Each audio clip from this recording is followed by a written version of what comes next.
Part 2. Zeth. Chapter 6. The gates of Zeth, like those of Tolhanath, were of bronze, broad and burnished. The city lying within those gates, however, was significantly different from the capital of the Tolnedran Empire. There was a peculiar sameness about the structures, and they were built so tightly against each other that the broad avenues of the city were lined on either side by solid mortar-covered walls, pierced only by deeply inset arched doorways with narrow white stairways leading up to the flat rooftops. Here and there, the mortar had crumbled away, revealing the fact that the buildings beneath that coating were constructed of squared-off timbers. Dernick, who believed that all buildings should be built of stone, noted that fact with a look of disapproval. As they moved deeper into the city, Geryon noticed the almost total lack of windows. "I don't want to seem critical," he said to Zeth, "but isn't your city just a little monotonous?" Zeth looked at him curiously. "All the houses are the same, and there aren't very many windows." "Oh," Zeth smiled. "That is one of the drawbacks of leaving architecture up to the military. They are great believers in uniformity, and windows have no place in military fortifications. Each house has its own little garden, though, and the windows face that. In the summertime, the people spend most of their time in their gardens, or on the rooftops." "Is the whole city like this?" Dernick asked, looking at the cramped little houses all packed together. "No, Goodman," the Emperor replied. "This quarter of the city was built for corporals. The streets reserved for officers are a bit more ornate, and those where the privates and workmen live are much shabbier. Military people tend to be very conscious of rank, and the appearances that go with it." A few doors down a side street branching off from the one they followed, a stout, red-faced woman was shrilly berating a scrawny-looking fellow with a hangdog expression as a group of soldiers removed furniture from a house and piled it on a rickety cart. "You had to go do it, didn't you, Actus?" she demanded. "You had to go get drunk and insult your captain. Now what is to become of us? I spent all those years living in those pigsty private quarters, waiting for you to get promoted. Just when I think things are taking a turn for the better, you have to destroy it all by getting drunk and being reduced to a private again." He mumbled something. "What was that?" "Nothing, dear." "I'm not going to let you forget this, Actus. Let me tell you." "Life does have its little ups and downs, doesn't it?" Tzadi murmured as they rode on out of earshot. "I don't think it's anything to laugh about," Zinedra said with surprising heat. "They are being thrown out of their home over a moment's foolishness. Can't someone do something?" Zeth gave her an appraising look, then beckoned to one of the red-cloaked officers riding respectfully along behind them. "Find out which unit that man is in," he instructed. "Then go to his captain and tell him that I would take it as a personal favor if Actus were reinstated in his former rank, on the condition that he stays sober." "At once, Your Majesty." The officer saluted and rode off. "Why, thank you, Zeth," Zinedra said, sounding a little startled. "My pleasure, Zinedra." He bowed to her from his saddle, then laughed shortly. "I suspect that Actus's wife will see to it that he suffers sufficiently for his misdeeds anyway." "Aren't you afraid that such acts of compassion might damage your reputation, Your Majesty?" Tzadi asked him. "No," Zeth replied. "A ruler must always strive to be unpredictable, Tzadi. It keeps the underlings off balance. Besides, an occasional act of charity toward the lower ranks helps to strengthen their loyalty. Don't you ever do anything that is not motivated by politics? Geryon asked him. For some reason, Zakath's flippant explanation of his act irritated him. Not that I can think of, Zakath said. Politics is the greatest game in the world, Geryon, but you have to play it all of the time to keep your edge. Silk laughed. I have said the exact same thing about commerce. About the only difference I can see is that in commerce you have money as a way of keeping score. How do you keep score in politics? Zakath's expression was peculiarly mixed, half amused and half deadly serious. It's very simple, Keldar. If you are still on the throne at the end of the day, you have won. If you are dead, you have lost. And each day is a complete new game. Silk gave him a long, speculative look, then looked over at Geryon, his fingers moving slightly. I need to talk to you at once. Geryon nodded briefly, then leaned over in his saddle and reined in. Something wrong? Zakath asked him. I think my cinch is loose, Geryon replied, dismounting. Go on ahead. I'll catch up. Here, I'll help you, Geryon, Silk offered, also swinging down from his saddle. What's this all about? Geryon asked when the Emperor, chatting with Senedra and Velvet, had ridden out of earshot. Oh, be very careful with him, Geryon, the little man replied quietly, pretending to check the straps on Geryon's saddle. He let something slip there. Oh, he's all smiles and courtesy on the surface, but underneath it all, he hasn't really changed all that much. Wasn't he just joking? Not even a little. He was deadly serious. He's brought us all to Zeth for reasons that have nothing to do with Minga, or our search for Xandromos. Be on your guard with him. That friendly smile of his can fall off of his face without any warning at all. He spoke a little more loudly then. There, he said, tugging at a strap. That ought to hold it. Let's catch up with the others.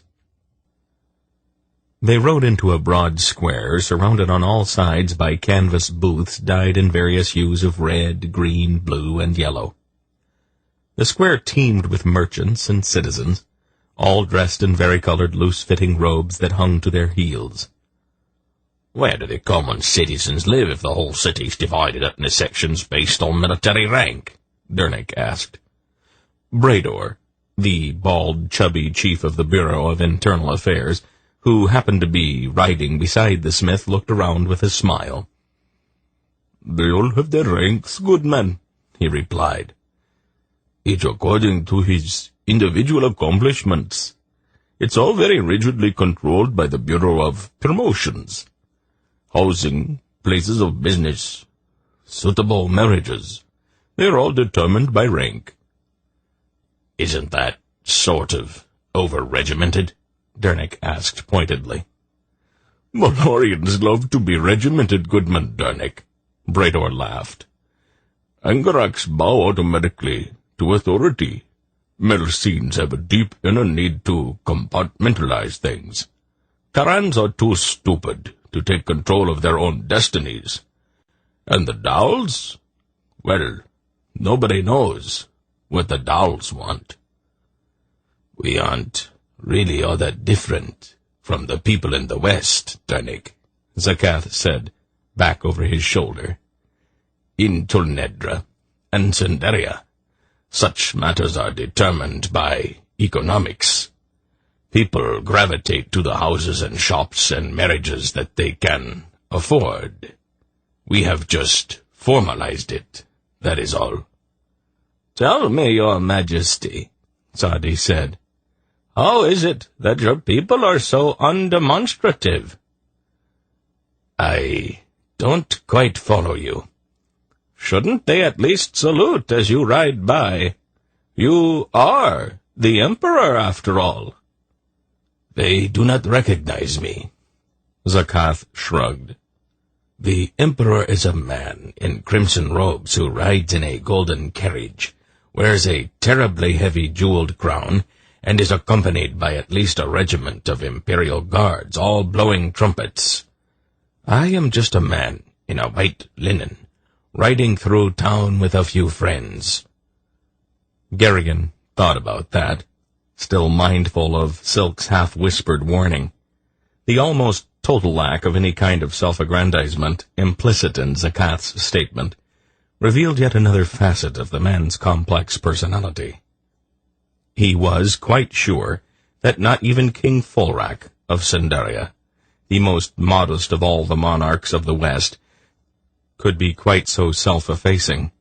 The streets beyond the square were lined with somewhat larger houses than those they had passed near the city gates, and there had been some attempt at ornamentation here.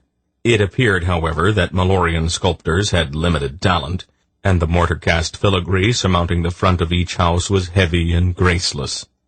"The sergeant's district," Zakath said laconically. The city seemed to go on forever. At regular intervals there were squares and marketplaces and bazaars, all filled with people wearing the bright, loose-fitting robes that appeared to be the standard Malloreon garb. When they passed the last of the rigidly similar houses of the sergeants, and of those civilians of equal rank, they entered a broad belt of trees and lawns where fountains splashed and sparkled in the sunlight, and where broad promenades were lined with carefully sculptured green hedges interspersed with cherry trees, laden with pink blossoms all shimmering in the light breeze. "How lovely!" Zinedra exclaimed. "We do have some beauty here in Zeth," Zakath told her. "No one, not even an army architect, could make a city this big, uniformly ugly." "The officers' districts aren't quite so severe," Silk told the little queen. "You are familiar with Zeth, then, your highness?" Brador asked. Silk nodded. "My partner and I have a facility here," he replied. "It's more in the nature of a centralized collection point than an actual business. It is cumbersome doing business in Zeth. Too many regulations." "Might one inquire as to the rank you were assigned?" the moon-faced bureaucrat asked delicately. "We're generals," Silk said in a rather grand, offhand manner. "Yarblek wanted to be a field marshal, but I don't think the expense of buying that much rank is really justified." "Is rank for sale?" Sadi asked. "In Zeth, everything is for sale," Silk replied. "In most respects, it's almost exactly like Tolhanath." "Not entirely, Silk," Zinedra said primly. "Only in the broadest terms, Your Imperial Highness," he agreed quickly. "Zeth has never been graced by the presence of a divinely beautiful imperial princess, glowing like a precious jewel and shooting beams of her fire back at the sun." She gave him a hard look, then turned her back on him. "What did I say?" the little man asked Garrigan in an injured tone. "People always suspect you, Silk," Garrigan told him. "They can never quite be sure that you're not making fun of them. I thought you knew that." Silk sighed tragically. "Nobody understands me," he complained. "Oh, I think they do." The plazas and boulevards beyond the belt of parks and gardens were more grand, and the houses larger, setting apart from each other. There was still, however, a stiff similarity about them, a kind of stern sameness that ensured that men of equal rank would be assigned to rigidly equal quarters.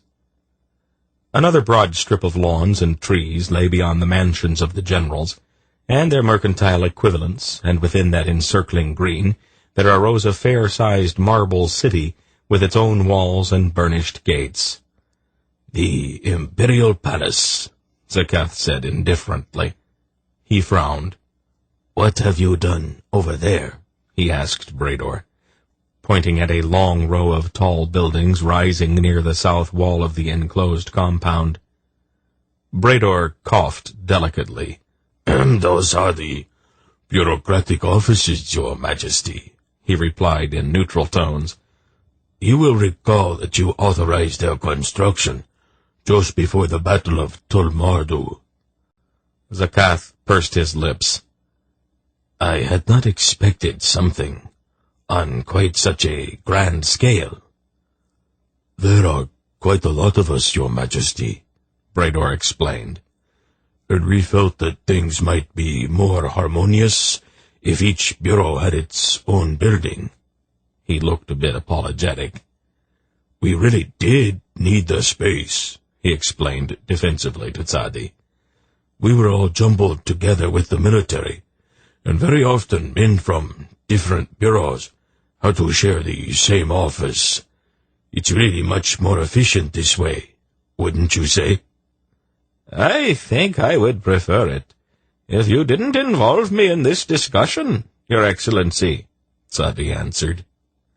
"I was merely attempting to draw upon Your Excellency's expertise in managing affairs of state." "Salmisra's palace is somewhat unique," Tzadi told him. "We like being jumbled together. It gives us more opportunities for spying and murder and intrigue and the other normal functions of government."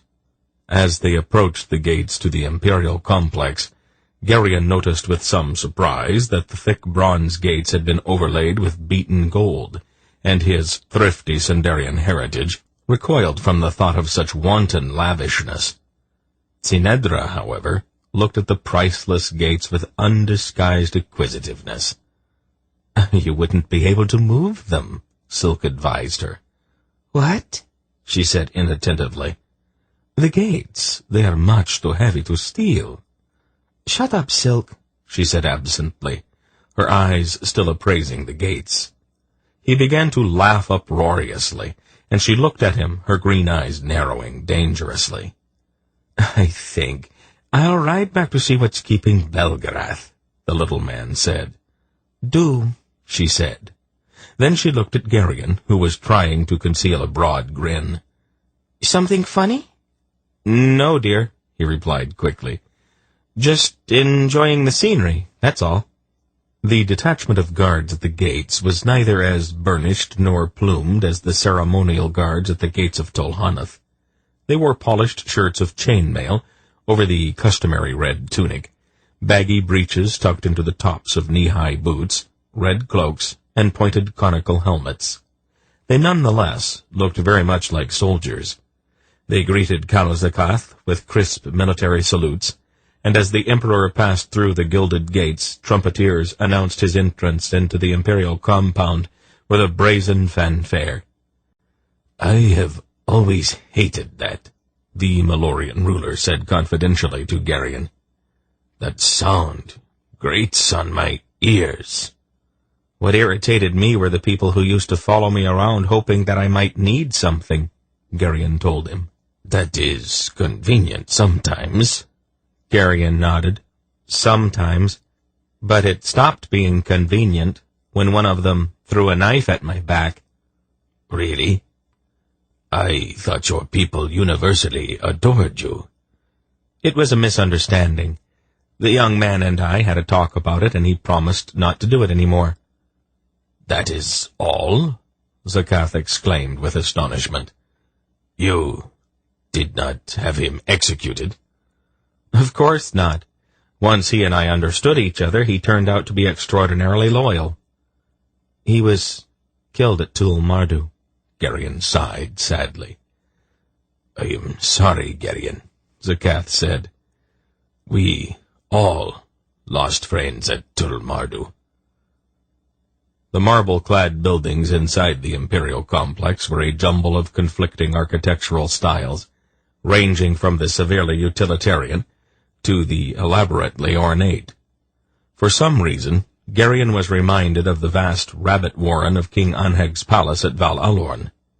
Although Zakath's palace did not consist of one single building, the structures were all linked to each other by column-lined promenades and galleries, which passed through park-like grounds studded with statues and marble pavilions. Zakath led them through the confusing maze toward the middle of the complex, where a single palace stood in splendid isolation, announcing by its expanse and height that it was the center of all power in boundless Malloreon. "The residence of Kalath the Unifier," the Emperor announced with grand irony. "My revered ancestor." "Isn't it just a bit overdone?" Sinedra asked tartly, still obviously unwilling to concede the fact that Malzeth far outstripped her girlhood home. "Of course it is," the Malloreon replied. "But the ostentation was necessary. Kalath had to demonstrate to the other generals that he outranked them, and in Malzeth, one's rank is reflected by the size of one's residence. Kalath was an undisguised knave, a usurper, and a man of little personal charm. So he had to assert himself in other ways." "Don't you just love politics?" Velvet said to Sinedra. "It is the only field where the ego is allowed unrestricted play, as long as the treasury holds out." Zakath laughed. "I should offer you a position in the government, Margravine Lascelles. I think we need an imperial deflator, someone to puncture all our puffed-up self-importance." "Why, thank you, Your Majesty," she said with a dimpled smile.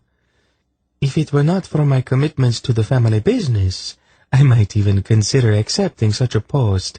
It sounds like so much fun." He sighed with mock regret. "Where were you when I needed a wife?" "Probably in my cradle, Your Majesty," she replied innocently. He winced. "That was unkind," he accused. "Yes," she agreed. "True, though," she added clinically. He laughed again and looked at Polgara.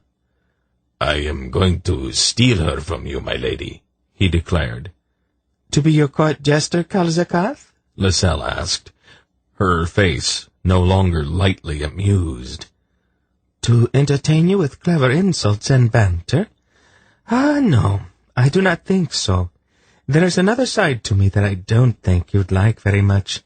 They call me Velvet, and think of me as a soft-winged butterfly, but this particular butterfly as a poison sting, as several people have discovered after it was too late." "Behave, dear," Polgara murmured to her, "and don't give away trade secrets in a moment of pique." "Yes, Lady Polgara," she replied meekly. Zakath looked at her, but did not say anything. He swung down from his saddle, and 3 grooms dashed to his side to take the reins from his hand. "Come along, then," he said to Geryon and the others. "I would like to show you around." He threw a sly glance at Velvet. "I hope that the Margravine would forgive me if I share every homeowner's simple pride in his domicile, no matter how modest." She laughed a golden little laugh. Geryon dismounted and laid an affectionate hand on Chrétien's proud neck. It was with a pang of almost tangible regret that he handed the reins to a waiting groom. They entered the palace through broad, gilded doors, and found themselves in a vaulted rotunda, quite similar in design to the one in the Emperor's palace in Tolhanath, though this one lacked the marble busts that made Varana's entryway appear vaguely like a mausoleum. A crowd of officials, military and civilian, awaited their emperor, each with a sheaf of important-looking documents in his hand. Zakath sighed as he looked at them. "I am afraid we will have to postpone the grand tour. I am certain that you will all want to bathe and change anyway, and perhaps rest a bit before we start the customary formalities. Bredor, would you be good enough to show our guests to their rooms and arrange to have a light lunch prepared for them?" "Of course, Your Majesty." "I think the East Wing might be pleasant. It's away from all of the scurrying through the halls in this part of the palace." "My very thought, Your Majesty." Zakath smiled at them all. "We will dine together this evening." Then he smiled ironically. An intimate little supper with no more than 200 or 300 guests. He looked at the nervous officials clustered nearby and made a wry face. Until this evening, then. Brador led them through the echoing marble corridors, teeming with servants and minor functionaries. It's a big palace, Belgarath observed, after they had been walking for perhaps 10 minutes. The old man had said very little since they had entered the city, but had ridden in his customary half-doze, although Geryon was quite sure that very little escaped his grandfather's half-closed eyes. Yes, Brador agreed with him. The first Emperor, Kalath, had grandiose notions at times. Belgarath grunted. It's a common affliction among rulers. I think it has something to do with insecurity. Tell me, Brador, Silk said, didn't I hear somewhere that the state secret police are under the jurisdiction of your bureau? Brador nodded with a deprecating little smile. It is one of my many responsibilities, Prince Keldar, he replied. I need to know what's going on in the Empire in order to stay on top of things. So I had to organize a modest little intelligence service. Nothing on nearly the scale of Queen Porran's, however. It will grow with time, Velvet assured him. Those things always do, for some reason.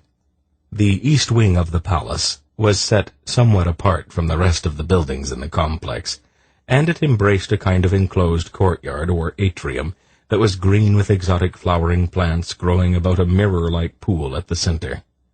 Jewel-like hummingbirds darted from blossom to blossom, adding splashes of vibrant, moving color.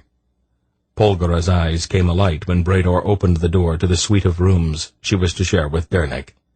Just beyond an arched doorway, leading from the main sitting room, was a large marble tub sunk into the floor, with little tendrils of steam rising from it. "Oh, my," she sighed. "Civilization at last." "Just try not to get waterlogged, Paul," Belgarath said. "Of course not, Father," she agreed absently, still eyeing the steaming tub with undisguised longing. "Is it really all that important, Paul?" he asked her. "Yes, Father," she replied. "It really is." "It's an irrational prejudice against dirt." He grinned at the rest of them. "I've always been sort of fond of dirt myself." "Quite obviously," she said. Then she stopped. "Incidentally, old wolf," she said critically, as they all began to file out, "if your room happens to be similarly equipped, you should make use of the facilities yourself." "Me?" "You smell, Father." "No, Paul," he corrected. "I stink. You smell." "Whatever. Go wash, Father." She was already absently removing her shoes. "I have gone as much as 10 years at a time without a bath."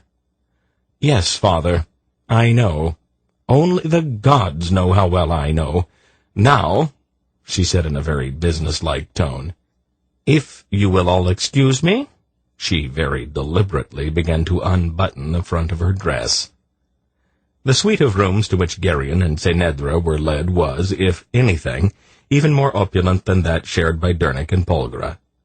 As Geryon moved about the several large chambers, examining the furnishings, Senedra went directly toward the bath, her eyes dreamy and her clothes falling to the floor behind her as she went. His wife's tendency toward casual nudity had occasionally shocked Geryon in the past. He did not personally object to Senedra's skin. What disturbed him had been that she had seemed oblivious to the fact that sometimes her unclad state was highly inappropriate. He recalled with a shudder the time when he and the Sindarian ambassador had entered the royal apartment at Riva, just as Senedra was in the process of trying on several new undergarments that she had received from her dressmaker that very morning. Quite calmly, she had asked the ambassador's opinion of various of the frilly little things, modeling each in turn for him.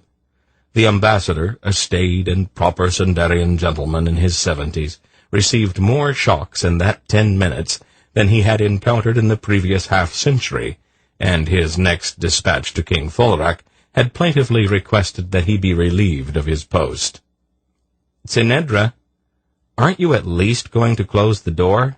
Geryon asked her, as she tested the water's temperature with a tentative toe.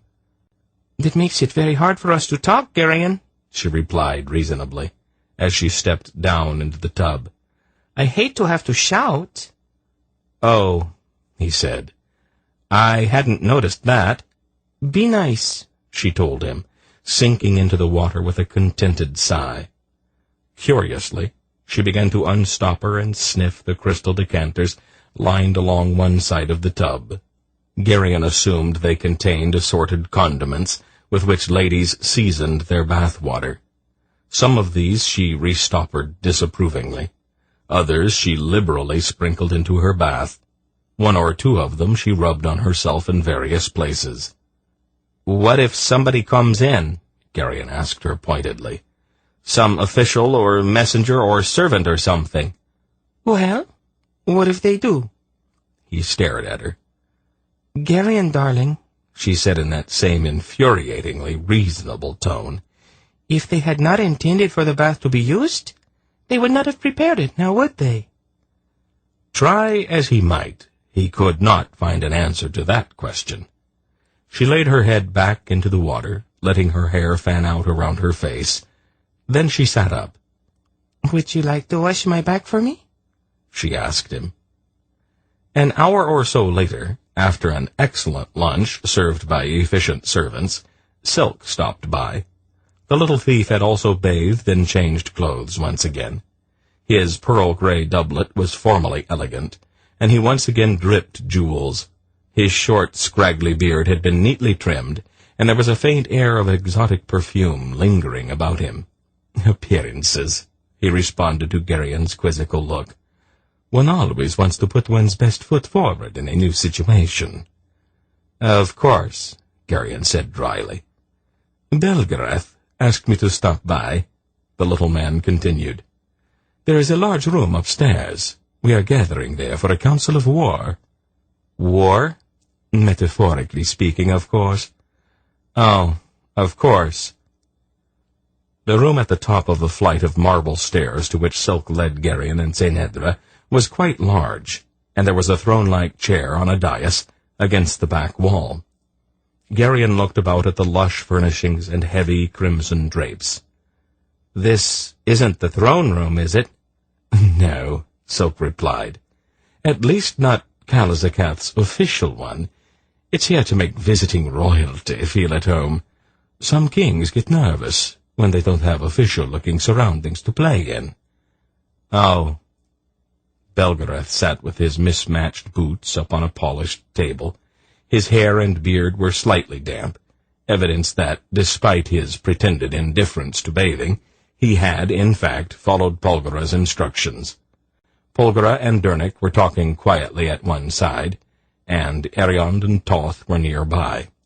Velvet and Sadi stood looking out the window at the formal garden lying to the east of Zakath's sprawling palace. "All right," the old sorcerer said. "I guess we are all here now. I think we need to talk." "I wouldn't say anything too specific," Silk's fingers said, in the gestures of the Draznian secret language. "It is almost certain that there are a few spies about." Belgarath looked at the far wall, his eyes narrowed as he searched it inch by inch for hidden peepholes. He grunted and looked at Polgara.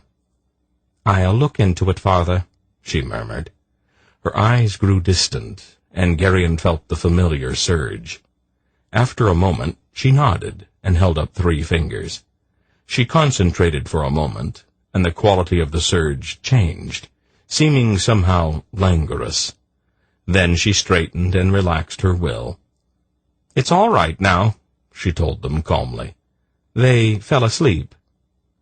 "Well, that was very smooth, Paul," Dernick said admiringly. "Why, thank you, dear," she smiled, laying her hand on his. Belgarath put his feet on the floor and leaned forward. "That's one more thing for us to keep in mind," he said seriously. "We are likely to be watched all the time that we are here in Zeth. So, be careful. Zakath's a skeptic, so we cannot really be sure just how much of what we have told him he believes. It is altogether possible that he has other things in mind for us. Right now he needs our help in dealing with Minga, but he still has not entirely abandoned his campaign in Tolmergos, and he might want to use us to bring the Aelorns and the others into that war on his side. He's also got problems with Hervon and Xandromos. We don't have the time to get caught up in internal Malloreon politics. At the moment, though, we are more or less in his power, so let's be careful." "We can leave any time we need to, Belgarath," Dernick said confidently. "I would rather not do it that way, unless we have absolutely no other choice," the old man replied. "Zakath's the kind of man who is very likely to grow testy if he is thwarted, and I don't want to have to creep around dodging his soldiers. It takes too much time, and it's dangerous. I will be a lot happier if we can leave Zeth with his blessing, or at least with his consent." "I want to get to Ashaba before Xandromos has time to escape again," Geryon insisted. "So do I, Geryon," his grandfather said. "But we don't know what she's doing there, so we don't know how long she is likely to stay." "She has been looking for something, Father," Polgara told the old man. "I saw that in her mind when I trapped her back in Rakhaga." He looked at her thoughtfully. "Could you get any idea of what it was, Paul?" She shook her head. "Not specifically," she replied. "I think it's information of some kind. She cannot go any further until she finds it. I was able to pick that much out of her thoughts." "Whatever it is, has to be well hidden. Belden and I took Ashaba apart after the Battle of Omimbre, and we didn't find anything out of the ordinary. If you can accept the idea that Torak's house was in any way ordinary." "Can we be sure that she's still there with my baby?" Tinedra asked intently. "No, dear," Polgara told her. "She has taken steps to hide her mind from me. She's rather good, actually." "Even if she has left Ashaba, the orb can pick up her trail again. The chances are pretty good that she has not found what she is looking for, and that effectively nails her down at Ashaba.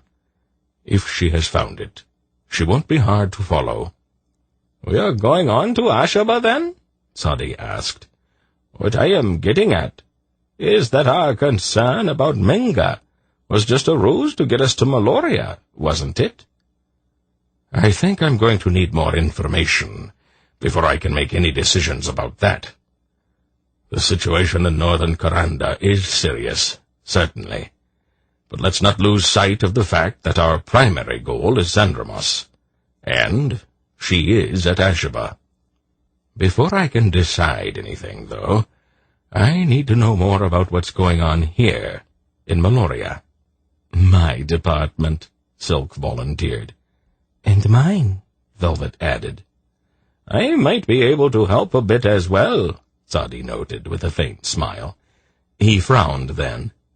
"Seriously, though, Belgarath, you and your family here represent power.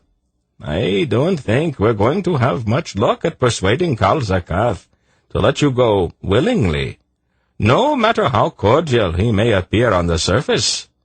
The old man nodded glumly. "It might turn out that way after all," he agreed.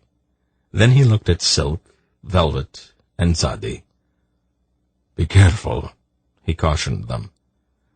"Don't let your instincts run away with you. I need information, but do not stir up any hornets' nests getting it for me." He looked pointedly at Silk. "I hope I have made myself clear about this. Don't complicate things just for the fun of it." "Oh, trust me, Belgarath," Silk replied with a bland smile. Of course he trusts you, Keldar, Velvet assured the little man. Belgarath looked at his impromptu spy network and shook his head. Why do I get the feeling that I am going to regret this? He muttered. I will keep an eye on them, Belgarath, Sadi promised. Of course. But who's going to keep an eye on you? Chapter 7. That evening, they were escorted with some ceremony through the echoing halls of Zakath's palace to a banquet hall that appeared to be only slightly smaller than a parade ground. The hall was approached by way of a broad, curved stairway, lined on either side with branched candelabra and liveried trumpeters. The stairway was obviously designed to facilitate grand entrances. Each new arrival was announced by a stirring fanfare and the booming voice of a gray-haired herald so thin that it almost appeared that a lifetime of shouting had worn him down to a shadow. Geryon and his friends waited in a small antechamber while the last of the local dignitaries were announced. The fussy chief of protocol, a small Melcene with an elaborately trimmed brown beard, wanted them to line up in ascending order of rank, but the difficulties involved in assigning a precise rank to the members of this strange group baffled him. He struggled with it, manfully trying to decide if sorcerer outranked king or imperial princess, until Geryon solved his problem for him by leading Tinedra out onto the landing at the top of the stairs. The Royal Majesties, King Belgarion and Queen Tinedra of Raiva, the herald declared grandly, and the trumpets blared. Geryon, dressed all in blue, and with his ivory-gowned queen on his arm, paused on the marble landing at the top of the stairs to allow the brightly clad throng below the time to gawk at him. The somewhat dramatic pause was not entirely his idea. Tinedra had dug her fingernails into his arm with a grip of steel and hissed, "Stand still!" It appeared that Zakath also had some leaning toward the theatrical. Since the stunned silence which followed the herald's announcement clearly indicated that the Emperor had given orders that the identity of his guests remain strictly confidential until this very moment. Geryon was honest enough with himself to admit that the startled buzz, which ran through the crowd below, was moderately gratifying. He began down the stairway, but found himself reined in like a restive horse. "Do not run," Tinedra commanded under her breath. "Run?" he objected. "I'm barely moving." "Do it slower, Geryon." He discovered then that his wife had a truly amazing talent. She could speak without moving her lips. Her smile was gracious, though somewhat lofty, but a steady stream of low-voiced commands issued from that smile. The buzzing murmur that had filled the banquet hall when they had been announced died into a respectful silence when they reached the foot of the stair, and a vast wave of bows and curtsies rippled through the crowd as they moved along the carpeted promenade leading to the slightly elevated platform upon which sat the table reserved for the Emperor and his special guests, domestic and foreign. Zakath himself, still in his customary white, but wearing a gold circlet artfully hammered into the form of a wreath woven of leaves as a concession to the formality of the occasion, rose from his seat and came to meet them, thereby avoiding that awkward moment when two men of equal rank meet in public. "So good of you to come, my dear," he said, taking Tinedra's hand and kissing it. He sounded for all the world like a country squire or minor nobleman greeting friends from the neighborhood. "So good of you to invite us," she replied with a whimsical smile. "You are looking well, Geryon," the Malloreon said, extending his hand and still speaking in that offhand and informal manner. "Tolerable, Zakath," Geryon responded, taking his cue from his host. If Zakath wanted to play, Geryon felt that he should show him that he could play too. Would you care to join me at the table? Zeth asked. We can chat while we wait for the others to arrive. Of course, Geryon agreed, in a deliberately commonplace tone of voice. When they reached their chairs, however, his curiosity finally got the better of him. Why are we playing just plain folks? He asked Zeth, as he held Sinedra's chair for her. This affair is a trifle formal for talking about the weather and asking after each other's health, wouldn't you say? It is baffling, the nobility, Zeth replied with aplomb. Never do the expected, Geryon. The hint that we are old friends will set them afire with curiosity and make people who thought that they knew everything just a little less sure of themselves. He smiled at Sinedra. You are positively ravishing tonight, my dear, he told her. Sinedra glowed, then looked archly at Geryon. Why don't you take a few notes, dear? She suggested. You could learn a great deal from His Majesty here. She turned back to Zeth. You are so very kind to say it, she told him. But my hair is an absolute disaster. Her expression was faintly tragic as she lightly touched her curls with her fingertips. Actually, her hair was stupendous, with a coronet of braids interwoven with strings of pearls, and with a cascade of coppery ringlets spilling down across the front of her left shoulder. During this polite exchange, the others in their party were being introduced. Silk and velvet caused quite a stir, he in his jewel-encrusted doublet, and she in a gown of lavender brocade. Sinedra sighed enviously. I wish I could wear that color, she murmured. You can wear any color you want to, Sinedra, Geryon told her. Are you colorblind, Geryon? She retorted. A girl with red hair cannot wear lavender. If that's all that's bothering you, I can change the color of your hair any time you want. Don't you dare, she gasped, her hands going protectively to the cascade of auburn curls at her shoulder. Just a suggestion, dear. The herald at the top of the stairs announced Tzadi, Ariond, and Toth as a group, obviously having some difficulty with the fact that the boy and the giant had no rank that he could discern. The next presentation, however, filled his voice with awe and his bony limbs with trembling. Her Grace, the Duchess of Erat, he declaimed. Lady Polgara, the sorceress. The silence following that announcement was stunned. And Goodman Durnick of Sindaria, the herald added. The man with 2 lives.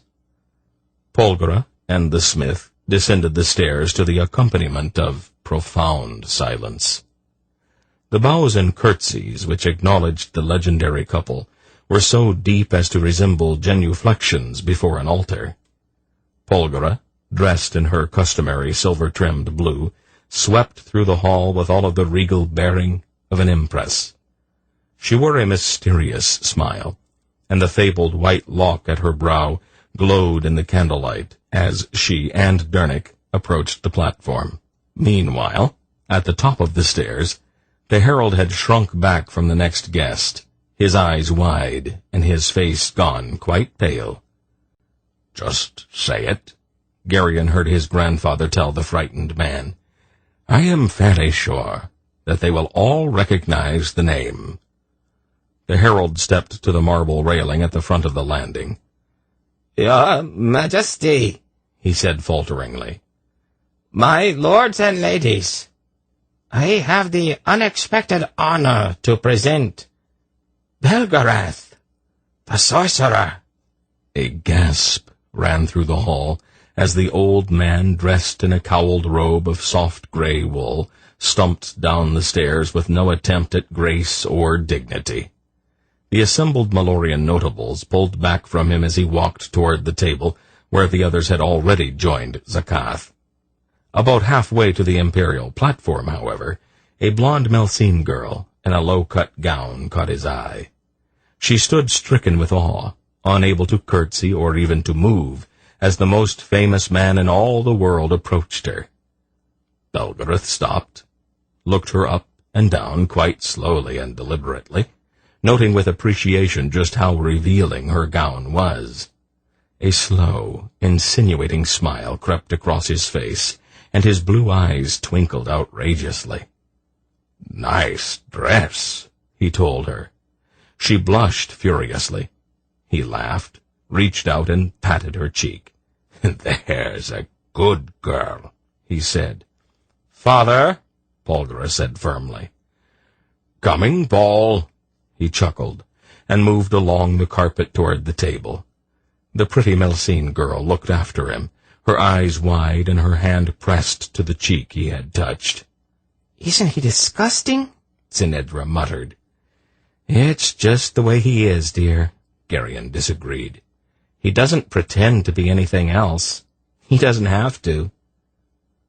The banquet featured a number of exotic dishes that Geryon could not put a name to, and several which he did not even know how to eat.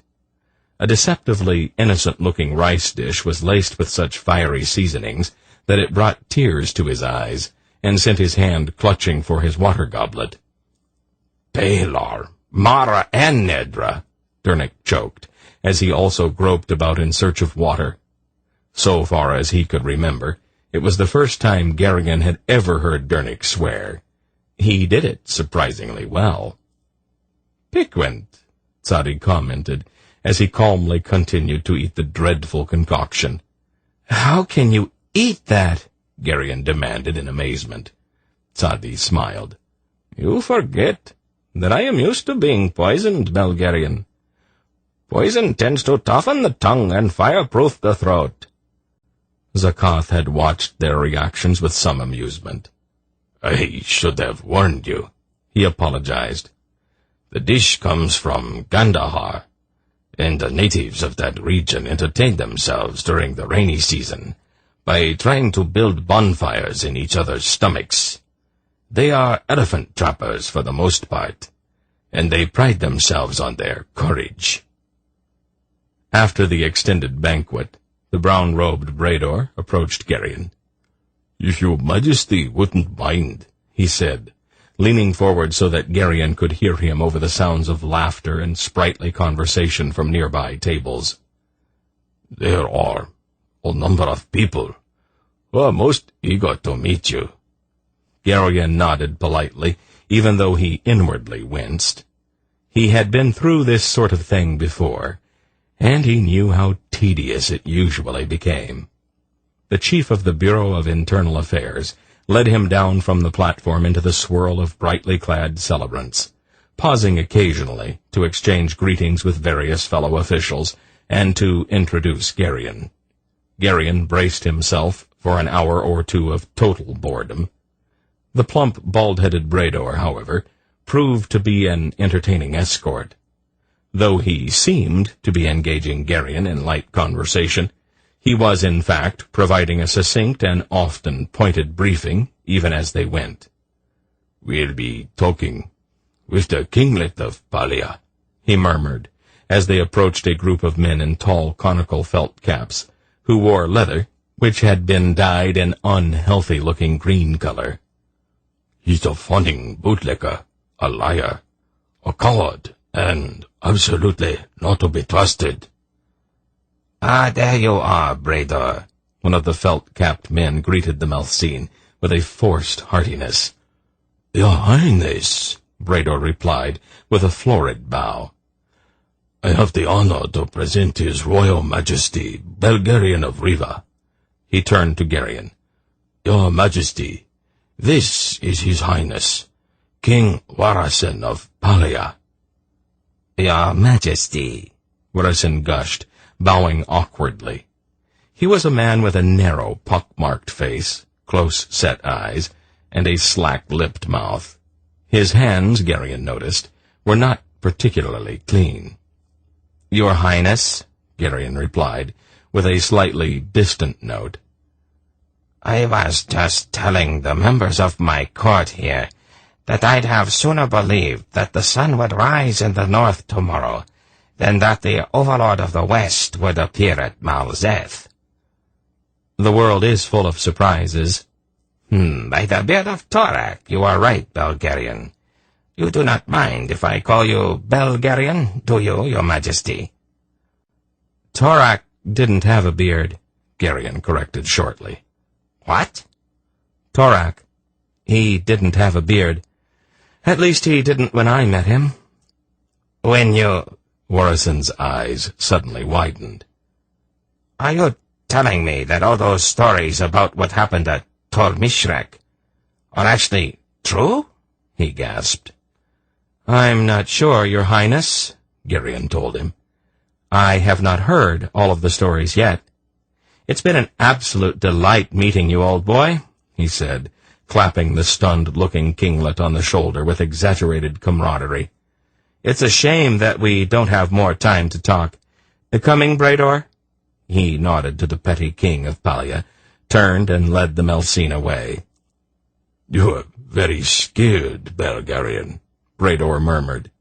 Much more so than I would have imagined, considering... He hesitated. Considering the fact that I look like an unlettered country oaf? Garion supplied. I don't know that I'd put it exactly that way. Why not? Garion shrugged. It's the truth, isn't it? What was Pig Eyes back there trying to maneuver the conversation around to? It was pretty obvious that he was leading up to something. It's fairly simple, Brador replied. He recognizes your current proximity to Kalzakath. All power in Malloreon derives from the throne, and the man who has the Emperor's ear is in a unique position. Warrison is currently having a border dispute with the Prince Regent of Dershin, and he probably wants you to put in a good word for him. Brador gave him an amused look. You're in a position right now to make millions, you know. Garion laughed. I couldn't carry it, Brador. I visited the royal treasury at Reva once, and I know how much a million weighs. Who's next? The chief of the Bureau of Commerce. An unmitigated, unprincipled ass, like most bureau chiefs. Garion smiled. And what does he want? Brador tugged thoughtfully at one earlobe. I'm not entirely certain. I have been out of the country. Vaska's a devious one, though, so I would be careful of him. Oh, I'm always careful, Brador. The Baron Vaska, chief of the Bureau of Commerce, was wrinkled and bald. He wore the brown robe that seemed to be almost the uniform of the bureaucracy, and the gold chain of his office seemed almost too heavy for his thin neck. Though at first glance he appeared to be old and frail, his eyes were as alert and shrewd as those of a vulture. "Ah, Your Majesty," he said, after they had been introduced. "I'm so pleased to meet you at last." "My pleasure, Baron Vaska," Garion said politely. They chatted together for some time, and Garion could not detect anything in the Baron's conversation that seemed in the least bit out of the ordinary. "I note that Prince Keldar of Dresnia is a member of your party," the Baron said finally. "We are old friends. You are acquainted with Keldar, then, Baron?" "We have had a few dealings together. The customary permits and gratuities, you understand. For the most part, though, he tends to avoid contact with the authorities." "I have noticed that from time to time," Garion said. "I was certain that you would have. I won't keep your majesty. Many others here are eager to meet you, and I would not want to be accused of monopolizing your time. We must talk again, soon." The Baron turned to the chief of the Bureau of Internal Affairs. "So good of you to introduce us, my dear Brador." "It's nothing, my dear Baron," Brador replied. He took Geryon by the arm, and then moved away from Vaska. What was that all about? I'm not altogether sure, Bredo replied. But whatever he wanted, he seems to have gotten. We didn't really say anything. I know. That's what worries me. I think I'll have my old friend Vaska watched. He has managed to arouse my curiosity. During the next couple of hours, Geryon met 2 more gaudily dressed petty kings, a fair number of more soberly garbed bureaucrats, and a sprinkling of semi-important nobles and their ladies. Many of them, of course, wanted nothing more than to be seen talking to him, so that later they could say in a casual, offhand fashion, "I was talking with Belgarian the other day, and he said—" Others made some point of suggesting that a private conversation might be desirable at some later date. A few even tried to set up specific appointments.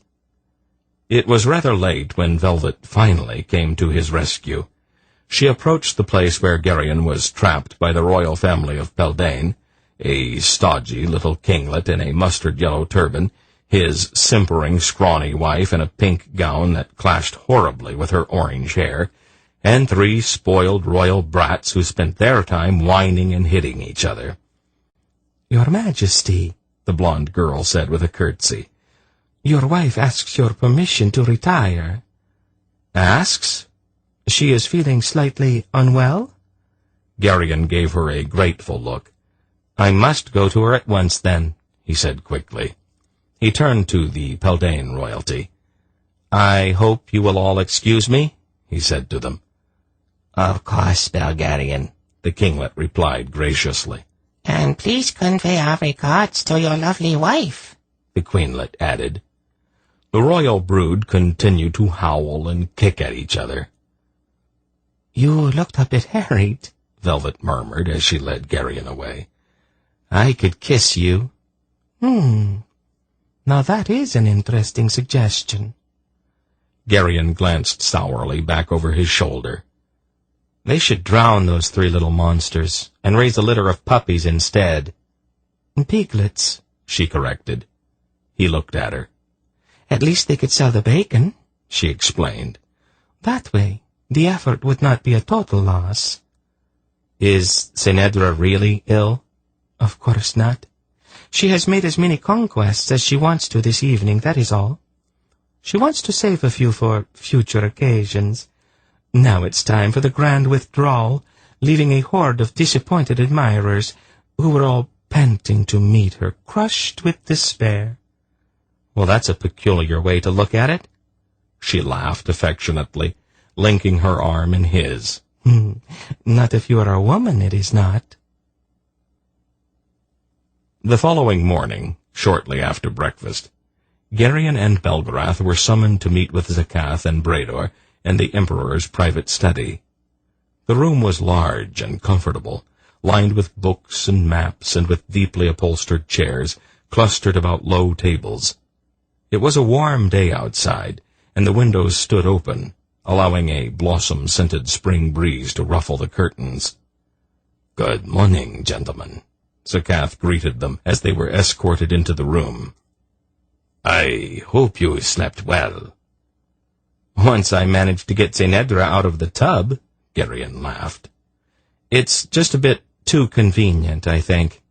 Would you believe that she bathed 3 times yesterday?" "Zeth is very hot and dusty in the summertime," Zekath said. "The baths make it bearable." "How does the hot water get to them?" Geryon asked curiously. "I haven't seen anyone carrying pails up and down the halls." "It is piped in under the floors," the Emperor replied. "The artisan who devised the system was rewarded with a baronetcy." "I hope you don't mind if we steal the idea. Durnik is already making sketches." "I think it is unhealthy myself," Belgarath said. "Bathing should be done out of doors, in cold water. All of this pampering softens people." He looked at Zekath. I am sure you didn't ask us here to discuss the philosophical ramifications of bathing, though. Not unless you really want to, Belgarath, Zeth replied. He straightened in his chair. Now that we have all had a chance to rest from our journey, I thought that maybe it was time for us to get to work. Brador's people have made their reports to him, and he is ready to give us his assessment of the current situation in Karanda. Go ahead, Brador. Yes, Your Majesty. The plump, bald Melcene rose from his chair and crossed to a very large map of the Malloreon continent, hanging on the wall. The map was exquisitely colored with blue lakes and rivers, green prairies, darker green forests, and brown, white-topped mountains. Instead of simply being dots on the map, the cities were represented by pictures of buildings and fortifications. The Malloreon highway system, Geryon noted, was very nearly as extensive as the Tolnedra network in the west. Brador cleared his throat, fought for a moment with one of Zakath's ferocious kittens for the long pointer he wanted to use, and began. As I reported to you in Rakhaga, he said, a man named Minga came out of the immense forest to the north of Lake Karanda some 6 months ago. He tapped the representation of a large belt of trees stretching from the Karandese range to the mountains of Zamad. We know very, very little about his background. That is not entirely true, Brador. Belgarath disagreed. Saradas told us that he is a Grolem priest, or used to be. That puts us in a position to deduce quite a bit.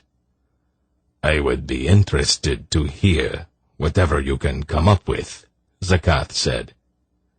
Belgarath squinted around the room, his eyes fixed on several full crystal decanters and some polished glasses sitting on a sideboard across the room. "Do you mind?" he asked, pointing at the decanters. "I think better with a glass in my hand." "Help yourself," Zakath replied. The old man rose, crossed to the sideboard, and poured himself a glass of ruby-red wine. "Geryon?" he asked, holding out the decanter. "No, thanks all the same, grandfather." Belgarath replaced the crystal stopper with a clink, and began to pace up and down on the blue carpet. "All right. We know that the demon worship persists in the back country of Karanda, even though the Grolem priests tried to stamp out the practice when the Korans were converted to the worship of Torak in the 2nd millennium. We also know that Minga was a priest himself. Now, if the Grolems here in Malloria reacted in the same way that the ones in Tol Muragos did when they heard about the death of Torak, then we know that they were thoroughly demoralized. The fact that Euron spent several years scrambling around trying to find prophecies that would hint at the possibility of a justification for keeping the church intact is fairly good evidence that he was faced with almost universal despair in the ranks of the Grolems. He paused to sip at his wine. "Not bad," he said to Zakath approvingly. "Not bad at all." "Thank you." "Now," the old man continued, "there are many possible reactions to religious despair. Some men go mad. Some men try to lose themselves in various forms of dissipation.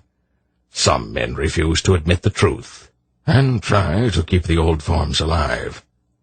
A few men, however, go in search of some new kind of religion, usually something the exact opposite of what they believed before.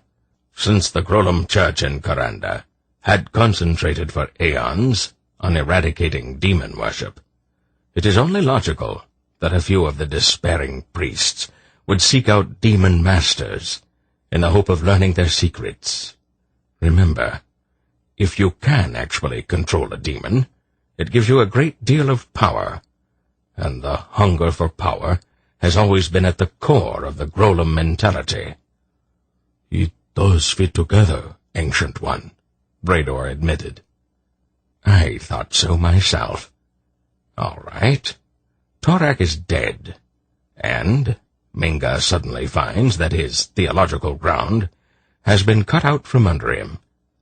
He probably goes through a period of doing all of those things that he was not allowed to do as a priest. Drinking, winching, that sort of thing. But if you do things to excess, eventually they become empty and unsatisfying. Even debauchery can get boring after a while.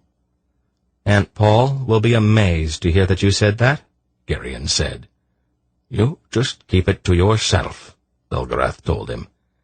Our arguments about my bad habits are the cornerstone of our relationship. He took another sip of his wine. This is really excellent, he said, holding up the glass to admire the color of the wine in the sunlight.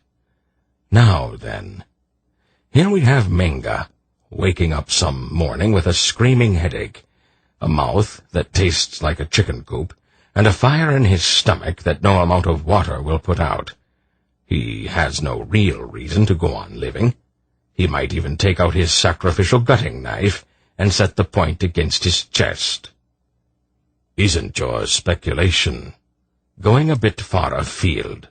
Zekath asked. Belgarath laughed. I used to be a professional storyteller, he apologized. I can't stand to let a good story slip by without a few artistic touches. All right, maybe he did, or maybe he did not think about killing himself. The point is that he had reached the absolute rock bottom, and that's when the idea of demons came to him. Raising demons is almost as dangerous as being the first man up the scaling ladder during an assault on a fortified city. But Minga has nothing to lose, so he journeys into the forest up there, finds a Karandese magician, and, somehow, persuades him to teach him the art, if that's what you want to call it. It takes him about 12 years to learn all of the secrets. How did you arrive at that number? Brador asked. Belgarath shrugged. It has been about 14 years since the death of Torak. Thereabouts, anyway. No normal man can seriously mistreat himself for more than a couple of years before he starts to fall apart. So, it was probably about 12 years ago that Minga went in search of a magician to give him instruction. Then, once he's learned all of the secrets, he kills his teacher and— Wait a minute, Zekath objected. Why would he do that? His teacher knew too much about him, and he could also raise demons to send after our defrocked Grolem. Then there is the fact that the arrangement between teacher and pupil in these affairs involves lifetime servitude, enforced with a curse. Minga could not leave his master until the old man was dead. How do you know so much about this, Belgarath? Zekath asked. I went through it all among the Morindum a few thousand years ago. I wasn't doing anything very important, and I was curious about magic. Did you kill your master? No. Well, not exactly. When I left him, he sent his familiar demon after me. I took control of it and sent it back to him. And it killed him? I assume so. They usually do. Anyway, getting back to Minga. He arrives at the gates of Karanda about 6 months ago, raises a whole army of demons. Nobody in his right mind raises more than one at a time, because they are too difficult to control. He frowned, pacing up and down, staring at the floor. The only thing I can think of is that somehow he has managed to raise a demon lord and get it under control. Demon lord? Geryon asked. They have rank too, just as humans do.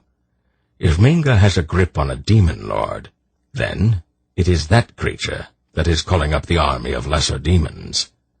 He refilled his glass, looking faintly satisfied with himself. That is probably fairly close to Minga's life story, he said, sitting down again. A virtuoso performance, Belgarath. Zekath congratulated him. Thank you, the old man replied. I thought so myself. He looked at Brador. Now that we know him, why don't you tell us what he has been up to?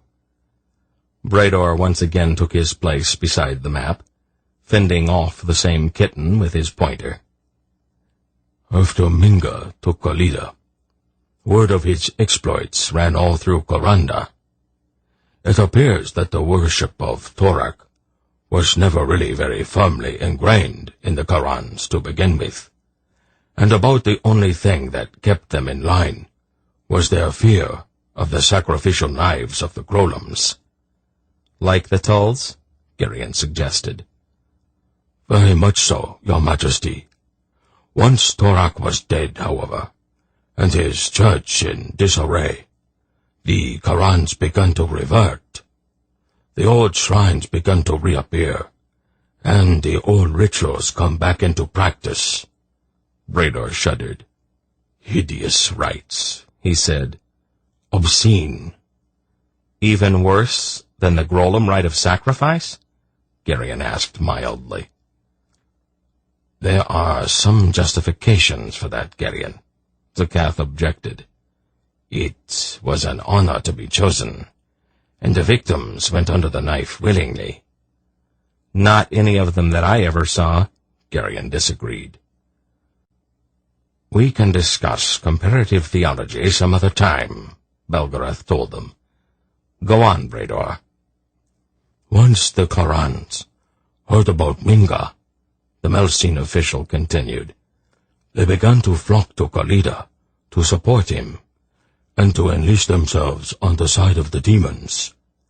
There has always been a subterranean independence movement in the 7 kingdoms of Karanda, and many hotheads there believe that the demons offer the best hope of throwing off the yoke of Engarak oppression. He looked at the Emperor. No offense intended, Your Majesty. And none taken, Brador, Zekath assured him.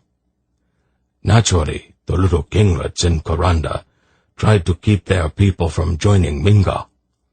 The loss of subjects is always painful to a ruler. The army, our army, was also alarmed by the hordes of Karans flocking to Minga's banner, and they tried to block off borders and the like. But since a large portion of the army was in Tolmogos with His Majesty, the troops in Karanda just did not have the numbers. The Karans either slipped around them or simply overwhelmed them. Minga's army numbers almost 1 million by now, ill-equipped and poorly trained. But 1 million is a significant number, even if they are armed with sticks. Not only Geno, but also Ganesia are totally under Minga's domination, and he is on the verge of overwhelming Katakor. Once he succeeds there, he will inevitably move on Palya and Delchin. If he is not stopped, he will be knocking on the gates of Malzeth by Aristide. Is he unleashing his demons in these campaigns? Belgarath asked intently. Not really, Brador replied. After what happened at Kalida, there has been no real need for that. The sight of them alone is usually enough to spring open the gates of any city that he has taken so far. He has succeeded with remarkably little actual fighting. The old man nodded. I sort of thought that might have been the case. A demon is very hard to get back under control once it has tasted blood. It's not really the demons that are causing the problems, Brador continued. Minga has flooded all of the rest of Karanda with his agents, and the stories that they are circulating are whipping previously uncommitted people into a frenzy. He looked at the Emperor. Would you believe that we actually caught one of his missionaries in the Karandese barracks right here in Malzeth? Zekath looked up sharply. How did he get in? He demanded. He disguised himself as a corporal returning from convalescent leave at home, Brador replied. He had even gone so far as to give himself a wound to make his story look authentic. It was very believable, the way he cursed Murgos. What did you do to him? Unfortunately, he didn't survive the questioning, Brador said, frowning. He bent to remove the kitten from around his ankle. Unfortunately, I had some interesting plans for him. I take it rather personally when someone manages to circumvent my secret police. It's a matter of professional pride. What do you advise, then? Zeth asked. Brador began to pace. I am afraid that you are going to have to bring the army back from Tol Murgos, Your Majesty. You can't fight a war on two fronts. Absolutely out of the question. Zeth's tone was adamant. I don't think we have much choice, Brador told him. Almost half of the forces left here in Malloreon are of Karanda's origin, and it's my considered opinion that to rely upon them in any kind of confrontation with Minga would be sheer folly. Zeth's face grew bleak. Put it this way, Your Majesty, Brador said smoothly. If you weaken your forces in Tol Murgos, it's quite possible that you will lose Raktaha and maybe Rakgorot. But if you don't bring the army home, you are going to lose Zeth. Zeth glared at him. There is still time to consider the matter, sire, Brador added in a reasonable tone of voice. This is only my assessment of the situation. I'm sure you want to confirm all of what I have said from military intelligence, and you will need to consult with the High Command. No, Zeth said bluntly. The decision is mine. He scowled at the floor. All right, Brador. We will bring the army home. Go tell the High Command that I want to see them all at once. Yes, Your Majesty. Geryon had risen to his feet.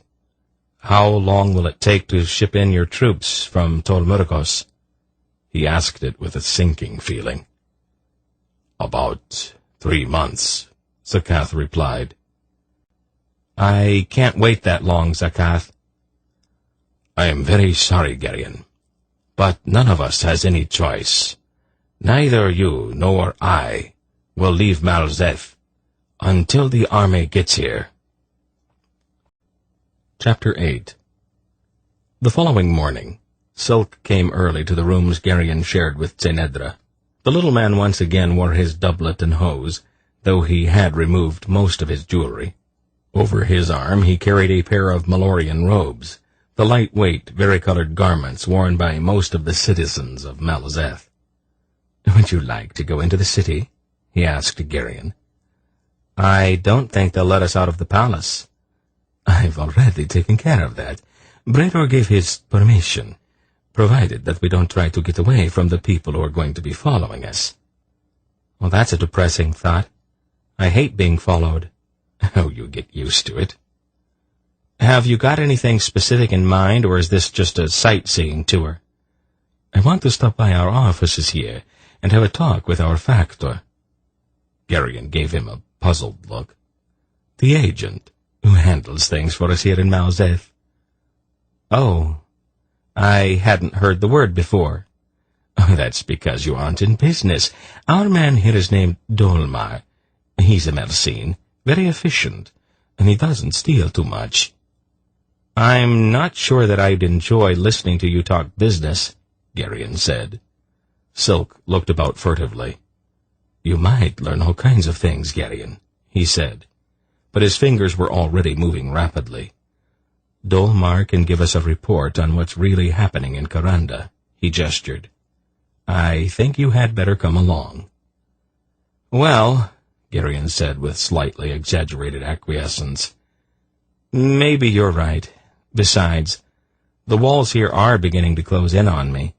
Here, Silk said, holding out one of the robes. "Wear this."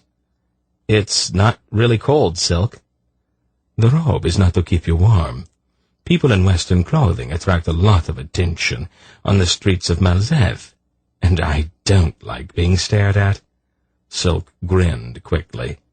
"It's very hard to pick pockets when everybody in the street is watching you. Shall we go?" The robe Geryon put on was open at the front and hung straight from his shoulders to his heels. It was a serviceable outer garment, with deep pockets at the sides. The material of which it was made was quite thin, and it flowed out behind him as he moved around. He went to the door of the adjoining room. Zenedra was combing her hair, still damp from her morning bath. "I'm going into the city with Silk," he told her. "Do you need anything?" She thought about that. "See if you can find me a comb," she said, holding up the one she had been using. "Mine is starting to look a little toothless." "All right." He turned to leave. "As long as you are going anyway," she added. "Why don't you pick me up a bolt of silk cloth? Teal green, if you can find it. I am told there is a dressmaker here in the palace with a great deal of skill." "I'll see what I can do." He turned again. "And perhaps a few yards of lace, not too ornate, just tasteful." "Anything else?" She smiled at him. "Buy me a surprise of some kind. I love surprises." A comb, a bolt of teal green silk, a few yards of tasteful lace, and a surprise. He ticked them off on his fingers. "Get me one of those robes like you are wearing, too." He waited. She pursed her lips thoughtfully. That's all I can think of, Geryon. But you and Silk might ask Griselle and Lady Polgara if they need anything." He sighed. "It's only polite, Geryon." "Yes, dear. Maybe I'd better make out a list." Silk's face was blandly expressionless as Geryon came back out. "Well?" Geryon asked him. "I didn't say anything." "Good." They started out the door. "Geryon!" Zenedra called after him. "Yes, dear." "See if you can find some sweetmeats, too." Geryon went out into the hall behind Silk and firmly closed the door behind him. "You handle that sort of thing very well," Silk said. "Practice." Velvet added several items to Geryon's growing list, and Polgara several more. Silk looked at the list as they walked down the long, echoing hallway toward the main part of the palace. "I wonder if Brador would lend us a pack mule," he murmured. "Quit trying to be funny." "Would I do that?" "Why were we talking with our fingers back there?" "Spies." "In our private quarters?" Geryon was shocked, remembering Zenedra's sometimes aggressive indifference to the way she was dressed, or not dressed, when they were just alone. "Private places are where the most interesting secrets are to be found. No spy ever passes up the opportunity to peek into a bedroom." "That's disgusting," Geryon exclaimed, his cheeks burning. "Oh, of course it is. Fairly common practice, though." They passed through the vaulted rotunda just inside the gold-plated main door of the palace, and walked out into a bright spring morning, touched with a fragrant breeze. "You know," Silk said, "I like Malzeth. It always smells so good. Our office here is upstairs over a bakery, and some mornings the smells from downstairs almost make me swoon." There was only the briefest of pauses at the gates of the imperial complex. A curt gesture from one of the pair of unobtrusive men who were following them advised the gate guards that Silk and Geryon were to be allowed to pass into the city. "Policemen do have their uses sometimes," Silk said as they started down a broad boulevard leading away from the palace. The streets of Malzeth teemed with people from all over the empire, and not a few from the west as well. Geryon was a bit surprised to see a sprinkling of Tonedran mantles among the varicolored robes of the local populace, and here and there were Sindars, Drasnians, and a fair number of Nadraks. There were, however, No Murgos. Busy place, he noted to Silk. Oh, yes. Malzeth makes Tolhanath look like a country fair, and Kamar like a village market. It's the biggest commercial center in the world, Ben? No, that is Mercine. Of course, Mercine concentrates on money instead of goods. You can't even buy a tin pot in Mercine. All you can buy there is money. Silk, how can you make any kind of profit buying money with money? It is a little complicated. Silk's eyes narrowed. Do you know something? If you could put your hands on the royal treasury of Riva, I could show you how to double it in 6 months on Passa Street in Mercine, with a nice commission for the both of us thrown in for good measure. You want me to speculate with the royal treasury? I'd have an open insurrection on my hands if anybody ever found out about it. Oh, that's the secret, Carrion. You don't let anybody find out. Have you ever had an honest thought in your entire life? The little man thought about it. Not that I recall, no, he replied candidly. But then, I have got a well-trained mind. The offices of the commercial empire of Silk and Yarblek here in Malzeth were, as the little man had indicated, rather modest, and were situated above a busy bake shop. Access to that second floor was by way of an outside stairway, rising out of a narrow side street. As Silk started up the stairs, a certain tension that Garyon had not even been aware of seemed to flow out of his friend. I hate not being able to talk freely, he said. There are so many spies in Malzeth that every word you say here is delivered to Bredor in triplicate before you get your mouth shut. Well, there are bound to be spies around your office, too. Oh, of course, but they can't hear anything. Yarblek and I had a solid foot of cork built into the floors, ceilings, and walls. Cork? It muffles all the sound. Didn't that cost a great deal? Silk nodded. But we made it all back during the first week. We were here, by managing to keep certain negotiations secret. He reached into an inside pocket and took out a large brass key. Let's see if I can catch Dalmar with his hands in the cash box, he half whispered. Why? You already know that he is stealing from you. Oh, certainly I do, but if I catch him, I can reduce his year-end bonus. Why not just pick his pocket? Silk tapped the brass key against his cheek as he thought about it. No, he decided finally. That's not really good business. A relationship like this is founded on trust. Garyon began to laugh.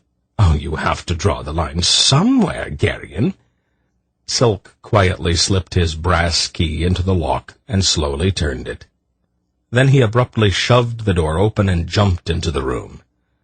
Good morning, Prince Keldar, the man seated behind a plain table said quite calmly. I have been expecting you. Silk looked a bit crestfallen. The man sitting at the table was a thin Malcine, with crafty, close-set eyes, thin lips, and scraggly mud-brown hair. He had the kind of face that one instantly distrusts. Silk straightened. Good morning, Dolmar. This is Belgarian of Riva. Your Majesty.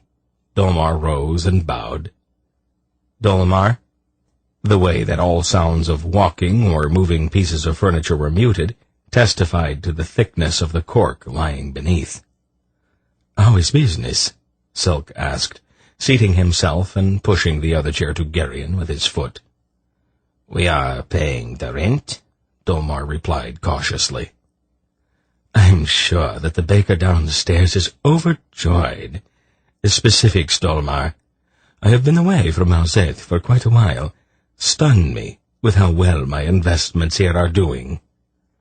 We are up 15% from last year. That's all? Silk sounded disappointed. We have just made quite a large investment in inventory. If you take the current value of that into account, the number would be much closer to 40%. That's more like it. Why are we accumulating inventory? Yablek's instructions.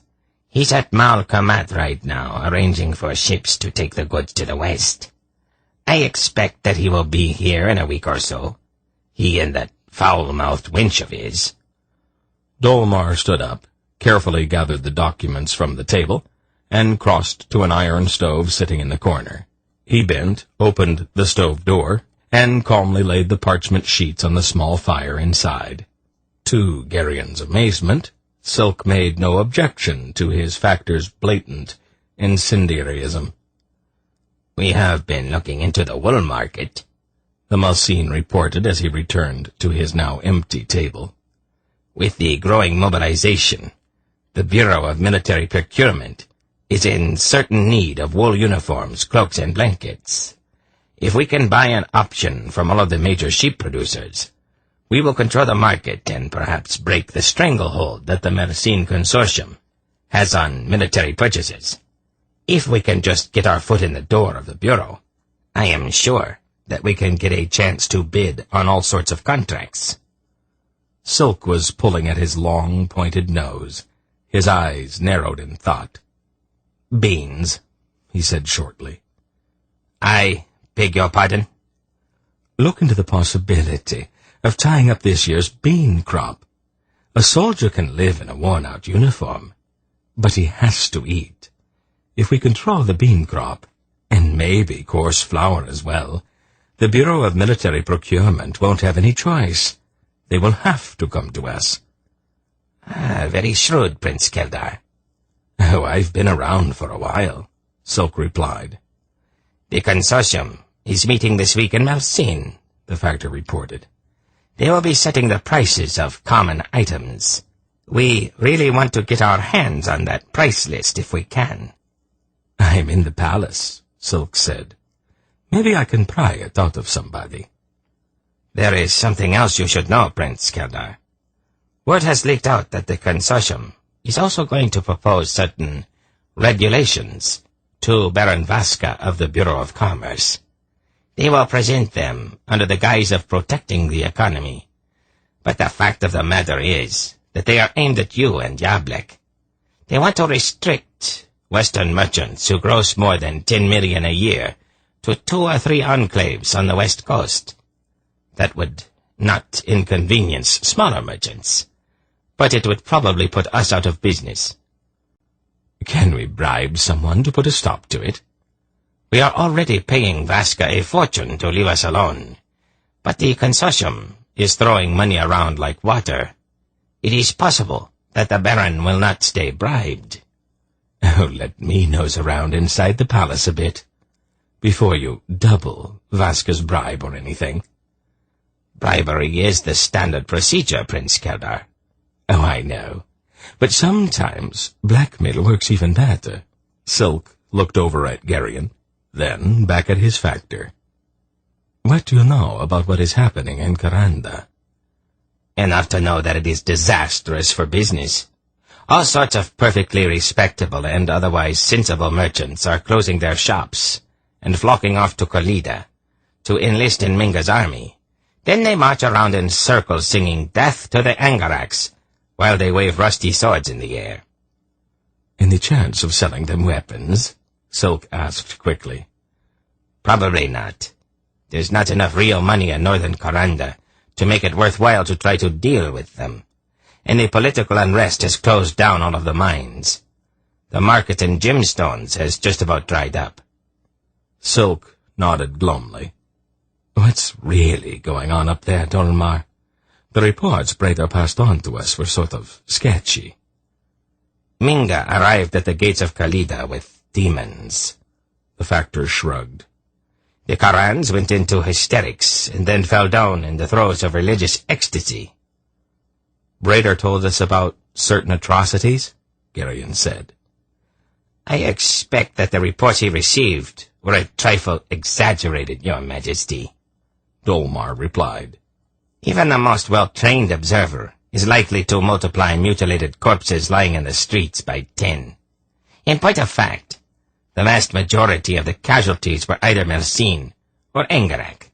Minga's demons rather scrupulously avoided killing Karans, except by accident. The same has held true in every city that he has taken so far." He scratched at his head, his close-set eyes narrowing. "It's really very shrewd, you know. The Karans see Minga as a liberator and his demons as an invincible spearhead of their army. I cannot swear to his real motives, but those barbarians up there believe that he is a savior come to sweep Karanda clean of Engarak and the Melstene bureaucracy. Give him another 6 months or so, and he will accomplish what no one has ever been able to do before." "And what's that?" Silk asked. "Unify all of Karanda." "Does he use his demons in the assault on every city he takes?" Geryon asked, wanting to confirm what Brador had told them. Dolmar shook his head. "Not anymore, Your Majesty. After what happened at Khalida and several other towns he took early in the campaign, he does not really have to. All he has been doing lately is marching up to the city. The demons are with him, of course, but they don't have to do anything but stand there looking awful. The Karans butcher all of the Angaraks and Melstenes in town, throw open the gates and welcome him with open arms. Then the demons vanish." He thought a moment. "He always has one particular one with him, though. A shadowy sort of creature that does not seem to be gigantic, the way they are supposed to be. He stands directly behind Minga's left shoulder at any public appearance." A sudden thought occurred to Geryon. "Are they desecrating Grolem temples?" Dolmar blinked. "No," he replied, with some surprise. "As a matter of fact, they are not. And there don't seem to be any Grolems among the dead, either. Of course, it is possible that Irvan pulled all of his Grolems out of Karanda when the trouble started." "That's unlikely," Geryon disagreed. "Minga's arrival at Khalida came without any kind of warning. The Grolems would not have had time to escape." He stared up at the ceiling, thinking hard. "What is it, Geryon?" "I just had a chilling sort of notion. We know that Minga is a Grolem, right?" "I didn't know that," Dolmar said with some surprise.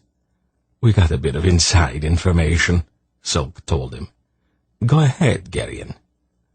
"Irvan spends all of his time in Malyaska, doesn't he?" Silk nodded. "So I've heard. He doesn't want Belden to catch him out in the open." "Wouldn't that make him a fairly ineffective leader? All right, then. Let's suppose that Minga went through his period of despair after the death of Torak, and then found a magician to teach him how to raise demons. When he comes back, he offers his former Grolem brethren an alternative to Irvan, along with access to a kind of power they have never experienced before.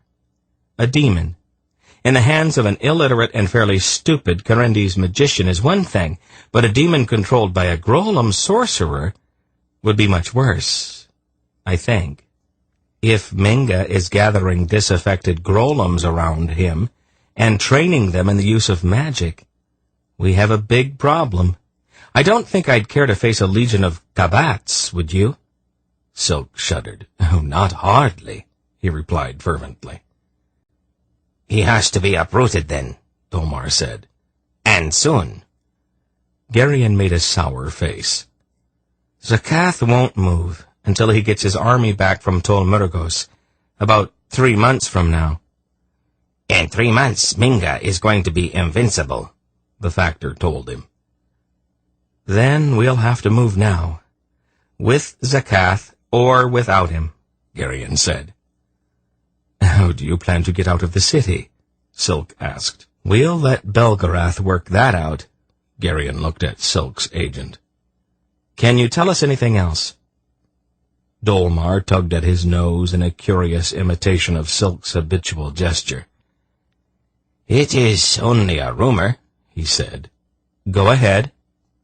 "I've been getting some hints out of Karanda that Minga's familiar demon is named Nehaz." "Is that significant?" "I can't be altogether sure, Your Majesty. When the Grolums went into Karanda in the second millennium, they destroyed all traces of Karandese mythology. No one has ever tried to record what few bits and pieces remained. All that is left is a hazy oral tradition, but the rumors I have heard say that Nehaz was the tribal demon of the original Karans, who migrated into the region before the Angarax came to Malloreon. The Karans follow Minga, not only because he is a political leader, but also because he has resurrected the closest thing they have ever had to a god of their own. A demon lord? Geryon asked him. That's a very good way to describe him, Your Majesty. If the rumors are true, the demon Nehaz has almost unlimited power. I was afraid you were going to say that. Later, when they were back out in the street, Geryon looked curiously at Silk. Why didn't you object when he burned those documents? It's standard practice. The rat-faced man shrugged. We never keep anything in writing.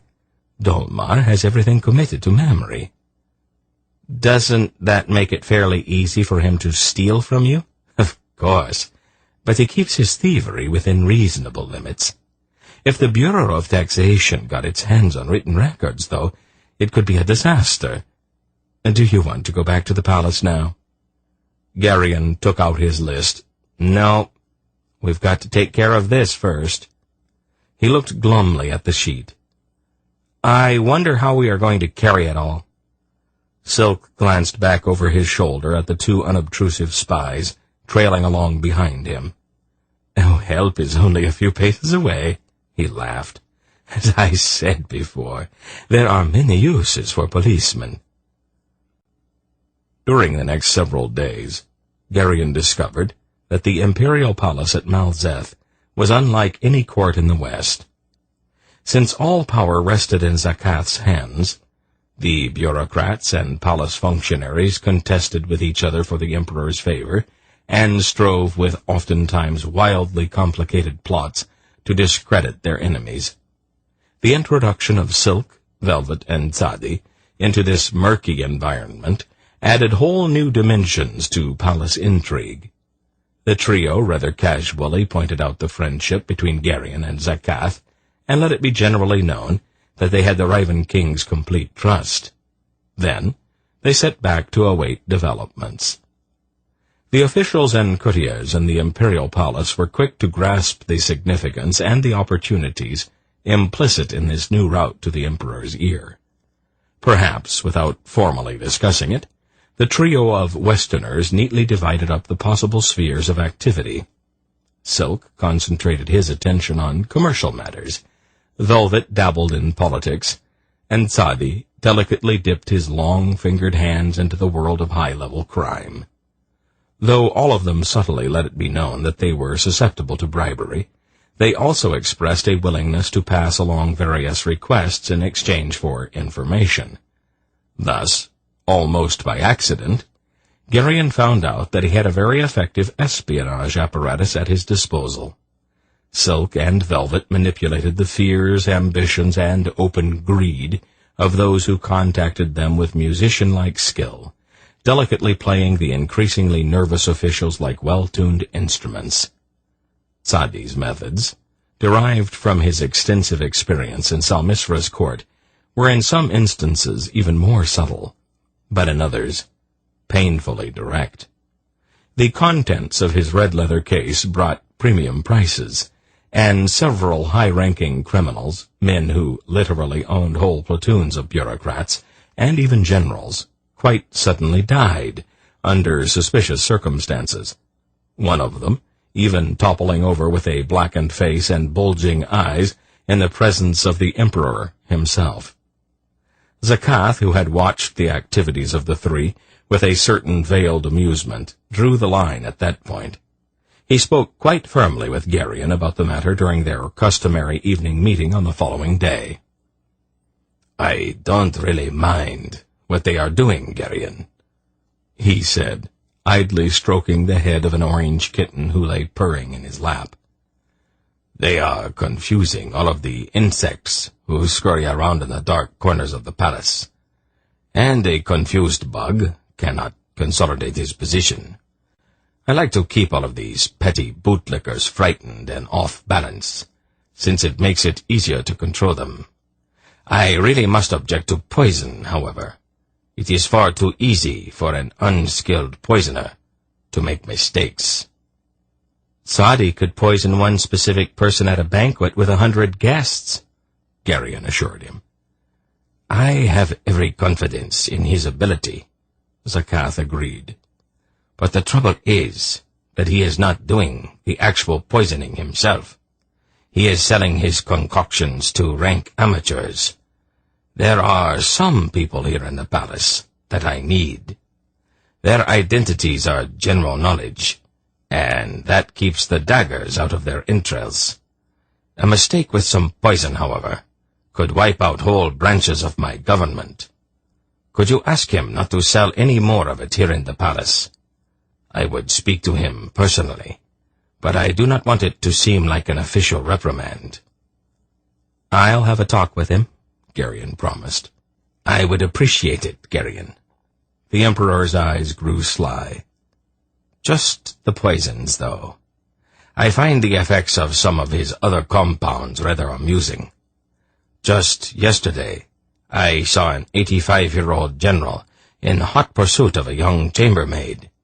The old fool has not had that kind of a thought for a quarter of a century.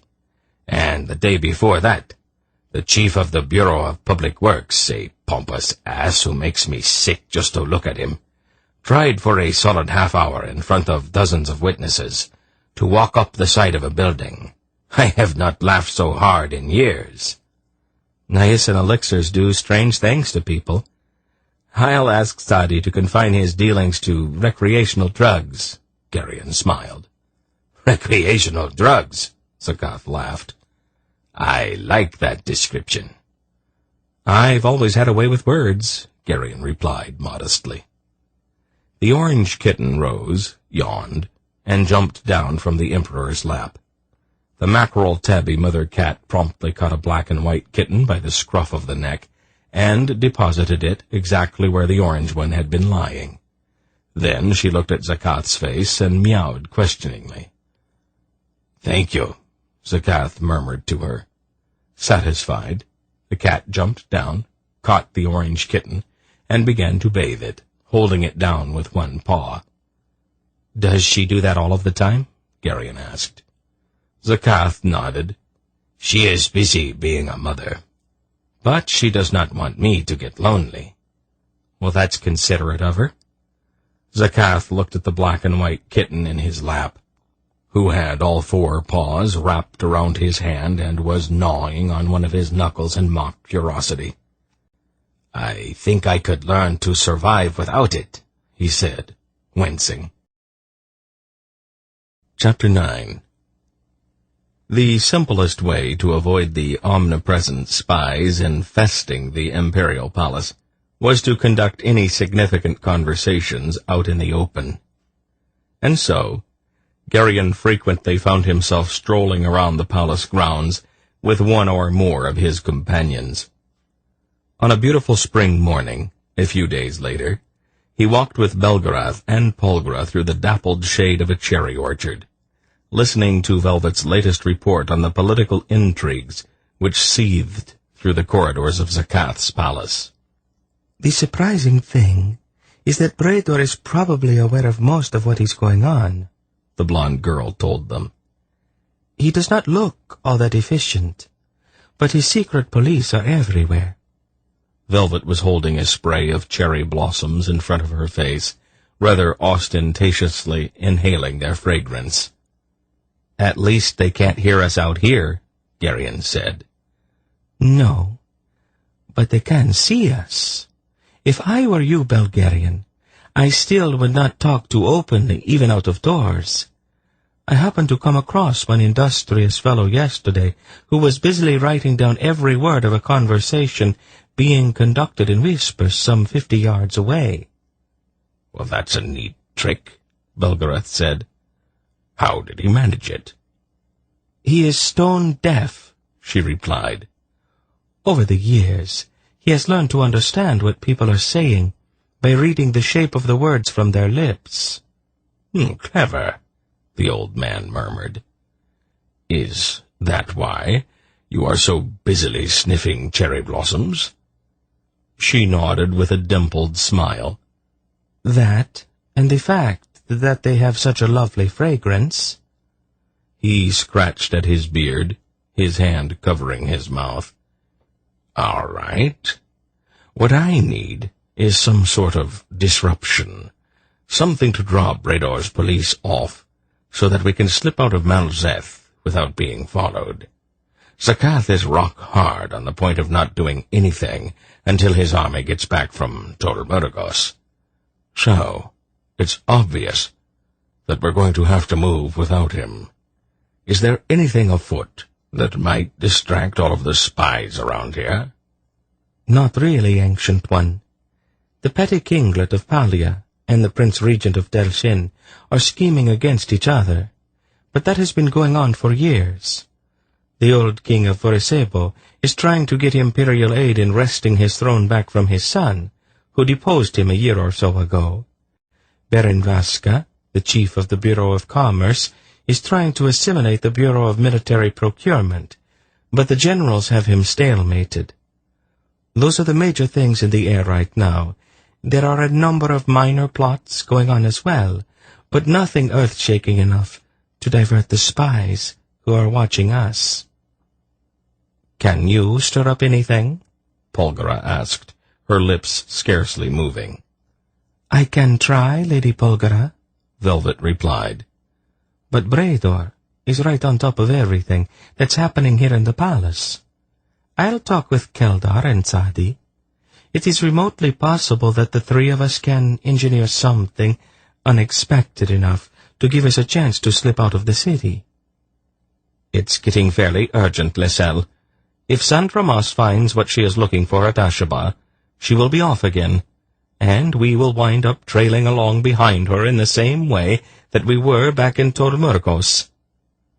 "I will see what we can come up with, my lady," Velvet promised. "Are you going back inside?" Belgarath asked her. She nodded. "I'll go with you." He looked around distastefully. "All this fresh air and exercise is a little too wholesome for my taste." "Walk a bit farther with me, Geryon," Polgara said. "All right." As Velvet and Belgarath turned back toward the east wing of the palace, Geryon and his aunt strolled on along the neatly trimmed green lawn, laying beneath the blossom-covered trees. A wren, standing on the topmost twig of a gnarled ancient tree, sang as if his heart would burst. "What's he singing about?" Geryon asked, suddenly remembering his aunt's unusual affinity for birds. "He is trying to attract the attention of a female," she replied, smiling gently. "It is that time of year again. Oh, he's being very eloquent, making all sorts of promises, most of which he will break before the summer's over."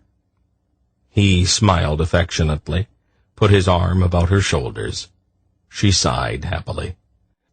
"Ah, this is pleasant," she said. "For some reason, when we are apart, I still think of you as a little boy. It always sort of surprises me to find that you have grown so tall." There was not too much that he could say to that. "How's Dernick?" he asked. "I almost never see him these days." "He and Toth and Eriond managed to find a well-stocked trout pond on the southern end of the imperial grounds," she replied with a slightly comical upward roll of her eyes. "Oh, they're catching large numbers of fish, but the kitchen staff is beginning to get a bit surly about the whole thing." "Trust Dernick to find water," Geryon laughed. "Is Eriond actually fishing, too? That seems a little out of character for him." "Oh, I don't think he's very serious about it. He goes along mostly for Dernick's company, I think, and because he likes to be outside." She paused and then looked directly at him. As so many times in the past, he was suddenly struck to the heart by her luminous beauty. "How has Sinedra been lately?" She's managed to locate a number of young ladies to keep her company. No matter where we go, she's always able to surround herself with companions. Ladies like to have other ladies about them, dear. Men are nice enough, I suppose, but a woman needs other women to talk to. There are so many important things that men just do not understand. Her face grew serious. There has not been any recurrence of what happened in Tolmergos, then? Not so far as I can tell. She seems fairly normal to me. About the only unusual thing I have noticed is that she never talks about Garen anymore. That could just be her way of protecting herself, Garion. She might not be able to put it into words exactly, but she is aware of the melancholia that came over her at Prolgu, and I am sure that she realizes that if she gives in to it, she will be incapacitated. She still thinks about Garen, I am sure, probably most of the time, but she just won't talk about him. She paused again. What about the physical side of your marriage? She asked him directly. Garrigan blushed furiously and then coughed. Well, there really hasn't been much opportunity for that sort of thing, Aunt Paul, and I think she has too many other things on her mind. She pursed her lips thoughtfully. It's not a good idea just to ignore that, Garion, she told him. After a while, people grow apart if they don't periodically renew their intimacy. He coughed again, still blushing. She doesn't really seem very interested, Aunt Paul. Oh, that's your fault, dear. All it takes is a little bit of planning and attention to detail. You make it sound awfully calculated and cold-blooded. Spontaneity is very nice, dear, but there's a great deal of charm to a well-planned seduction, too. Aunt Paul, he gasped, shocked to the core. You're an adult, Garion, dear, she reminded him. And that's one of an adult male's responsibilities. Think about it. You can be quite resourceful at times. I'm sure you will come up with something. She looked out over the sun-washed lawns. Shall we go back inside now? I think it is almost lunchtime. That afternoon, Garion once again found himself strolling about the palace grounds, this time accompanied by Silk and Tzadi the eunuch. Belgarath needs a diversion, he told them seriously. I think he has a plan to get us out of the city, but we've got to shake off all of these spies who are watching us long enough for him to put it into motion. He was busily scratching at his nose as he spoke, his hand covering his mouth. Hay fever? Silk asked him. No. Velvet told us that some of Brador's spies are deaf, but that they can tell what you are saying by watching your lips. What an extraordinary gift, Tzadi murmured. I wonder if an undeaf man could learn it. I can think of some times myself when it might have been useful, Silk agreed, covering his mouth as he feigned a cough. He looked at Tzadi. Can I get an honest answer out of you? He asked. That depends upon the question, Keldar. You are aware of the secret language? Of course. Do you understand it? I am afraid not. I have never met a Drasnian who trusted me enough to teach me. Oh, I wonder why. Tzadi flashed him a quick grin. I think we can manage if we cover our mouths when we speak, Garion said. Won't that become a little obvious after a while? What are they going to do, tell us to stop? Probably not. But we might want to pass on some disinformation sometimes. And if they know that we know about this way of listening, we won't be able to do that. The eunuch sighed about the lost opportunity, then shrugged. Oh, well, he said. Garion looked at Silk. Do you know of anything that's going on that we could use to pull the police off of our trail? No, not really, the little man replied. At the moment, the Melcene Consortium seems to be concentrating on keeping this year's price list a secret, and trying to persuade Baron Vaska that Yarblek and I should be restrained to those enclaves on the west coast. Oh, we've got Vaska pretty much in our pockets, though, as long as he stays bribed. There's a great deal of secret maneuvering going on, but I don't think anything is so close as to coming to a head right now. Even if it did, it probably wouldn't cause a big enough stink to make the secret police abandon their assignment to watch us. Why not go right to the top? Sadi suggested. I could talk to Brador and see if he is susceptible to bribery. I don't think so, Geryon said. He's having us watched on specific orders from Zakath. I doubt that any amount of money would make him consider risking his head. There are other ways to bribe people, Belgarian. Sadi smiled slyly. I have some things in my case that make people feel very good. Oh, the only trouble with them is that after you've used them a few times, you have to keep on using them. The pain of stopping is really quite unbearable. I could own Brador within the space of a week, and make him do anything I told him to do. Geryon felt a sudden surge of profound distaste for that entire notion. I'd really rather not do that, he said. Or only as a last resort.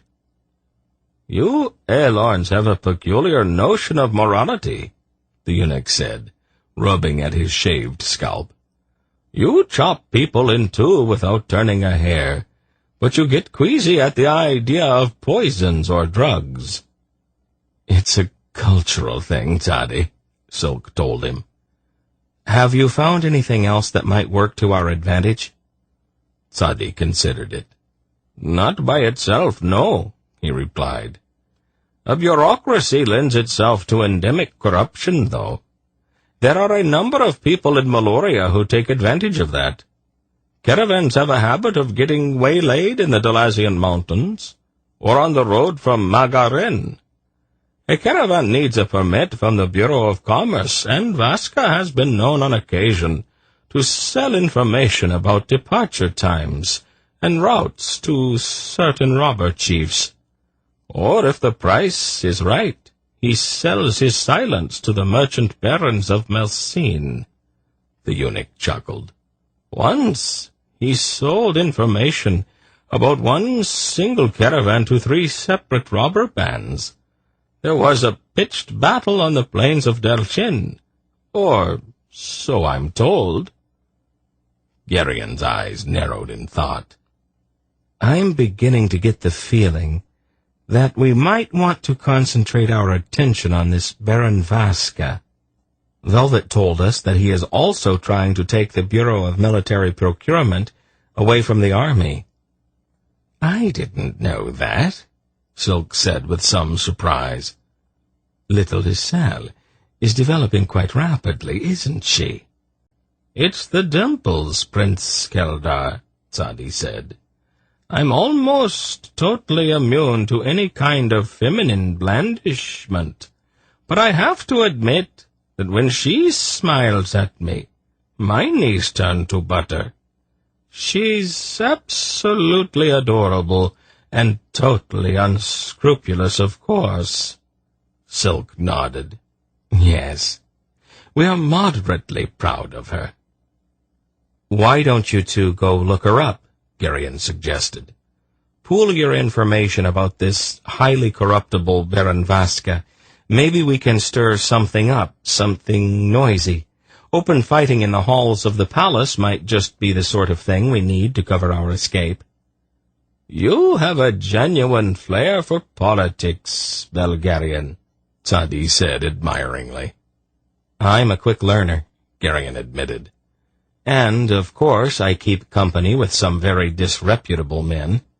Thank you, Your Majesty, the eunuch replied with mock appreciation. Shortly after supper, Geryon walked through the halls of the palace for his customary evening conversation with Zakath. As always, A soft-footed secret policeman trailed along some distance behind.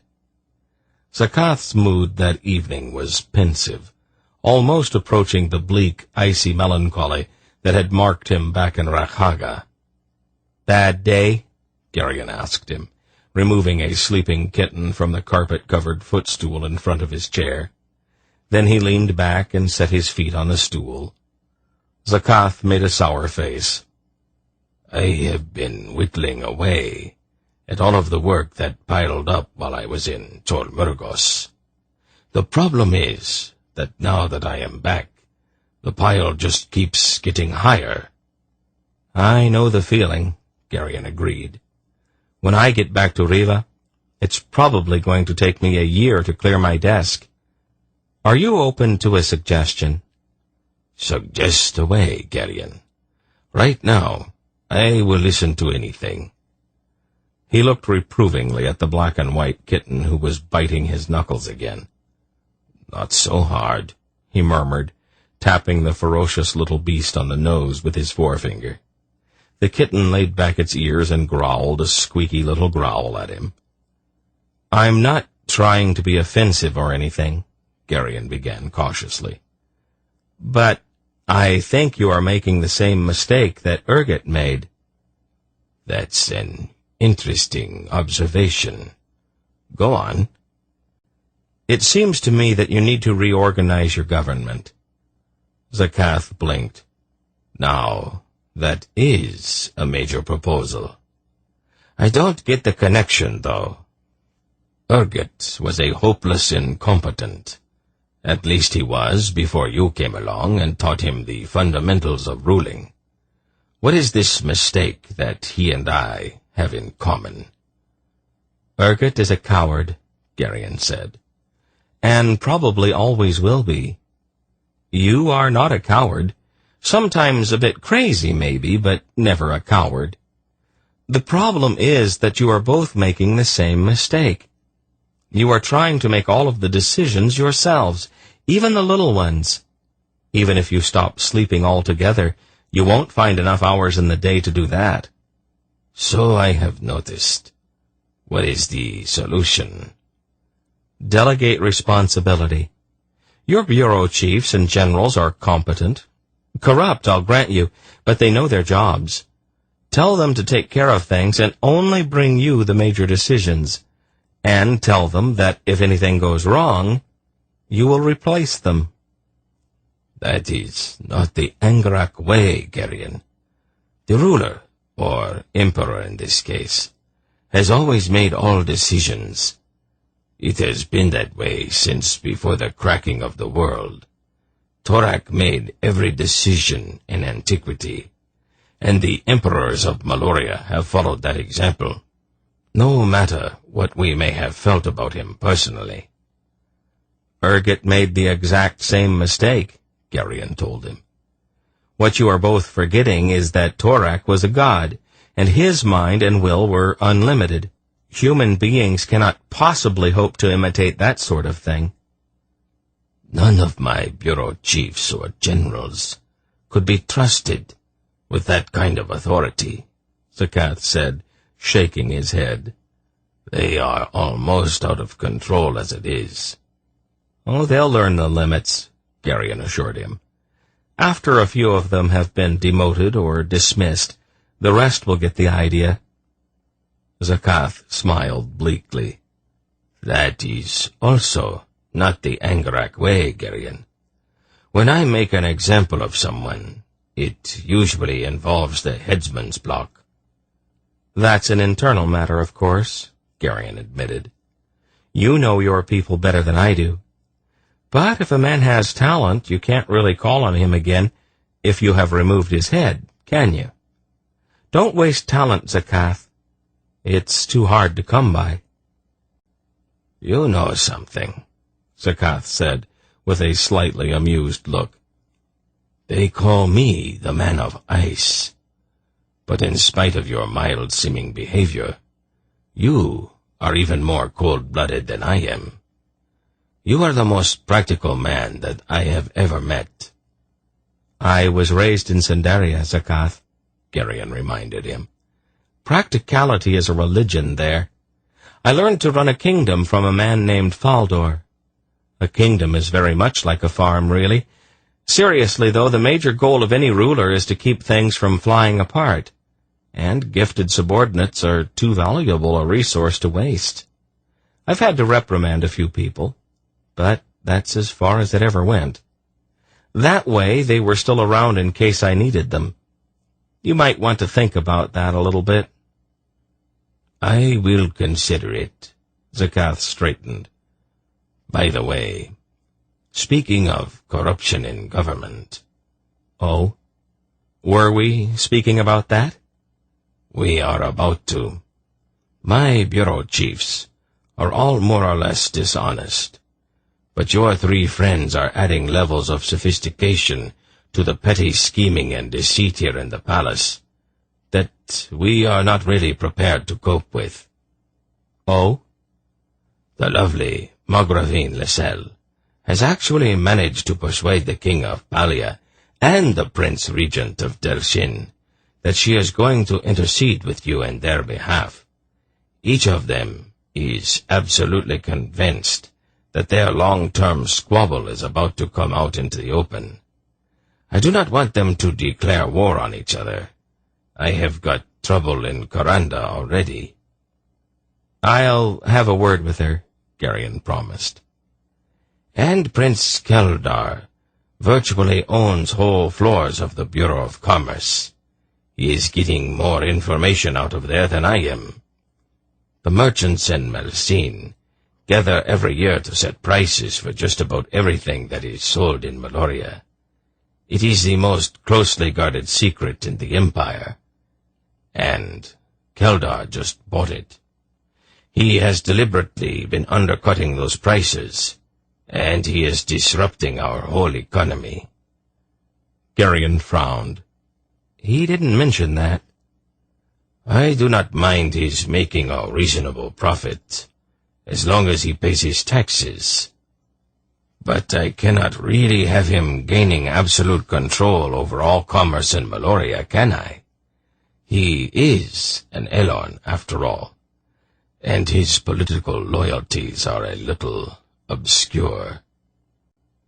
I'll suggest that he moderate his practices a bit. You have to understand Silk, though.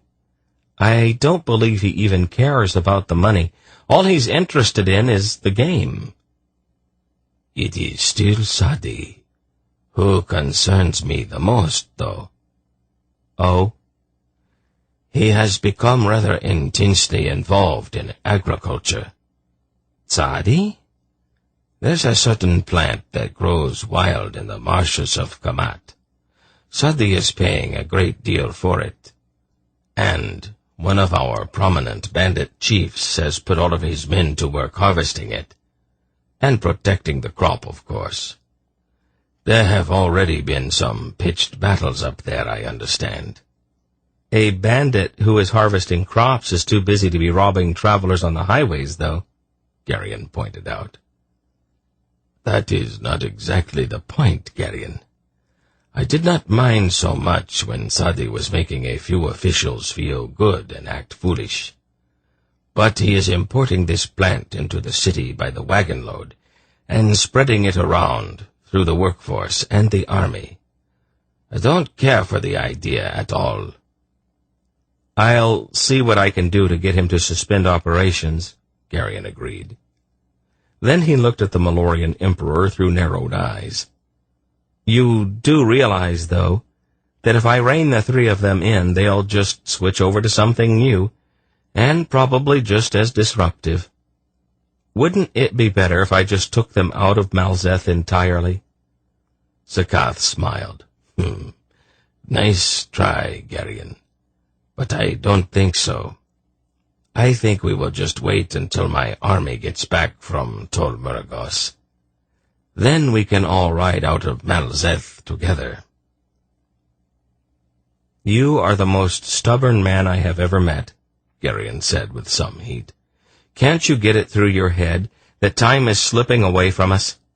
This delay could be disastrous, not only for you and me, but for the whole world.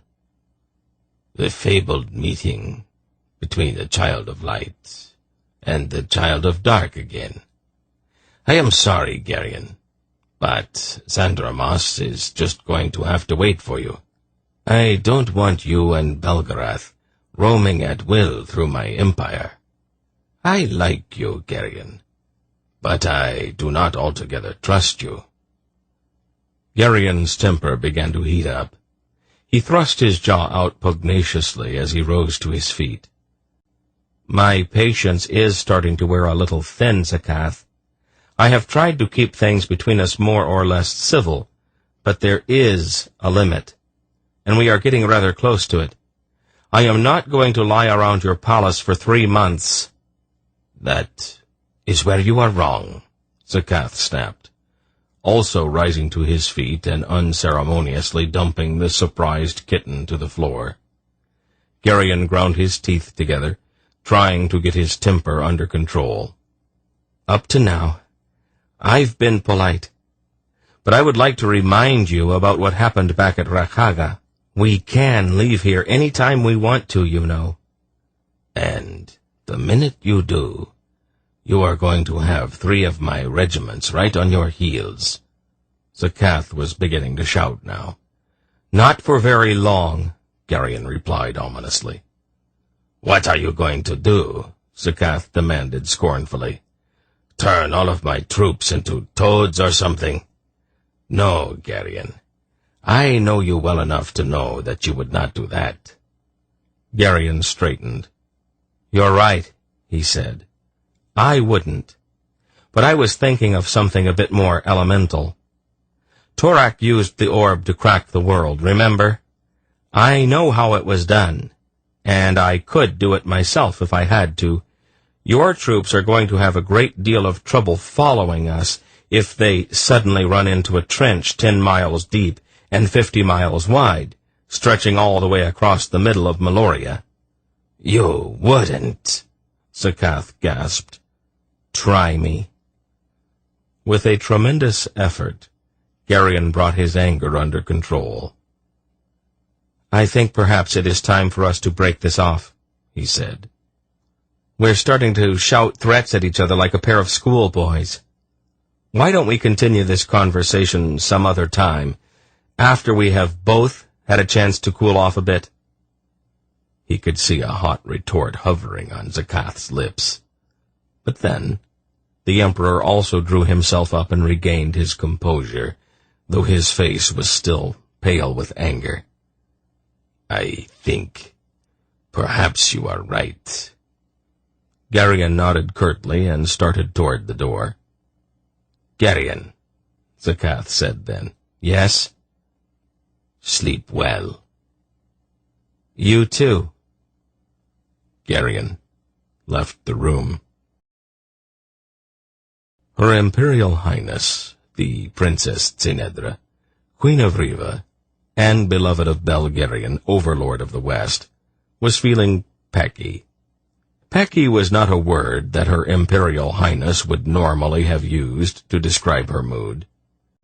Disconsolate or out of sorts might have had a more aristocratic ring, but Tsenedra was honest enough with herself privately to admit that pecky probably came closer to the mark. She moved irritably from room to room in the luxurious apartment Zakath had provided for her and Geryon, with the hem of her favorite teal-green dressing gown trailing along behind her bare feet. She suddenly wished that breaking a few dishes would not appear quite so unladylike. A chair got in her way. She almost kicked it, but remembered at the last instant that she was not wearing shoes. Instead, she deliberately took the cushion from the chair and set it on the floor. She plumped it a few times, then straightened. She lifted the hem of her dressing gown to her knees, squinted, swung her leg a few times for practice, and then kicked the cushion completely across the room. "There," she said. "Take that." For some reason, it made her feel a little better. Geryon was away from their rooms at the moment, engaged in his customary evening conversation with Emperor Zeth. Zenedra wished that he were here so that she could pick a fight with him. A nice little fight right now might modify her mood. She went through a door and looked at the steaming tub sunk into the floor. Perhaps a bath might help. She even went so far as to dip an exploratory toe in the water, then decided against it. She sighed and moved on. She paused for a few moments at the window of the unlighted sitting room that overlooked the verdant atrium at the center of the east wing of the palace. The full moon had risen early that day, and stood high in the sky, filling the atrium with its pale, colorless light, and the pool at the center of the private little court reflected back that perfect white circle of the Queen of the Night. Zenedra stood for quite some time, looking out at the window, lost in thought.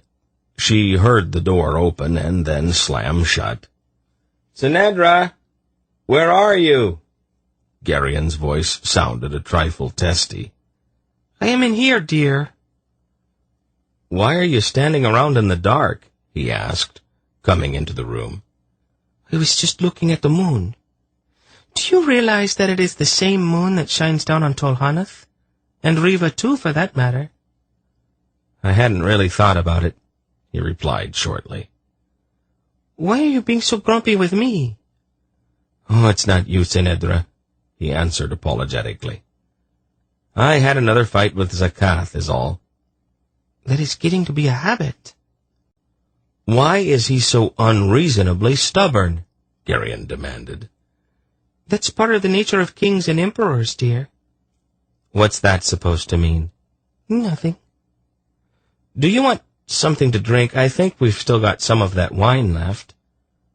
"I don't think so. Not right now." "Well, I do.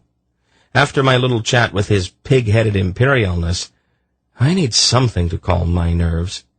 He went back out, and she heard the clink of a decanter against the rim of a goblet. Out in the moon-bright atrium, something moved out from the shadows of the tall, broad-leafed trees. It was Silk. He was wearing only his shirt and hose. He had a bath sheet over his shoulder, and he was whistling. He bent at the edge of the pool and dipped his fingers into the water. Then he stood up and began to unbutton his shirt. Zenedra smiled, drew back behind the drape, and watched as the little man disrobed. Then he stepped down into the pool, shattering the reflected moon into 1,000 sparkling fragments. Zenedra continued to watch as he lazily swam back and forth in the moon-dappled water. Then there was another shadow under the trees, and Liselle came out into the moonlight. She wore a loose-fitting robe, and there was a flower in her hair. The flower was undoubtedly red, but the wan light of the full spring moon leached away the color, making it appear black against the blonde girl's pale hair. "How's the water?" she asked quite calmly. Her voice seemed very close, almost as if she were in the same room with the watching Zenedra. Silk gave a startled exclamation, then coughed as his mouth and nose filled with water. He spluttered, then recovered his composure. "Not bad," he replied in an unruffled tone. "Good," Liselle said. She moved to the edge of the pool. "Keldar, I think it is time that we had a talk." "Oh? About what?" "About this." Quite calmly she unbelted her robe and let it fall to the ground about her feet. She was not wearing anything under the robe. "You seem to have a little difficulty grasping the idea that things change with the passage of time," she continued, dipping one foot into the water. Quite deliberately, she pointed at herself. "This is one of those things." "I noticed that," he said admiringly. "I'm so glad. I was beginning to be afraid that your eyes might be failing." She stepped down into the pool and stood waist-deep in the water. "Well?" she said then. Well, what? What do you plan to do about it? She reached up and took the flower from her hair and carefully laid it on the surface of the pool. Tinedra darted to the door on silent bare feet. Geryon, she called in an urgent whisper. come here. Why? Keep your voice down and come here. He grumbled slightly and came into the darkened room. What is it? She pointed at the window with a muffled giggle. Look, she commanded in a delighted little whisper. Geryon went to the window and looked out. After a single glance, he quickly averted his eyes. Oh, my, he said in a strangled whisper. Tinedra giggled again, came to his side, and burrowed her way under his arm. Isn't that sweet? She said softly. I'm sure it is, he whispered back. But I don't think we ought to watch. Why not? The flower Lizelle had laid on the water had floated across the intervening space, and Silk, his expression bemused, picked it up and smelled it. Yours, I believe, he said, holding it out to the pale-skinned girl sharing the pool with him. Why, yes, I believe it is, she replied. But you have not answered my question. Which question? What are you going to do about this? I'll think of something. Good. I'll help you. Geryon firmly reached out and pulled the drape shut. You spoil sport, Tinedra pouted. Never mind, he told her. Now, come away from the window. He drew her out of the room. I can't understand what she's up to, he said. I thought that was very obvious. Tinedra? She is seducing him, Geryon. She has been in love with him since she was a little girl, and she's finally decided to take steps. I'm so happy for her that I could just burst. He shook his head. I will never understand women. Just when I think I've got everything worked out, you all get together and change the rules. You wouldn't believe what Aunt Paul said to me just this morning. Oh? What was that?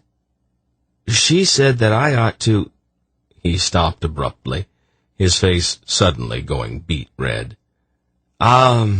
Never mind, he added lamely. What was it? I'll tell you some other time. He gave her a peculiar look then. It was a look she thought she recognized. Have you taken your evening bath yet? He asked with exaggerated casualness. Not yet. Why? I thought I might join you, if you don't mind. Tinedra artfully lowered her lashes. If you really want to, she said in a girlish voice. I'll light some candles in there. The lamp's a bit bright, don't you think? Whatever you prefer, dear. And I think I'll bring in the wine, too. It might help us to relax. Tinedra felt an exultant little surge of triumph. For some reason, her irritability had entirely disappeared. I think that would be just lovely, dear.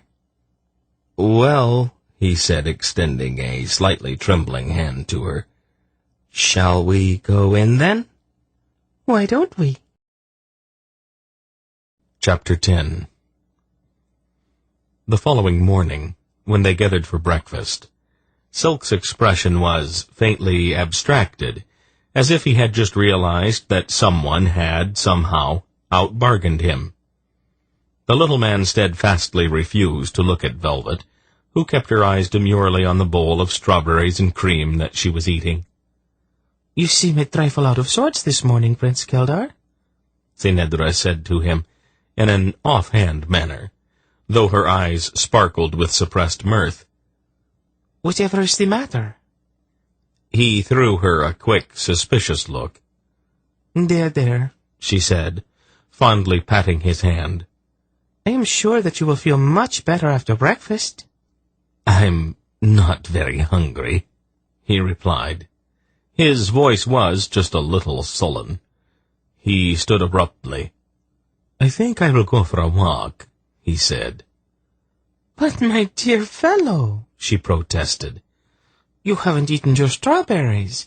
They're absolutely delicious, aren't they, Lascelles?" "Marvelous," the blonde girl agreed, with only the faintest hint of her dimples showing. Silk's scowl deepened, and he marched resolutely toward the door. "May I have yours, Keldar?" Velvet called after him.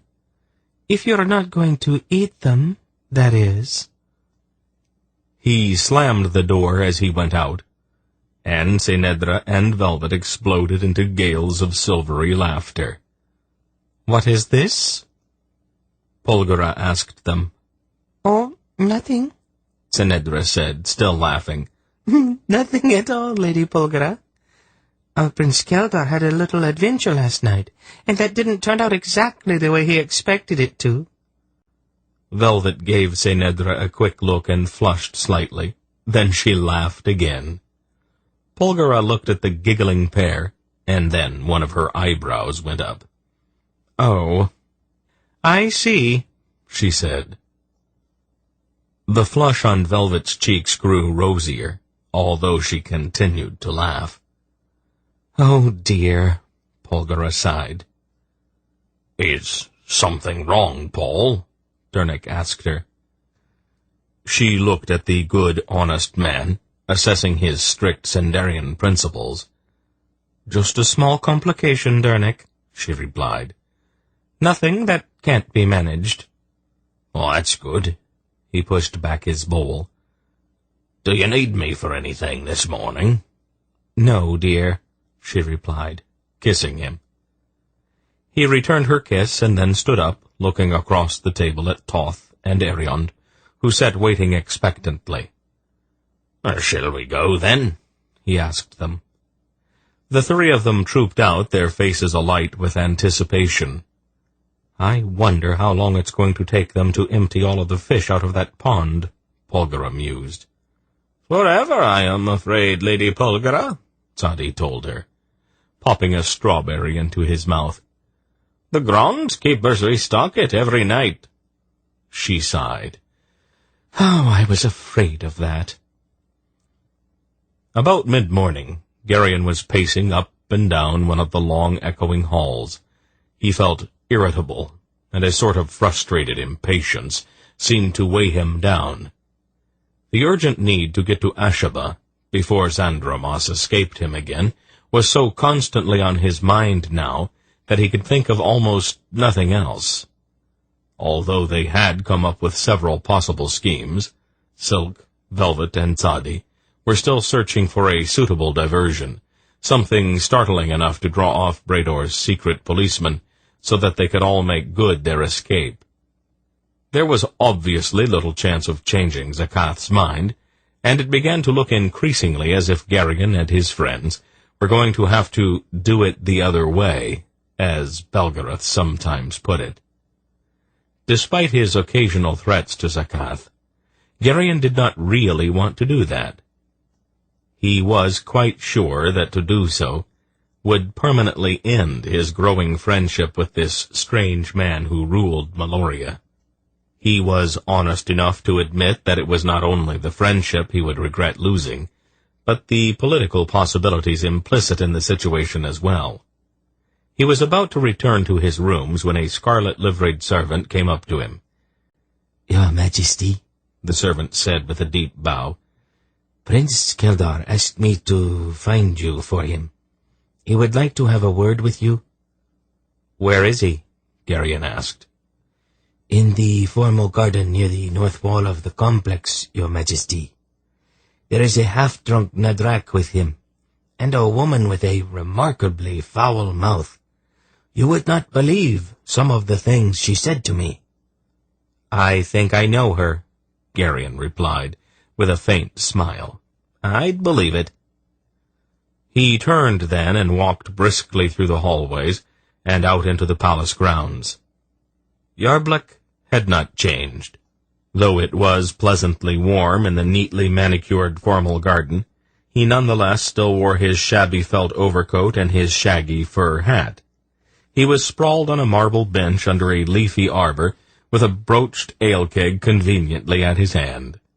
Vela, as lush as ever, wandered idly among the flower beds, dressed in her tight-fitting Nedrak vest and leather trousers. Her silver-hilted daggers protruded from the tops of her boots and from her belt, and her walk was still that same challenging, sensual strut, a mannerism she had practiced for so long that it was by now automatic, and probably even unconscious. Silk sat on the grass near Yarblick's bench, and he, too, held an ale-cup. "I was just about to come looking for you," he said as Geryon approached. The rangy Yarblick squinted at Geryon. "Well, well," he said, blinking owlishly. "If it isn't the boy king of Riva. I see that you are still wearing that big sword of yours." "It's a habit," Geryon shrugged. "You are looking well, Yarblick. Aside from being a little drunk, that is." "I've been cutting down," Yarblick said rather piously. "My stomach is not what it used to be." "Did you happen to see Belgarath on your way here?" Silk asked Geryon. "No. Should I have?" "I sent for him, too.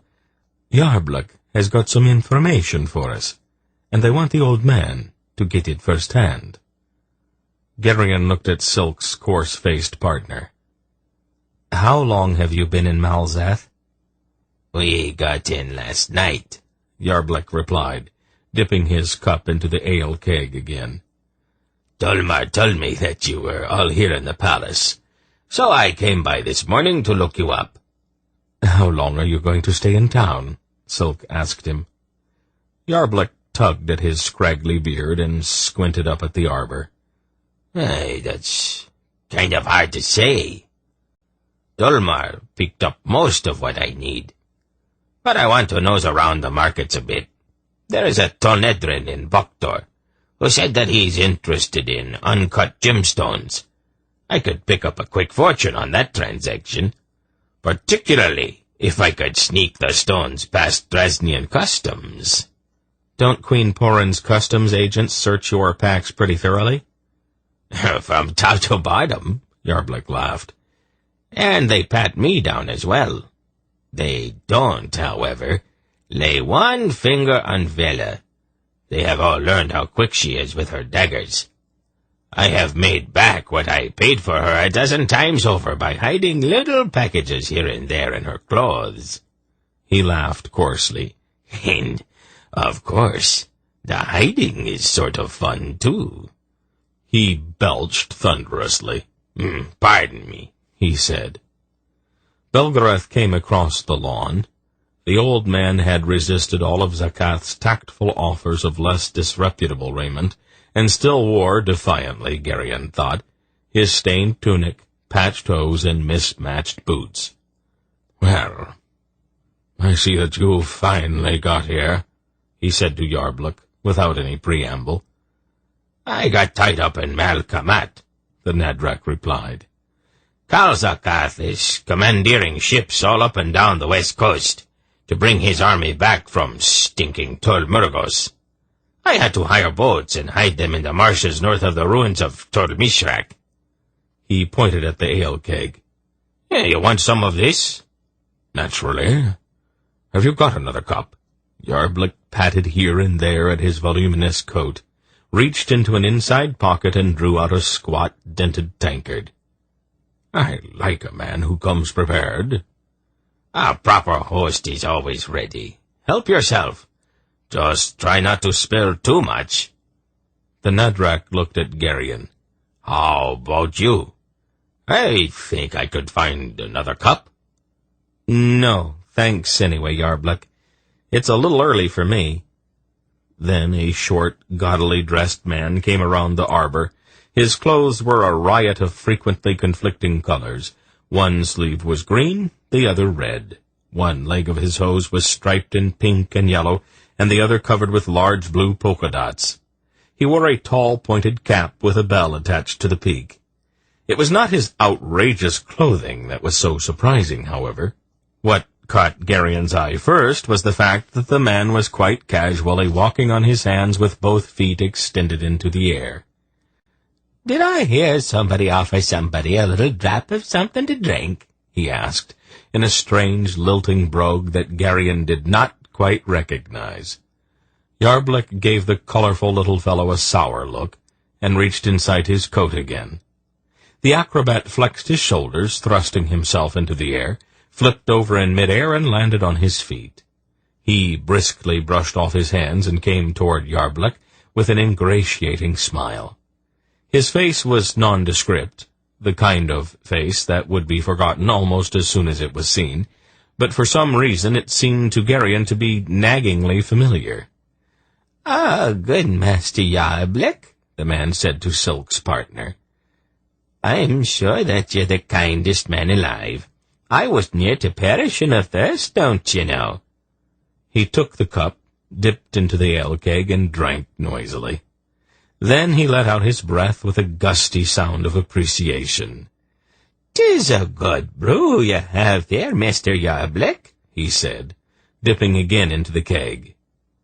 Belgarath had a peculiar expression on his face, partly puzzled, but at the same time partially amused. "He came tagging along when we left Malkamat," Yarblick told them. "Vela finds him amusing, so I haven't chased him off yet. She turns a little shrill when she doesn't get her own way." "The name is Feldegast, fine gentleman," the gaudy little fellow introduced himself with an exaggerated bow. "Feldegast the juggler. I be also an acrobat, as you've seen for yourselves, a comedian of no mean ability and an accomplished magician. I can baffle your eyes with me unearthly skill at prestidigitation, don't you know? I can also play rousing tunes on a little wooden whistle, or, if your mood be melancholy, I can play you sad songs on the lute to bring a lump to your throat and fill your eyes with sweet, gentle tears. Would you be wanting to witness some of me unspeakable talent?" "Maybe a little later," Belgarath told him, his eyes still a little bemused. "Right now, we have some business to discuss." "Take another cup of ale and go entertain Vela, comedian," Yarblick said to him. "Tell her some more off-color stories." "It will be me eternal delight, good Master Yarblick," the outrageous fellow said grandly. "She's a good strapping wench, with a lusty sense of humor and a fine appreciation for body stories." He dipped out more ale and then capered across the lawn toward the dark-haired Nadrak girl. "You're disgusting," Yarblick growled, looking after him. "Some of the stories he tells her make my ears burn, but the nastier they are, the harder she laughs." He shook his head moodily. "Let's get down to business," Belgarath said. "We need to know what's going on in Karanda, right now." "Well, that's simple," Yarblick told him. "Minga, that's what's going on. Minga and his cursed demons." "And Dolmar filled us in," Silk said. "We know about what happened at Kalida, and about the way that the Karans are flocking in to join his army from all over the 7 kingdoms. Is he making any moves toward the south yet?" "Not that I've heard," Yarblick replied. "He seems to be consolidating things through the north right now. He's whipping all of the Karans into hysteria, though. If Zakath doesn't do something quickly, he's going to have a full-scale revolution on his hands. I can tell you, though, that it's not safe to travel in northern Karanda right now. Minga's shrieking Karans control everything to the coast of Zamad." "We have to go to Ashaba," Gerion told him. "I would not advise it," Yarblick said bluntly. "The Karans are picking up some very unsavory habits." "Oh?" Silk said. "I am an Angarak," Yarblick said, "and I've been watching Grolums cut out human hearts to offer to Torak since I was a boy. But what's happening in Karanda turns even my stomach. The Karans stake captives out on the ground and then call up their demons. The demons are all getting fat.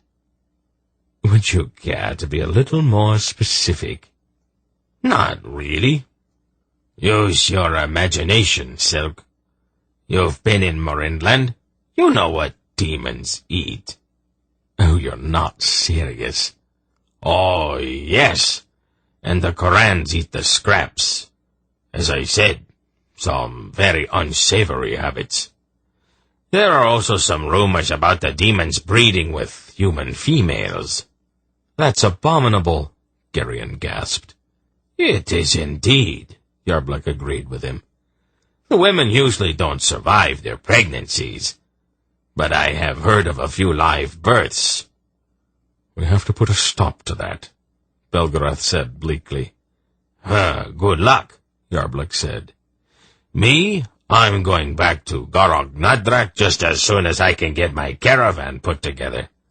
I'm not going anywhere near Minga, or the tame demon he keeps on a leash. Nehaz? Geryon asked. Ah, you've heard the name, then? Dolmar told us. We should probably start with him, Belgarath said.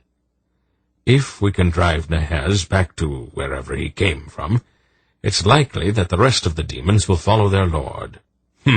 Neat trick, Yarblek grunted. I have certain resources, the old man told him.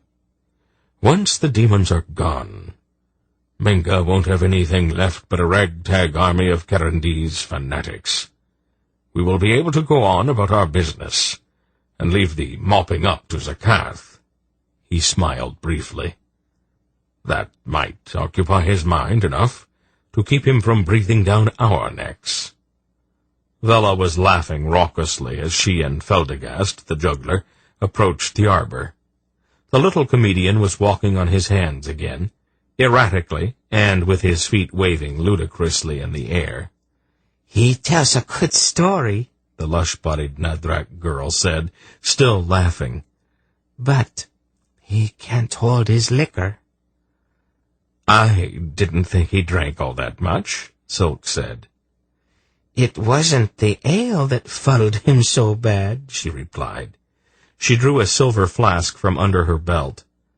I gave him a pull or two at this. Her eyes suddenly sparkled with mischief. Care to try some, Silk? She offered, holding out the flask. What's in it? He asked suspiciously. Just a little drink we brew in Garog Nadrak, she said innocently. It's as mild as mother's milk, she demonstrated by taking a long drink from the flask. Othlas? She nodded. Oh, no thanks, he shuddered. The last time I drank that, I lost track of a whole week. Don't be so chicken-livered, Silk, she told him scornfully. She took another drink. See?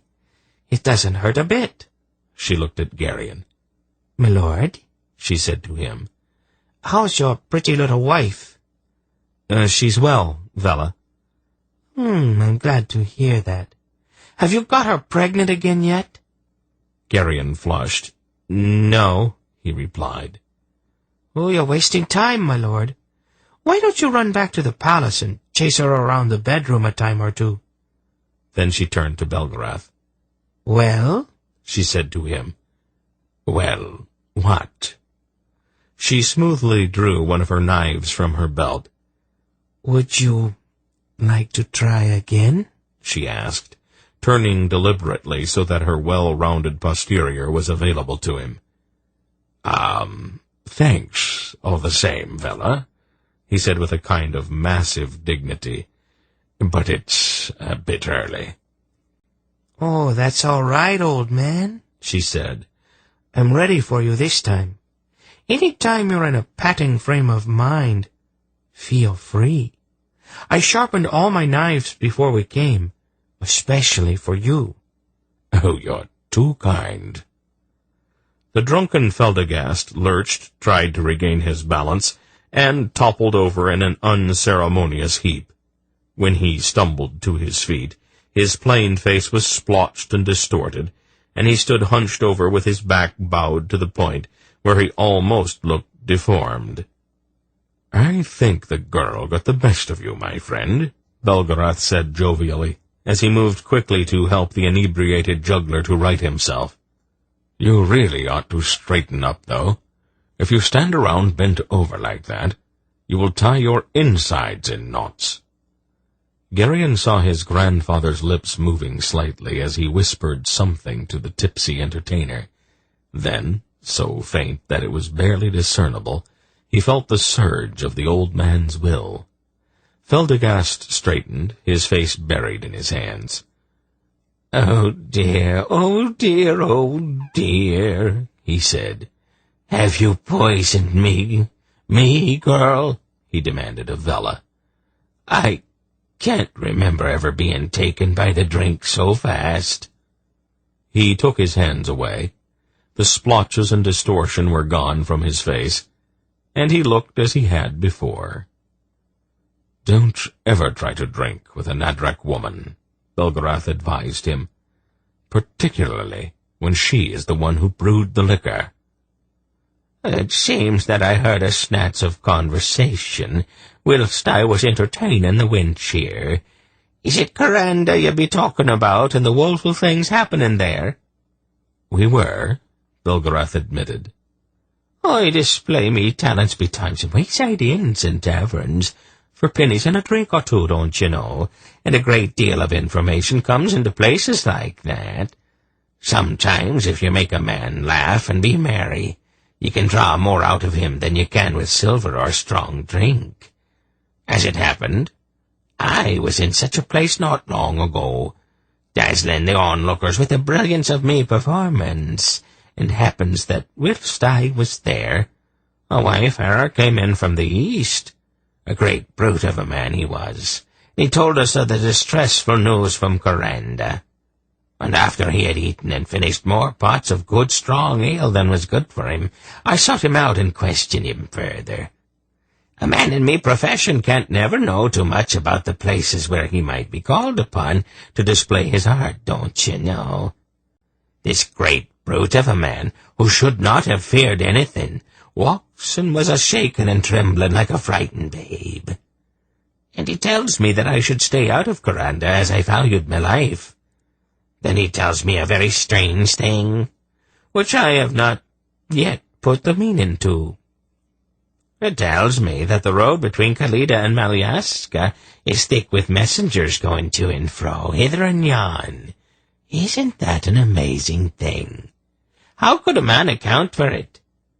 But there be strange things going on in the world, good masters, and wonders to behold that no man at all could ever begin to imagine.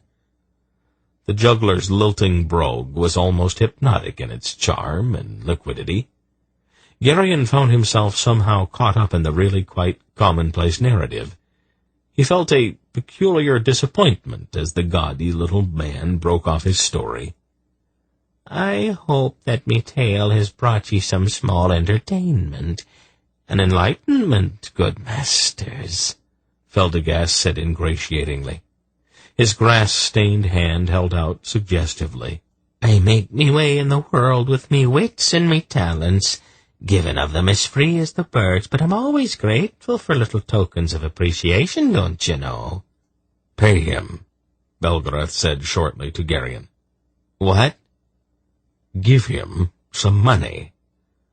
Geryon sighed and reached for the leather purse at his belt. "May the gods all smile down on you, young master." Feldegast thanked Geryon effusively for the few small coins which changed hands. Then he looked slyly at Vela. "Tell me, girl, have you ever heard the story of the milkmaid and the peddler? I must give you fair warning that it's a naughty little story, and I'd be covered with shame to bring a blush to your fair cheeks." "I haven't blushed since I was 14, Vela said to him. "Well, then, why don't we go apart a ways, and I'll see if I can remedy that. I'm told that blushing is good for the complexion. Vela laughed and followed him back out onto the lawn.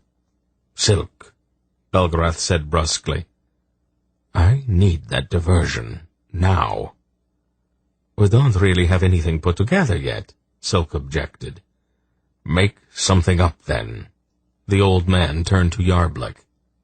And I don't want you to leave Malzeth until I give you the word. I might need you here. What's the matter, grandfather? Geryon asked. We have to leave here, as quickly as possible. Out on the lawn, Vela stood wide-eyed and with the palms of her hands pressed to her flaming cheeks. You'll have to admit that I warned you, me girl, Feldegast chortled triumphantly. Which is more than I can say about the deceitful way you slipped your dreadful brew into me craw. He looked at her admiringly. I must say, though, that you bloom like a red, red rose when you blush like that, and you're a joy to behold in your maiden-like confusion. Tell me, have you heard by chance the one about the shepherdess and the knight-errant? Vela fled. That afternoon, Silk, who normally avoided anything remotely resembling physical exertion, spent several hours in the leafy atrium in the center of the east wing, busily piling stones across the mouth of the tiny rivulet of fresh, sparkling water which fed the pool at the center of the little garden. Geryon watched curiously from the window of his sitting-room until he could stand it no longer. He went out into the atrium to confront the sweating little Drasnian. "Are you taking up landscaping as a hobby?" "No," Silk replied, mopping his forehead. "Just taking a little precaution is all." "Precaution against what?" Silk held up one finger. "Wait," he said, gauging the level of the water rising behind his improvised dam. After a moment, the water began to spill over into the pool with a loud gurgling and splashing. "Noisy, isn't it?" he said proudly. "Won't that make sleep in these surrounding rooms a little hard?" Geryon asked. "It's also going to make listening almost impossible," the little man said smugly. "As soon as it gets dark, why don't you and I and Sadi and Lyselle gather here? We need to talk, and my cheerful little waterfall should cover what we say to each other." "Why after dark?" Silk slyly laid one finger alongside his long, pointed nose. "So that the night will hide our lips from those police who don't use their ears to listen with." "Oh, that's clever," Geryon said. "Why, yes, I thought so myself." Then Silk made a sour face. "Actually, it was Lyselle's idea," he confessed. Geryon smiled. "But she let you do the work," Silk grunted. "She claimed that she didn't want to break any of her fingernails. I was going to refuse, but she threw her dimples at me, and I gave in." "She uses those very well, doesn't she? They're more dangerous than your knives." "Are you trying to be funny, Geryon?" "Would I do that, old friend?" As the soft spring evening descended over Malzeth, Geryon joined his three friends in the dim atrium beside Silk's splashing waterfall. "Very nice work, Galdar," Velvet complimented the little man. "Oh, shut up."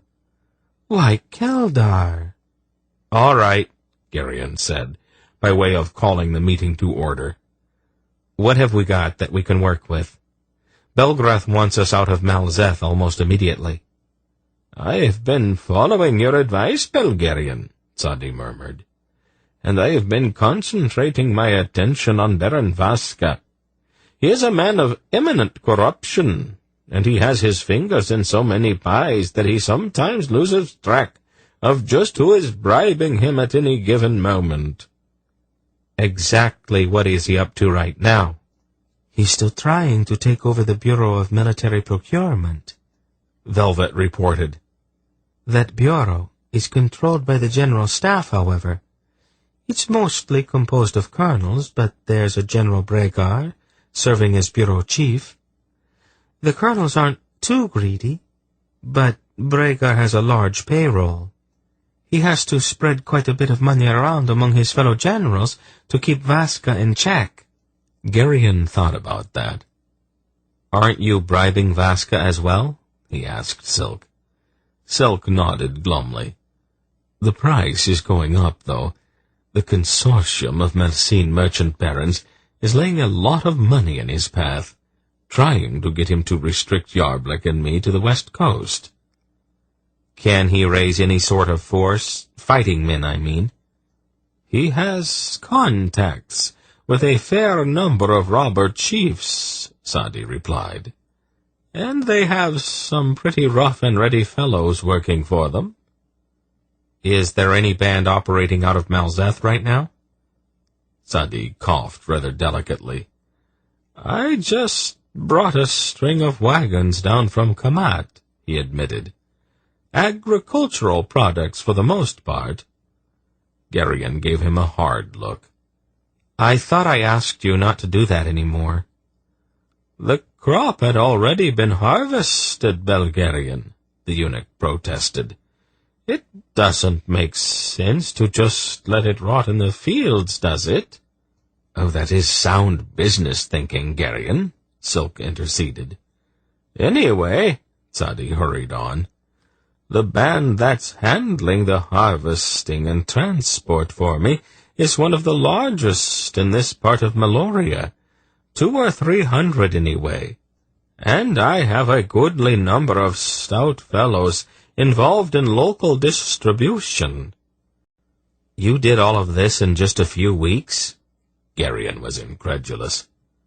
"One makes very little profit by allowing the grass to grow under one's feet," Sadi stated piously. "Oh, well put," Silk approved. "Thank you, Prince Keldar." Geryon shook his head in defeat. "Is there any way you can get your bandits into the palace grounds?" "Bandits?" Sadi sounded injured. "Isn't that what they are?" "I prefer to think of them as entrepreneurs." "Whatever. Can you get them in?" "I sort of doubt it, Belgarian. What did you have in mind?" "I thought we might offer their services to Baron Vaska to help in his forthcoming confrontation with the General Staff." "Is there going to be a confrontation?" Sadi looked surprised. "I hadn't heard about that." "That's because we haven't arranged it yet. Vaska's going to find out, probably tomorrow, that his activities have irritated the General Staff, and that they are going to send troops into his offices to arrest him, and to dig through his records to find enough incriminating evidence to take to the Emperor." "That's brilliant," Silk said. "I liked it. But it won't work unless Vaska's got enough men to hold off a fair number of troops." "It can still work," Sadi said. "At about the same time that Vaska finds out about his impending arrest, I'll offer him the use of my men. He can bring them into the palace complex under the guise of workmen. All the bureau chiefs are continually renovating their offices. It has to do with status, I think." "What's the plan here, Geryon?" Silk asked. "I want open fighting right here in the halls of the palace.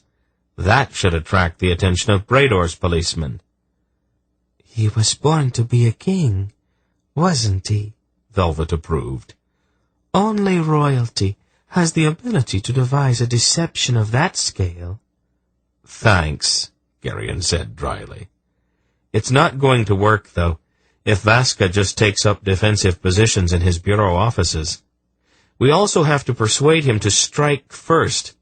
The soldiers won't really be coming after him, so we are going to have to make him start the fight himself. What kind of man is Vaska?" "Deceitful, greedy, and not really all that bright," Silk replied. Can he be pressured into any kind of rashness? Probably not. Bureaucrats tend to be cowardly.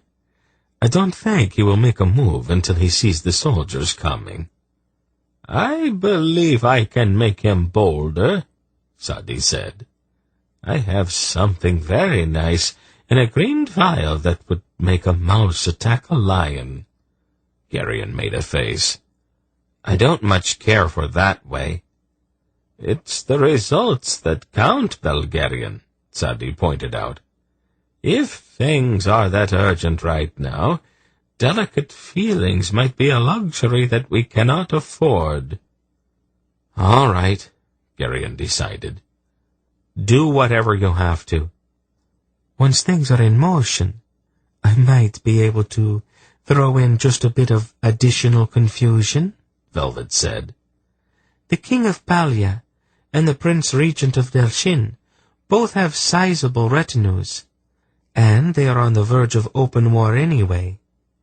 There's also the King of Versibo, who's so senile that he distrusts everybody. I could probably persuade each of them that any turmoil in the halls is directed at them personally. They'd put their men-at-arms into the corridors at the first sound of fighting. Now, that's got some interesting possibilities, Silk said, rubbing his hands together gleefully. A 5-way brawl in the palace ought to give us all the opportunity we need to leave town. And it wouldn't necessarily have to be confined to the palace, Sadi added thoughtfully.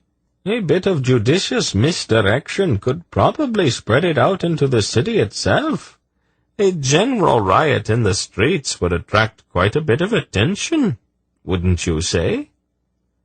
How long would it take to set it up? Silk looked at his partners in crime. 3 days, he asked them. Maybe 4. They both considered it, then nodded. That's it then, Geryon. 3 or 4 days. All right. Do it. They all turned and started back toward the entrance to the atrium. Margravine Lascelles, Sadi said firmly. Yes, Sadi. I will take my snake back now, if you don't mind. Oh, of course, Sadi. She reached into her bodice for Zeth. Silk's face blanched, and he stepped back quickly. Something wrong, Keldar? She asked innocently. Never mind. The little man turned on his heel and went on through the green-smelling evening gesticulating and talking to himself. Chapter 11. His name was Balska. He was a rheumy-eyed seafaring man with bad habits and mediocre skills who hailed from Caduz, a fish-reeking town on one of the northern Melcene Islands. He had signed on as a common deckhand for the past 6 years aboard a leaky merchantman grandiosely named the Star of Jarot, commanded by an irascible peg-leg captain from Karanda who called himself Woodfoot, a colorful name which Balska privately suspected was designed to conceal the captain's true identity from the maritime authorities. Balska did not like Captain Woodfoot. Balska had not liked any ship's officers since he had been summarily flogged 10 years back for pilfering grog from ship's stores aboard a ship of the line in the Malloreon Navy. Balska had nursed his grievance from that incident until he had found an opportunity to jump ship. Then he had gone in search of kindlier masters and more understanding officers in the merchant marine. He had not found them aboard the Star of Jarot. His most recent disillusionment had come about as the result of a difference of views with the ship's bosun, a heavy-fisted rascal from Panor and Rengal. That altercation had left Balska without his front teeth, and his vigorous protest to the captain had evoked jeering laughter, followed by his being unceremoniously kicked off the quarterdeck by a nail-studded leg constructed of solid oak. The humiliation and the bruises were bad enough, but the splinters which festered for weeks in Balska's behind made it impossible for him to sit down, and sitting down was Balska's favorite position. He brooded about it. Leaning on the starboard rail, well out of Captain Woodfoot's view, and staring out at the lead-gray swells surging through the straits of Peribor, as the Star of Tarot beat her way northwesterly, past the swampy coast of the southwestern Delasian protectorates, and then on around the savage breakers engulfing the Turam Reef. By the time they had cleared the reef and turned due north along the desolate coast of Finda, Balska had concluded that life was going out of its way to treat him unfairly, and that he might be far better off seeking his fortune ashore. He spent several nights prowling through the cargo hold with a well-shielded lantern until he found the concealed compartment where Woodfoot had hidden a number of small, valuable items that he did not want to trouble the customs people with. Balska's patched canvas sea bag picked up a fair amount of weight rather quickly that night. When the Star of Tarot dropped anchor in the harbor of Malgamila, Balska feigned illness and refused his shipmates' suggestion that he go ashore with them for the customary end-of-the-voyage carouse. He lay instead in his hammock, moaning theatrically. Late during the dog watch, he pulled on his tarred canvas sea-coat, the only thing of any value that he owned, picked up his sea bag, and went on silent feet up to the deck. The solitary watch, as Balska had anticipated, lay snoring in the scuppers, snuggled up to an earthenware jug. There were no lights in the aft cabins where Woodfoot and his officers lived in idle luxury, and the moon had already set. A small ship's boat swung on a painter on the starboard side, and Balska deftly dropped his sea bag into it, swung over the rail, and silently left the Star of Tarot forever. He felt no particular regret about that. He did not even pause to mutter a curse at the vessel which had been his home for the past 6 years. Balska was a philosophical sort of fellow. Once he had escaped from an unpleasant situation, he no longer held any grudges. When he reached the docks, he sold the small ship's boat to a beady-eyed man with a missing right hand. Balska feigned drunkenness during the transaction, and the maimed man, who had undoubtedly had his hand chopped off as a punishment for theft, paid him quite a bit more for the boat than would have been the case had the sale taken place in broad daylight. Balska immediately knew what that meant. He shouldered his sea bag, staggered up the wharf, and began to climb the steep cobblestone street from the harbor.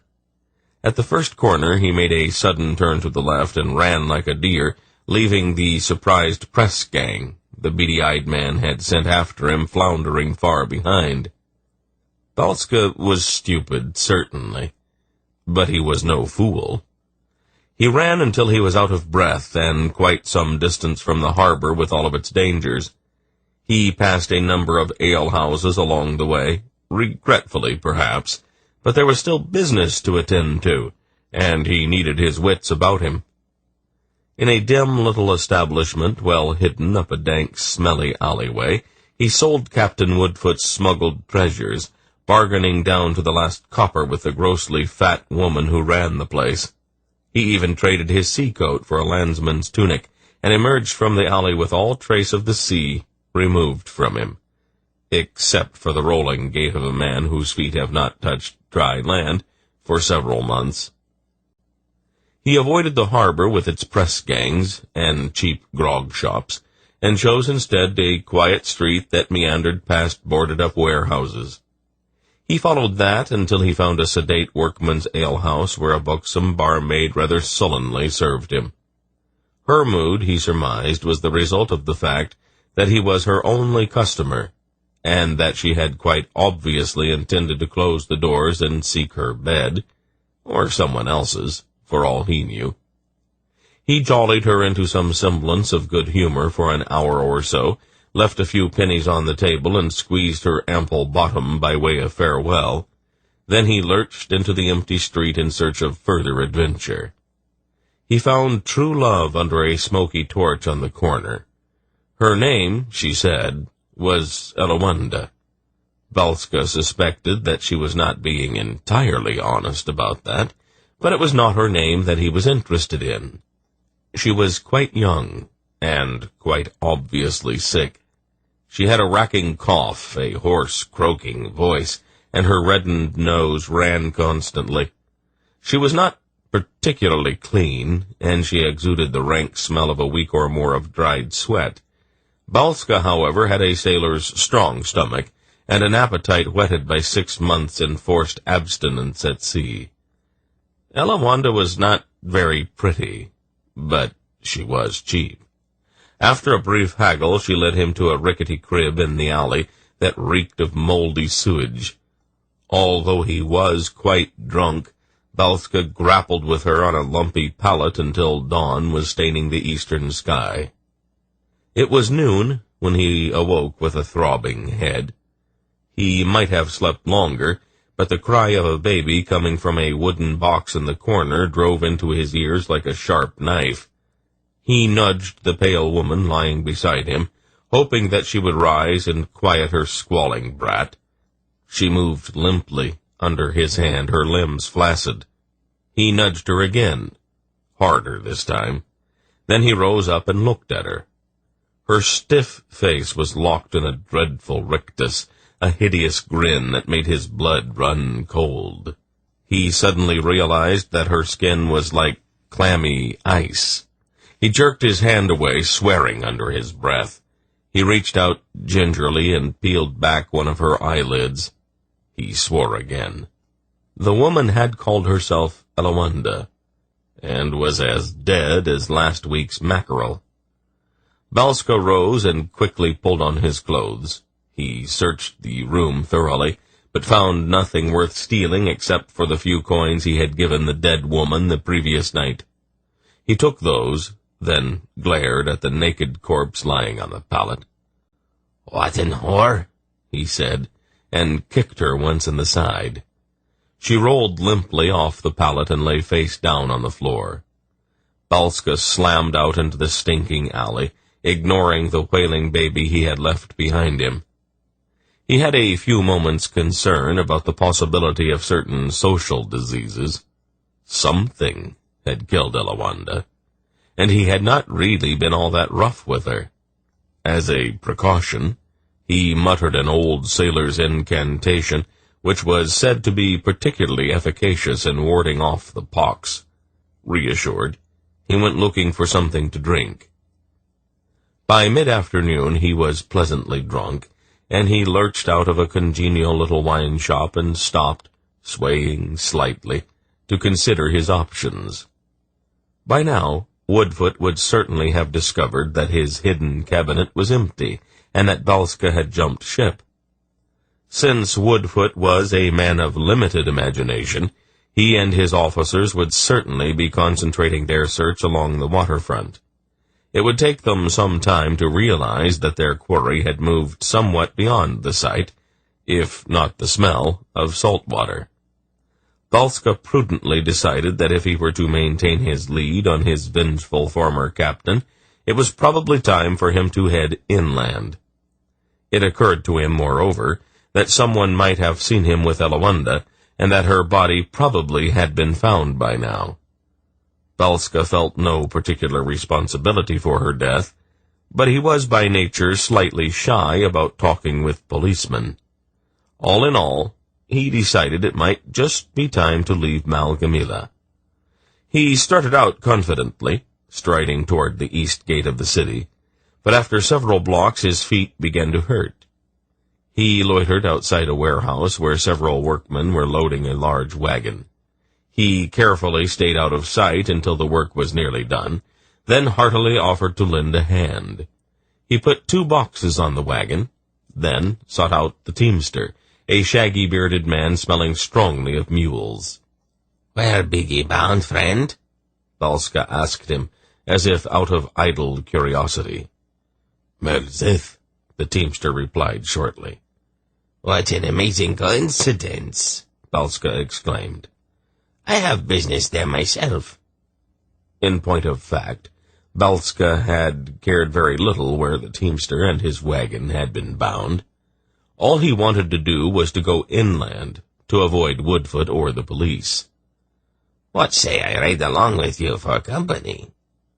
"I don't get all that lonesome," the teamster said curlishly. Balska sighed. It was going to be one of those days. "I'd be willing to pay," he offered sadly. "How much?" "I don't really have very much." 10 coppers, the teamster said flatly. 10? Oh, I haven't got that much. "You'd better start walking then. It's that way." Balska sighed and gave in. "All right, 10. "In advance." "Half now, half when we get to Malzeth." "In advance." "Well, that's hard." "So is walking."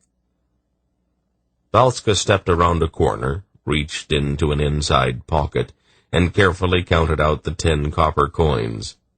The hoard he had accumulated as a result of his pilferage aboard the Star of Jarot had dwindled alarmingly. A number of possibilities occurred to him. He shifted his sheath knife around until it was at his back.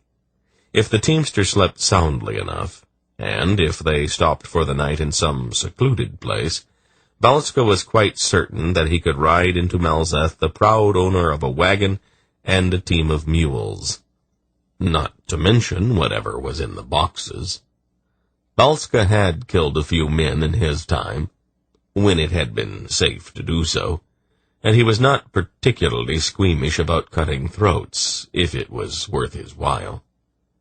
The wagon clattered and creaked as it rumbled along the cobbled street in the slanting afternoon sunlight. "Let's get a few things clear before we start," the teamster said. "I don't like to talk, and I don't like having people jabber at me." "All right." The teamster reached back and picked up a wicked-looking hatchet out of the wagon bed. "Now," he said, "give me your knife." "I don't have a knife." The teamster reined in his mules. "Get out." "But I paid you." "Not enough for me to take any chances with you. Come up with a knife or get out of my wagon."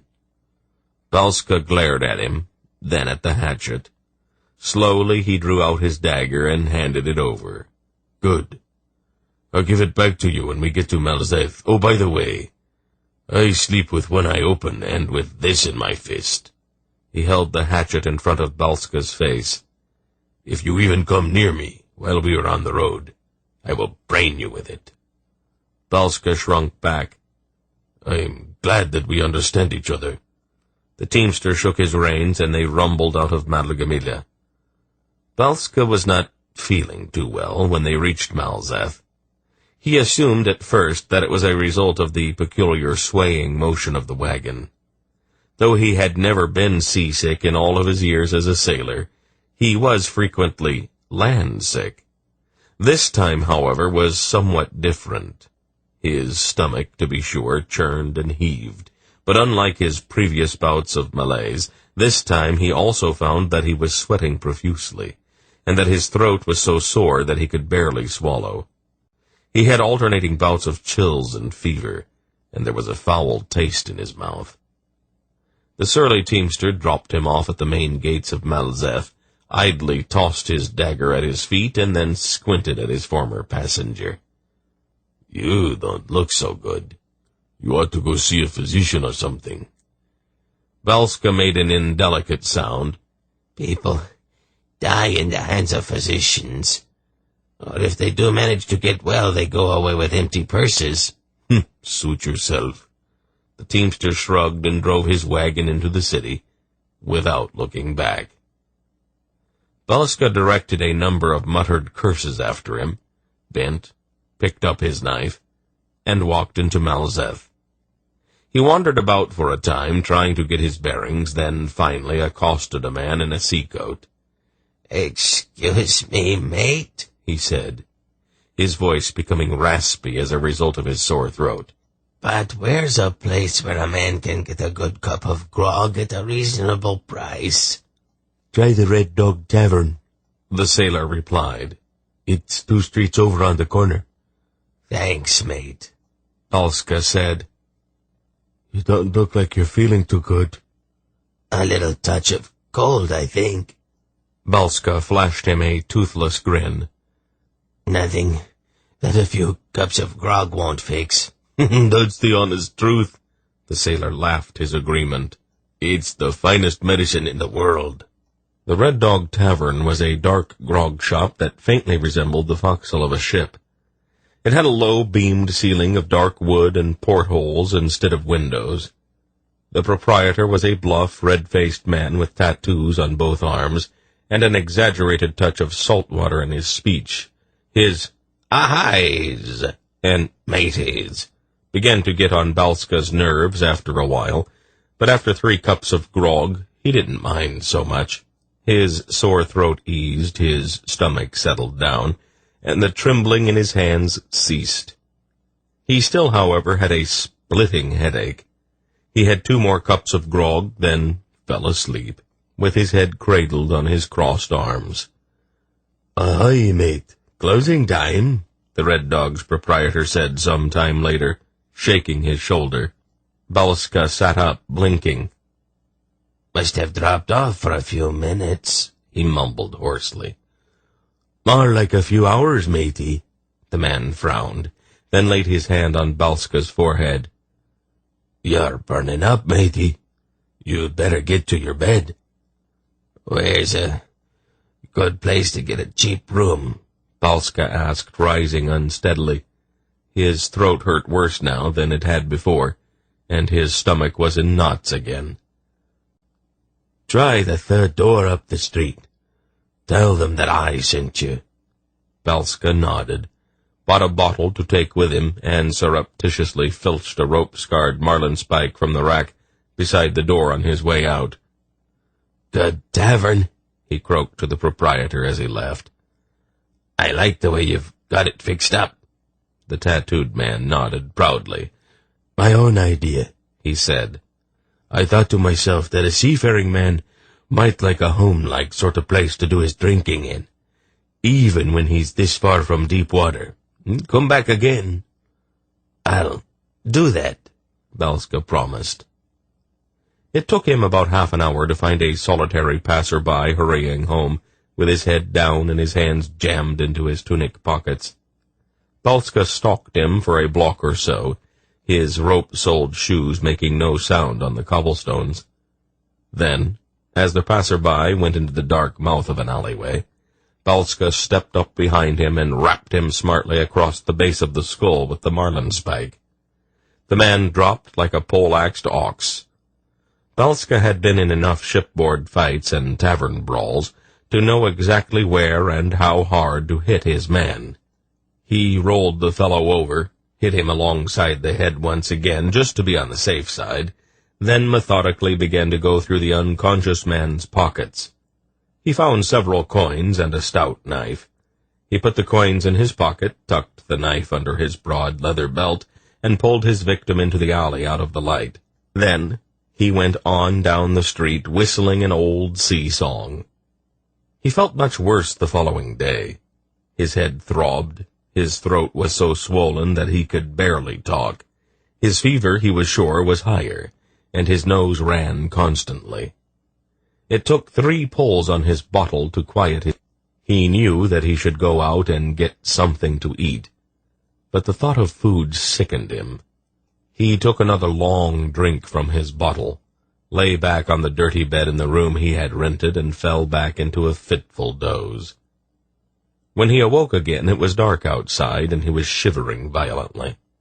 He finished his bottle without gaining any particular relief, then shakily pulled on his clothing, which he absently noted exuded a rank odor. He stumbled down the street and 3 doors up to the inviting entrance to the Red Dog. "By the gods, matey," the tattooed man said, "you look positively awful." "Grog," Balska croaked. "Grog." It took 9 cups of grog to stem the terrible shaking which had seized him. Balska was not counting. When his money ran out, he staggered into the street and beat a man to death with his marlinspike for 6 pennies. He lurched on, encountered a fat merchant, and knifed him for his purse. The purse even had some gold in it. He reeled back to the Red Dog and drank until closing time. "Have a care, matey," the proprietor cautioned him as he thrust him out the door. "There be murdering footpads about, or so I've been told, and the police are as thick as fleas on a mangy dog in the streets and alleys in the neighborhood." Balska took the jug of grog he had bought back to his shabby room and drank himself into unconsciousness. He was delirious the following morning, and he raved for hours, alternating between drinking from his jug of grog and vomiting on his bed. It took him until sunset to die. His last words were, "Mother, help me." When they found him, some days later, he was arched rigidly backward, and his face was fixed in a hideous grin. 3 days later, a pair of wayfarers found the body of a bearded teamster lying in a ditch beside his wagon on the road to Malgamila. His body was arched stiffly backward, and his face was locked in a grotesque semblance of a grin. The wayfarers concluded that he had no further need of his team and wagon, and so they stole it. As an afterthought, they also stole his clothes and covered the body with dead leaves. Then they turned the wagon around and rode on back to Zeth. Perhaps a week after Balska's largely unnoticed death, a man in a tarred sea-coat came staggering into a run-down street in broad daylight. He was raving and clutching at his throat. He lurched along the cobblestone street for perhaps 100 feet, before he collapsed and died. The dreadful grin fixed on his foam-flecked lips gave several onlookers nightmares that night. The tattooed proprietor of the Red Dog Tavern was found dead in his establishment the following morning. He lay amidst the wreckage of the several tables and chairs he had smashed during his final delirium. His face was twisted into a stiff, hideous grin.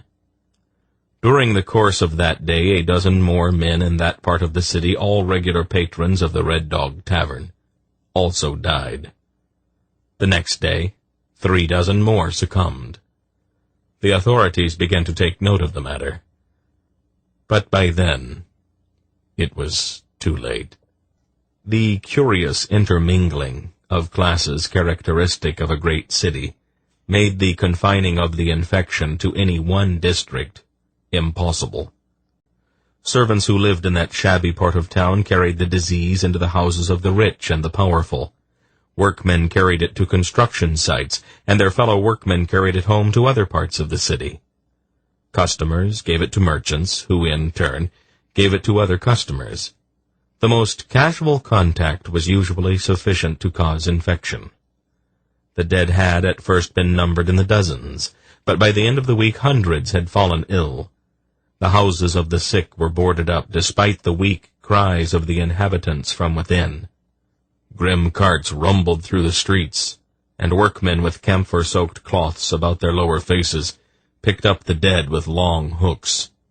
The bodies were stacked in the carts like logs of wood, conveyed to cemeteries, and buried without rites in vast common graves. The streets of Zeth became deserted as the frightened citizens barricaded themselves inside their houses. There was some concern inside the palace, naturally. But the palace, walled as it was remote from the rest of the city. As a further precaution, however, the emperor ordered that no one be allowed in or out of the compound. Among those locked inside were several hundred workmen who had been hired by Baron Vaska, the chief of the Bureau of Commerce, to begin the renovations of the bureau offices. It was about noon, on the day after the locking of the palace gates, that Geryon, Polgara, and Belgarath were summoned to an audience with Zakath. They entered his study to find him gaunt and hollow-eyed, poring over a map of the imperial city.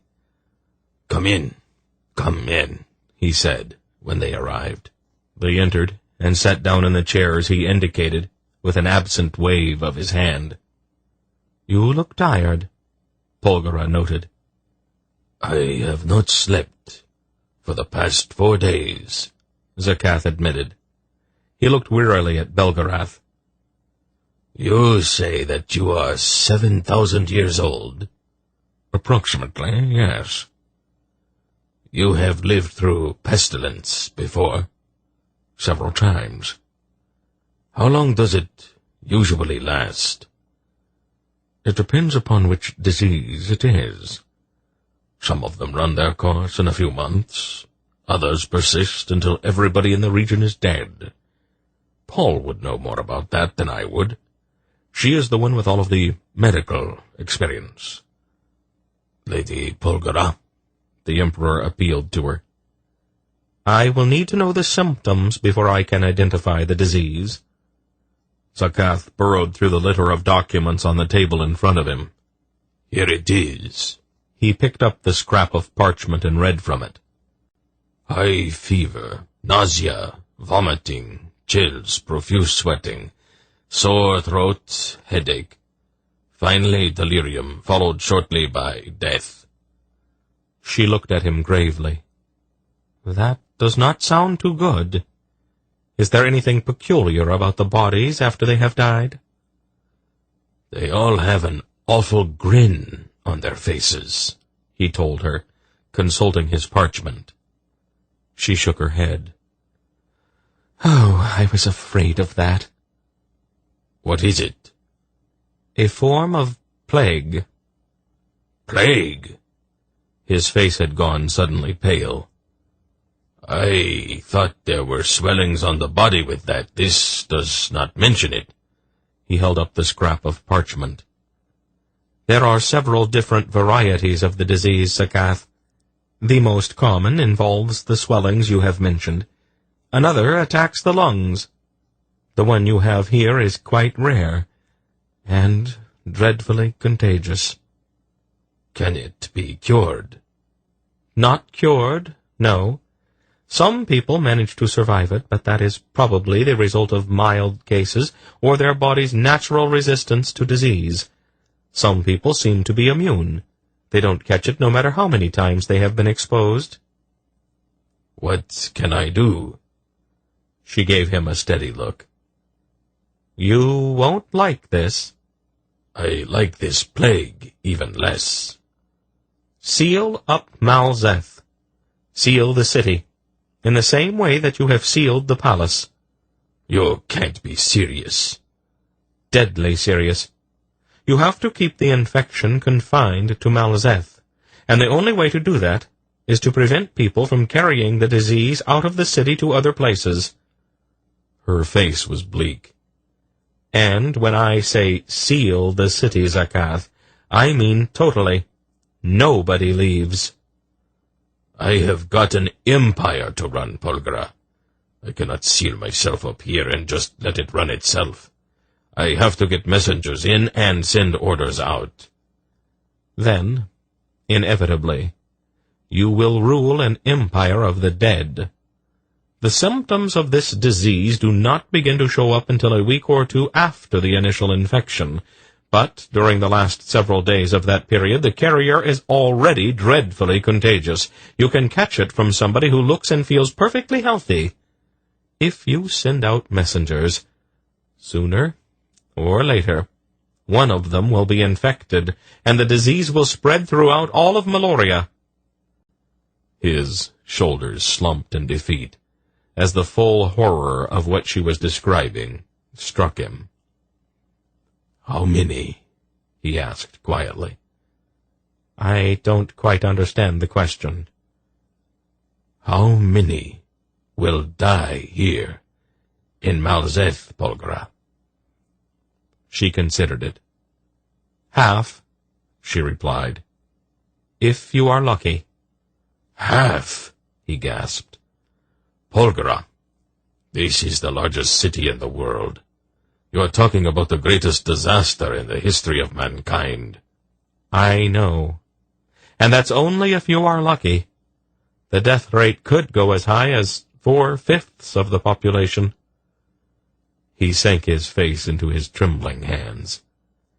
Is there anything at all that can be done? He asked in a muffled voice. You must burn the dead, she told him. The best way is to just burn their houses without removing them. That reduces the spread of the disease. You had better have the streets patrolled, too, Belgarath added grimly. There is bound to be looting, and the looters are going to catch the disease. Send out archers with orders to shoot looters on sight. Then their bodies should be pushed back into the infected houses with long poles and burned, along with the bodies already in the houses. You are talking about the destruction of Zeth, Zakath protested violently, starting to his feet. No, Polgara disagreed. We are talking about saving as many of your citizens as possible. You have to steel your heart about this, Zakath. You may eventually have to drive all of the healthy citizens out into the fields, surround them with guards to keep them from getting away, and then burn Zeth to the ground. That's unthinkable. Perhaps you ought to start thinking about it, she told him. The alternative could be much, much worse. Chapter 12. Silk, Geryon said urgently. You have got to stop it. I'm sorry, Geryon, the little man replied, looking cautiously around the moonlit atrium for hidden spies. But it's already in motion. Sadi's bandits are inside the palace grounds, and they are taking their orders from Vaska. Vaska's so brave now that he's almost ready to confront Zakath himself. General Bregar, of the Bureau of the Military Procurement, knows that something is afoot. So he has surrounded himself with troops. The King of Palya, the Prince Regent of Velshin, and the old King of Resebo have armed every one of their retainers. The palace is sealed, and nobody can bring any outside help in, not even Zakath himself. The way things stand right now, one word could set it off. Geryon started to swear, walking around the shadowy atrium and kicking at the short-cropped turf. You did tell us to go ahead, Silk reminded him. Silk, we can't even get out of the palace right now, much less the city. We have stirred up a fight, and now we are going to be caught right in the middle of it. Silk nodded glumly. I know, he said. I'll have to go to Zakath, Geryon said. Tell him the whole story. He can have his Imperial Guards disarm everybody. If you thought it was hard to come up with a way to go out of the palace, start thinking about how we are going to get out of the Imperial dungeon. Zakath's been polite so far, but I don't think his patience, or his hospitality, would extend to this. Geryon grunted. I am afraid that we have outsmarted ourselves, Silk said. He scratched at his head. I do that sometimes. Can you think of any way to head this off? Oh, I'm afraid not. The whole situation is just too inflammable. Maybe we had better tell Belgarath. Geryon winced. He won't be happy. He'll be a lot less happy if we don't tell him. Geryon sighed. I suppose you're right. All right. Let's go get it over with. It took quite some time to locate Belgarath. They finally found him standing at a window in a room high up in the east wing. The window looked out over the palace wall. Beyond that, wall fires ranged unchecked in the stricken city. Sheets of sooty flame belched from whole blocks of houses, and a pall of thick smoke blotted out the starry sky. It is getting out of hand, the old man said. They should be pulling down houses to make fire breaks. But I think the soldiers are afraid to leave their barracks. He swore. I hate fires. Something has sort of come up, Silk said cautiously, looking around to see if he could locate the spy holes in the walls of the room. What is it? Oh, nothing all that much, Silk replied, with exaggerated casualness. We just thought that we would bring it to your attention, that's all." His fingers, however, were twitching and flickering. Even as he spoke quite calmly, improvising some minor problem with the horses for the edification of the spies they all knew were watching and listening to them, his dancing fingers laid out the entire situation for the old man. "You what?" Belgarath exclaimed, then covered the outburst with a cough. "You told us to devise a diversion, grandfather," Gerion's hands said as Silk continued to ramble on about the horses. "A diversion, yes," Belgarath's fingers replied, "but not pitched battles inside the palace. What were you thinking of?" "It was the best we could come up with," Gerion replied lamely. "Oh, well, let me think about this for a minute," the old man said aloud.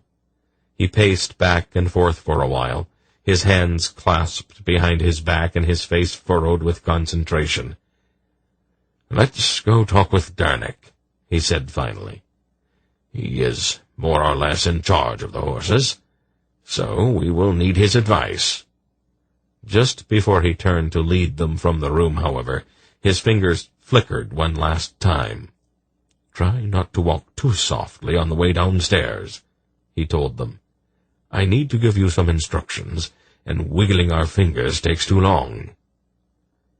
As they left the room, Gerion and Silk scuffed their feet and brought the heels of their boots down hard on the marble floor to cover Belgarath's whispering voice. "All right," the old man breathed, scarcely moving his lips as they moved along the corridor toward the stairs leading down. "The situation is not really irretrievable. Since we cannot stop this little brawl that you have arranged anyway, let it go ahead and happen. We will need the horses, though. So, Gerion, I want you to go to Zakath and tell him that we would like to isolate our mounts from the rest of the stables. Tell him it is to avoid having them catch the plague." "Can horses catch the plague?" Gerion whispered in some surprise. "How should I know? But if I don't, you can be sure that Zakath won't either. Silk, you sort of ease around. Let everybody know, quietly, that we are just about to leave, and to get ready without being too obvious about it." "Leave?" Gerion's whisper was startled. "Grandfather, do you know a way out of the palace and the city?" "No, but I know someone who does. Get to Zakath with your request about the horses as quickly as you can. He's got his mind on so many other things right now that he probably won't give you any argument about it." He looked at Silk. "Can you give me any kind of idea as to when your little explosion is going to take place?" "Not really," Silk whispered back, still scuffling his feet on the stairs as they went down. "It could happen at any minute, I suppose." Belgarath shook his head with disgust. "I think you need to go back to school," he breathed irritably. "How to do something is important, yes, but when is sometimes even more important. I'll try to remember that. Do. We had all better hurry, then. We want to be ready when this unscheduled little eruption takes place." There were a dozen high-ranking officers with Zakath when Gerion was admitted to the large red-draped room where the Emperor was conferring with his men.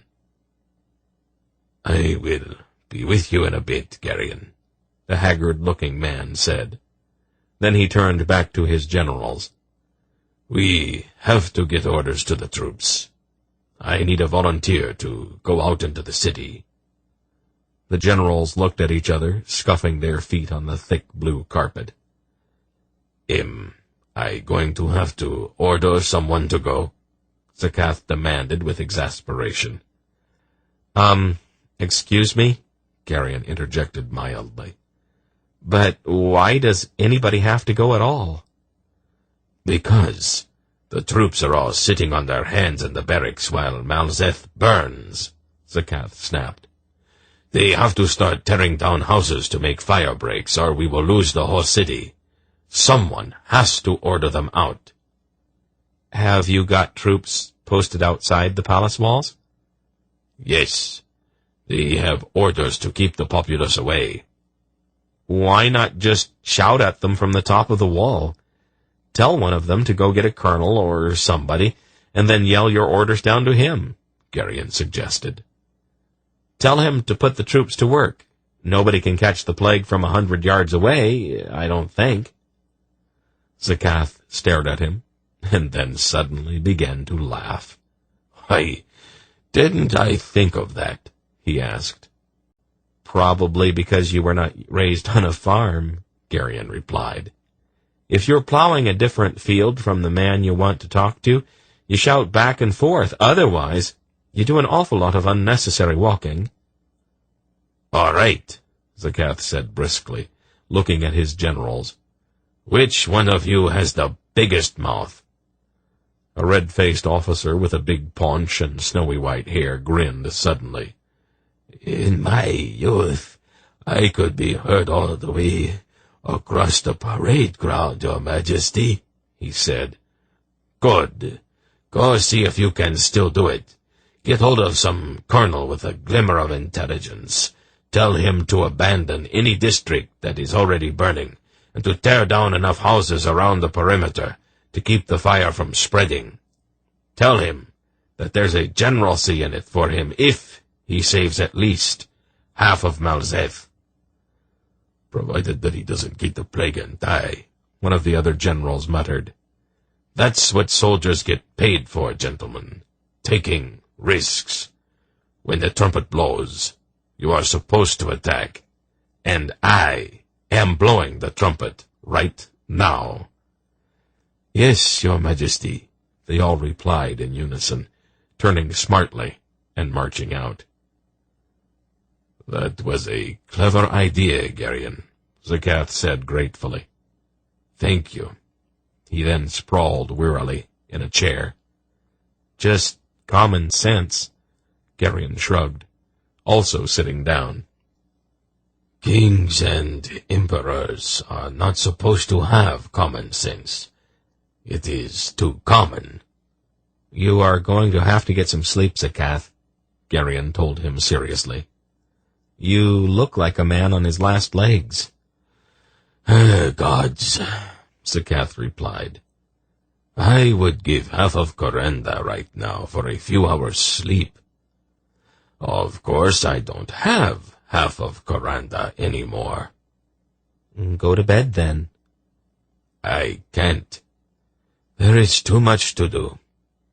How much can you do if you collapse from exhaustion? Your generals can take care of things until you wake up. That's what generals are for, isn't it? Maybe. Zekath slumped lower in his chair. He looked across at Geryon. Was there something on your mind? I am sure this is not just a social visit. Well, Geryon said, trying to make it sound only incidental. Dernick is worried about our horses. We've talked with Aunt Paul, Lady Polgra, and she's not really sure whether horses can catch plague or not. Dernick wanted me to ask you if it would be all right if we took our animals out of the main stables and picketed them someplace near the east wing, where he can keep an eye on them. Horses? Zekath said incredulously. Yes. Worried about horses? At a time like this? You sort of have to understand Dernick, Geryon replied. He's a man who takes his responsibilities very seriously. He looks on it as a duty, and I think we can both appreciate that. Zekath laughed a tired laugh. The legendary Centurion virtues. Duty, rectitude, and practicality. He shrugged. Why not? If it makes Goodman Dernick happy. He can stable your horses in the corridors of the east wing if he wants. Oh, I don't think he'd want to do that, Geryon replied after a moment's thought. One of the Sindarian virtues you neglected to mention was propriety. Horses don't belong inside the house. Besides, The marble floors might bruise their hooves. Zeth smiled weakly. You are a delight, Geryon. Sometimes you are so serious about the littlest things. Well, big things are made up of little things, Zeth, Geryon replied sententiously.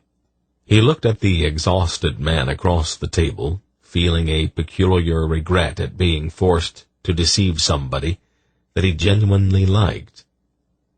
Are you going to be all right? I will survive, I expect.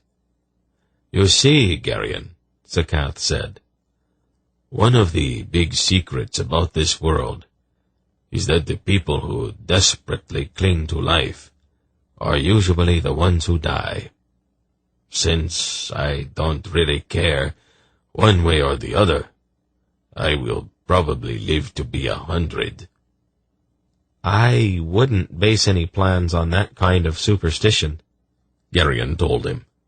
Then a thought came to him. Would it upset you if we locked the doors of the east wing from the inside until all of this blows over? I am not particularly timid about getting sick myself, but I am sort of concerned about Senedra and Lysel and Eriond. None of them are really terribly robust, and Aunt Paul said that stamina was one of the things that help people survive this plague. Zeth nodded. That is a reasonable request, and really a very good idea. Let us protect the ladies and the boy, if at all possible. You have got to get some sleep, Geryon said as he stood up. I don't think I can sleep. There are so many things on my mind just now.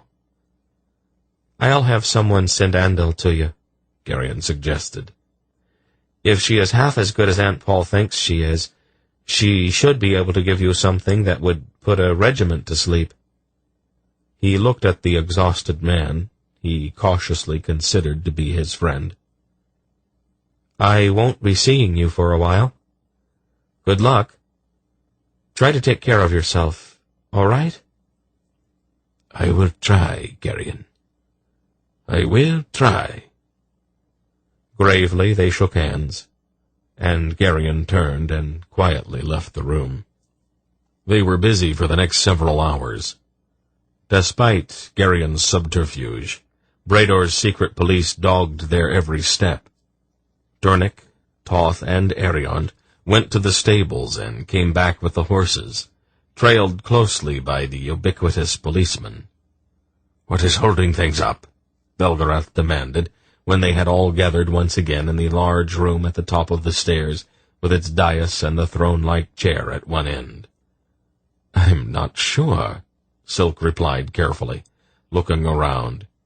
"It's just a matter of time, though." Then, out on the palace grounds, beyond the bolted doors of the east wing, there was the sound of shouting and the thud of running feet, followed by the ring of steel on steel. "Something seems to be happening," Velvet said clinically. "It's about time," Belgarath grunted. "Be nice, Ancient One." Within their locked-off building there also came the rapid staccato sound of running. The doors leading out into the rest of the palace and to the grounds began to bang open and then slam shut. "Are they all leaving Paul?" Belgarath asked. Her eyes grew distant for a moment. "Yes, Father," she said. The running and slamming continued for several minutes. "My," Thuddy said mildly.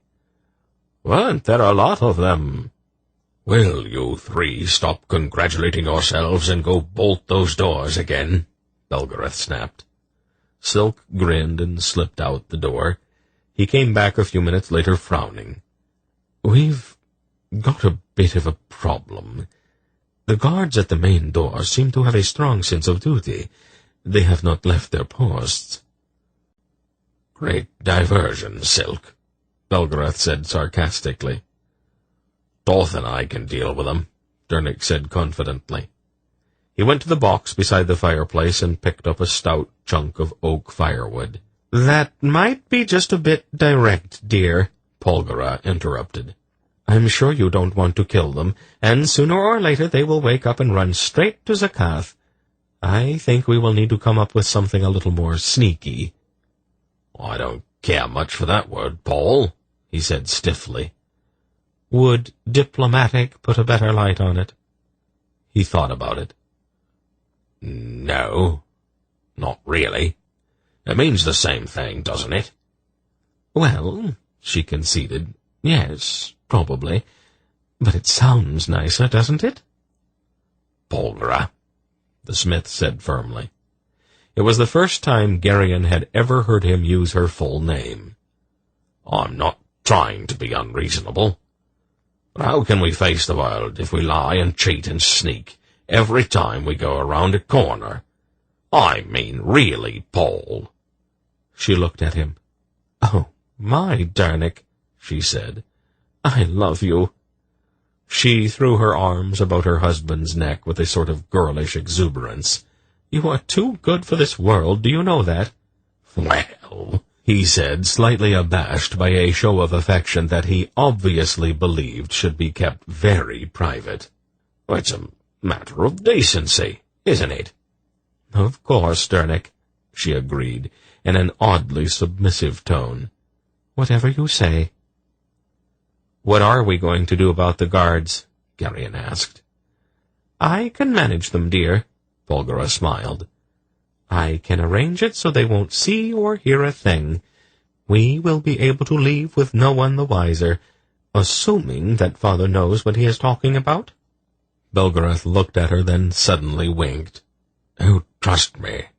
Dernick, bring the horses inside. Inside? The smith looked startled. Belgarath nodded. We have to take them down into the cellar.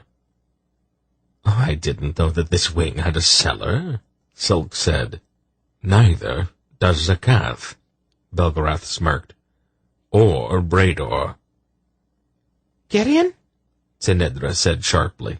Geryon turned to see a shimmering in the center of the room. Then the blindfolded form of Taradas appeared. Make haste, she urged them. Ye must reach Ashaba ere the week is out. Ashaba? Silk exclaimed. We have to go to Khalida. A man named Minga is raising demons there. That is of no moment, Prince Keldar. The demons are thy least concern. Know, however, that the one called Minga also journeys toward Ashaba. He will be caught up in one of the tasks which must be completed ere the meeting of the Child of Light and the Child of Dark can come to pass in a place which is no more. She turned her blindfolded face toward Geryon. The time to complete this task is at hand, Belgarian of Riva, and shouldst those of thy companions upon whom the task hath been laid fail in its accomplishment, the world is lost. I pray thee, therefore, go to Ashaba. Then she vanished. There was a long silence as they all stared at the spot where she had stood. That's it, then, Belgarath said flatly. We go to Ashaba. If we can get out of the palace, Tzadi murmured. We will get out. Leave that to me. Of course, Ancient One. The old man led them out into the hallway, down the stairs, and along the main corridor toward the stout door leading to the rest of the palace. Just a moment, Father, Polgara said. She concentrated for a moment, the white lock at her brow glowing. Then Geryon felt the surge of her will. All right, she said. The guards are asleep now. The old man continued on down the corridor. Here we are, he said, stopping before a large tapestry hanging on the marble wall. He reached behind the tapestry, took hold of an age-blackened iron ring, and pulled. There was a squeal of protesting metal, and then a solid-sounding clank. Push on that side, he said, gesturing toward the far end of the tapestry. Geryon went on down a few steps and set his shoulder to the tapestry. There was a metallic shriek as the covered marble slab turned slowly on rusty iron pivots set top and bottom in the precise center. "Clever," Silk said, peering into the dark cobweb-choked opening beyond the slab. "Who put it here?" "A long time ago, one of the emperors of Malloreon was a bit nervous about his position," the old man replied. "He wanted a quick way out of the palace, in case things started to go wrong. The passageway has been forgotten, so nobody is likely to follow us. Let's go bring out our packs and other belongings. We won't be coming back." It took about 5 minutes for them to pile their things in front of the tapestry-covered panel. And by then, Dornick, Toth, and Eriond were leading the horses along the marble corridor with a great clatter of hooves. Geryon stepped to the corner and peered around it at the main door. The 2 guards were standing rigidly, their faces blank, their eyes glassy and staring. Then he walked back to join the others. "Someday, you'll have to show me how to do that," he said to Polgra, jerking his thumb back over his shoulder toward the 2 comatose soldiers. "It's very simple, Geryon," she told him. "For you, maybe," he said. And then a thought suddenly occurred to him. "Grandfather," he said with a worried frown, "if this passage of yours comes out in the city, won't we be worse off than we were here in the palace? There is the plague out there, you know, and all of the gates are locked." "It does not come out inside Zeth," the old man replied. "Or so I've been told." Out on the palace grounds, the sounds of fighting intensified. "They seem very enthusiastic, don't they?" Sadi murmured in a self-congratulatory way. "Well, now," a familiar lilting voice came up out of the cellar beyond the panel. "will you stand there for hours patting yourselves on the backs and allowing the night to fly by with nothing more accomplished at all?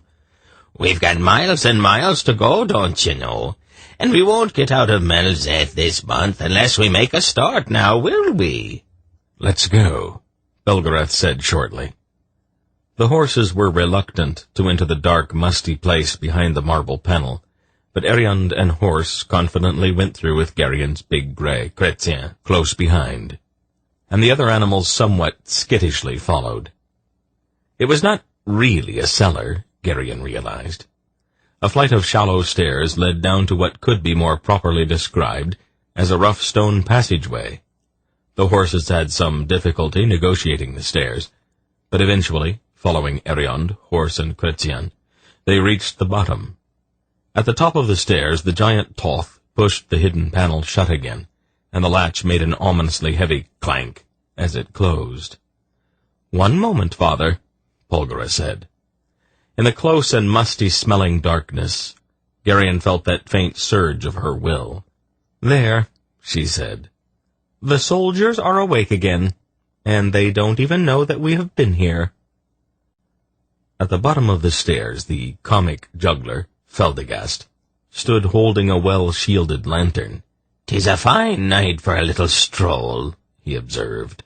"Shall we be off, then?"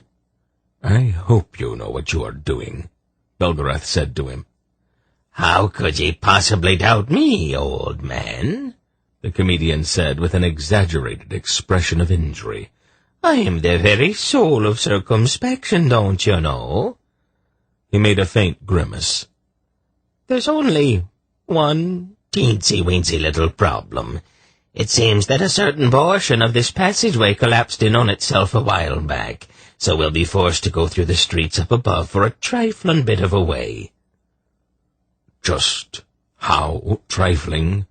Belgarath demanded. He glared at the impudent comedian. "I wish you would stop that," he said irritably. "What possessed you to go resurrecting a dialect that died out 2,000 years ago?" "'Tis a part of me charm, ancient Belgarath. Any minotaur can throw bows in the air and catch 'em again. But it's the way a performer talks that sets the tone of his act." "You two have met before, I take it?" Polgara said with one raised eyebrow. Your honoured father and me are old friends, me dear Lady Polgara, Feldegast said with a sweeping bow.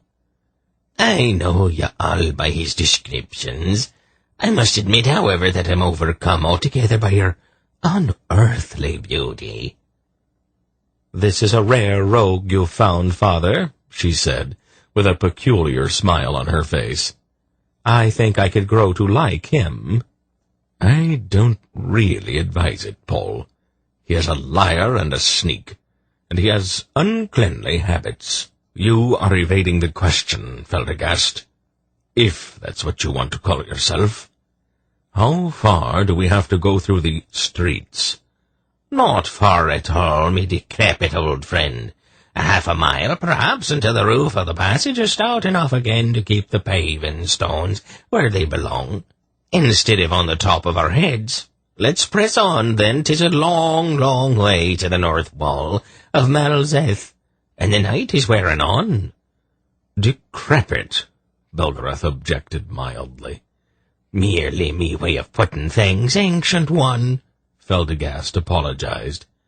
Be sure that I meant no offence. He turned to Polgara. Will you walk with me girl? You've got an absolutely ravishing fragrance about ye that takes quite my breath away. I'll walk along beside ye, inhaling and perishing with sheer delight. Polgara laughed helplessly and linked her arm with that of the outrageous little man. I like him, Tinedra murmured to Geryon, as they followed along the cobwebby passageway. You're supposed to, me girl, Geryon said in a not altogether perfect imitation of the juggler's brogue. 'Tis a part of his charm, don't you know? Oh, Geryon, she laughed. I love you. Yes, I know. She gave him an exasperated look and then punched him in the shoulder with her little fist. Ouch! Did I hurt you? She asked, taking his arm in sudden concern. I think I can stand it, dear, he replied. We noble heroes can bear all sorts of things. They followed Feldegast's lantern for a mile or more, with the horses clattering along behind them through the cobweb-draped passageway.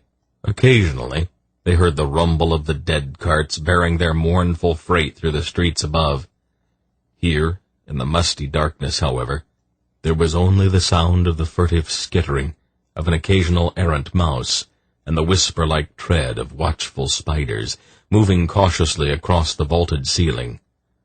I hate this, Silk said to no one in particular. I absolutely hate it. That's all right, Kildar, Velvet replied, taking the little man's hand. I won't let anything hurt you. Oh, thanks, awfully, he said, though he did not remove his hand from hers. Who's there? The voice came from somewhere ahead.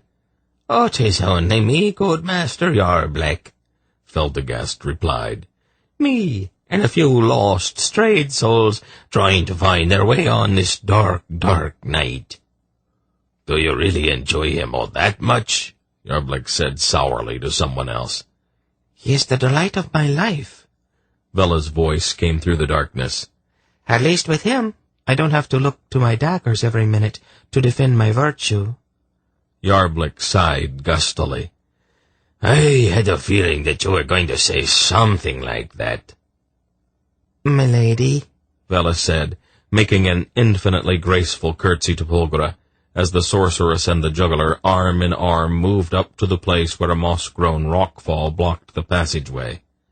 Vela, Polgara responded, in an oddly Nadrak accent. May your knives always be bright and keen. There was a strange formality in her greeting, and Geryon knew that he was hearing an ancient ritual form of address. And may you always have the means at hand to defend your person from unwanted attentions. The Nadrak dancing girl responded automatically, completing the ritual. What is happening up above? Belgarath asked the felt-coated Yarbleck. They are dying, Yarbleck answered shortly. 4 streets at a time. Have you been avoiding the city? Silk asked his partner. Yarblick nodded. We are camped outside the gates. We got out just before they chained them shut. Dolmar died, though. When he realized that he had the plague, he got out an old sword and fell on it. Silk sighed. Oh. He was a good man. A little dishonest, maybe, but a good man all the same. Yarblick nodded sadly. At least he died clean, he said. Then he shook his head. The stairs up to the street are over here, he said, pointing off into the darkness. It's late enough so that there's nobody much abroad, except for the dead carts and the few delirious ones stumbling about, looking for a warm gutter to die in. He squared his shoulders. Let's go, he said. The quicker we can get through those streets up there, the quicker we can get back underground where it is safe. Does the passage go all the way to the city wall? Geryon asked him. Yarblick nodded. And a mile or so beyond. It comes out in an old stone quarry. He looked at Feldegast. You never did tell me how you found out about it.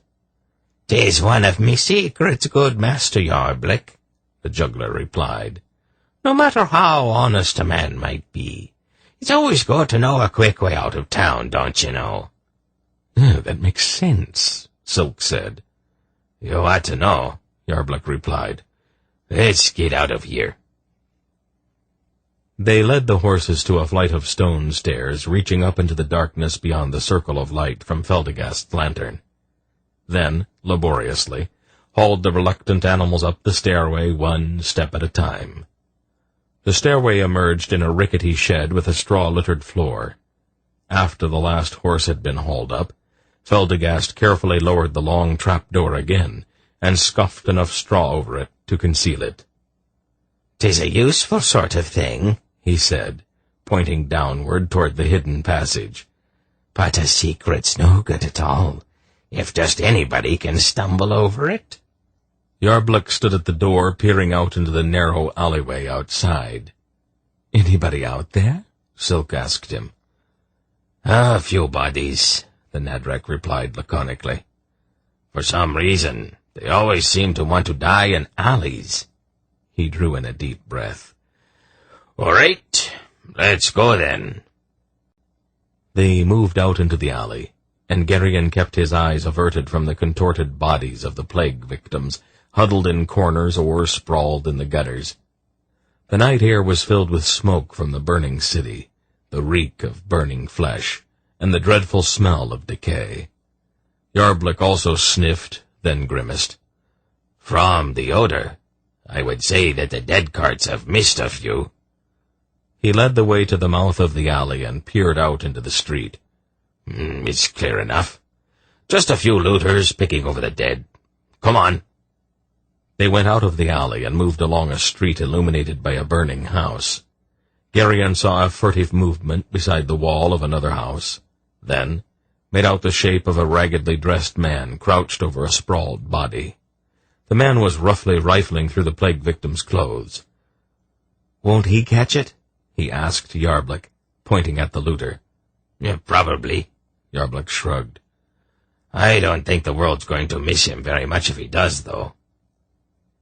They rounded a corner and entered a street where fully half of the houses were on fire. A dead cart had stopped before one of the burning houses, and two rough-looking men were tossing bodies into the fire with casual brutality. "Stay back," one of the men shouted to them. "There's plague here." There's plague everywhere in this mournful city, don't you know, Feldegast replied. But we thank you for warning us anyway. We'll just go on by on the other side of the street if you don't mind. He looked curiously at the pair. How is it that you're not afraid of the contagion yourselves? "We've already had it," one replied with a short laugh. "I've never been so sick in my life, but at least I didn't die from it, and they say you can only catch it once." "'Tis a fortunate man you are, then," Feldegast congratulated him. They moved on past the rough pair and on down to the next corner. "We go this way," Feldegast told them. "How much farther is it?" Belgarath asked him. Not far, and then we'll be back underground where it's safe. You might feel safe underground, Silk said sourly, but I certainly don't. Halfway along the street, Geryon saw a sudden movement in one of the deeply inset doorways. Then he heard a feeble wail. He peered at the doorway. Then one street over, a burning house fell in on itself, shooting flame and sparks high into the air. By that fitful light, he was able to see what was in the shadows. The crumpled figure of a woman lay huddled in the doorway, and seated beside the body was a crying child, not much more than a year old. His stomach twisted as he started at the horror before his eyes. Then, with a low cry, Tsenedra darted toward the child with her arms extended. "Tsenedra!" he shouted, trying to shake his hands free of Chrétien's reins. "No!" But before he could move in pursuit, Vela was already there. She caught Tsenedra by the shoulder and spun her around roughly. "Tsenedra," she snapped. "stay away." "Let me go," Tsenedra almost screamed. "Can't you see that it is a baby?" She struggled to free herself. Very coolly, Vela measured the little queen, then slapped her sharply across the face. So far as Geryon knew, it was the first time anyone had ever hit Tsenedra. "That baby is dead, Tsenedra," Vela told her with brutal directness. "And if you go near it, you will die too." She began to drag her captive back toward the others. Tsenedra stared back over her shoulder at the sickly, wailing child, her hand outstretched toward it. Then Velvet moved to her side, put an arm about her shoulders, and gently turned her so that she could no longer see the child. "Tsenedra, you must think first of your own baby. Would you want to carry this dreadful disease to him?" Tsenedra stared at her. "Or do you want to die before you ever see him again?" With a sudden wail, Tsenedra fell into Velvet's arms, sobbing bitterly. "I hope she won't hold any grudges," Vela murmured. "You are very quick, Vela," Polgara said. "and you think very fast when you have to." Vela shrugged. "I have found that a smart slap across the mouth is the best cure for hysterics." Polgara nodded. "It usually works," she agreed approvingly. They went on down the street until Feltagast led them into another smelly alley. He fumbled with the latch to the wide door of a boarded-up warehouse, then swung it open. "Here we are, then," he said, and they all followed him inside. A long ramp led down into a cavernous cellar, where Yarbluk and the little juggler moved aside a stack of crates to reveal the opening of another passageway. They led their horses into the dark opening, and Feltagast remained outside to hide the passage again. When he was satisfied that the opening was no longer visible, he wormed his way through the loosely stacked crates to rejoin them. "And there we are," he said, brushing his hands together in a self-congratulatory way. "No man at all can possibly know that we've come this way, don't you know? So let's be off." Geryon's thoughts were dark as he trudged along the passageway, following Feltagast's winking lantern. He had slipped away from a man for whom he had begun to develop a careful friendship, and had left him behind in a plague-stricken and burning city. There was probably very little that he could have done to aid Zakath, but his desertion of the man did not make him feel very proud. He knew, however, that he had no real choice. Zaradas had been too adamant in her instructions. Compelled by necessity, he turned his back on Malzeth, and resolutely set his face toward Ashaba.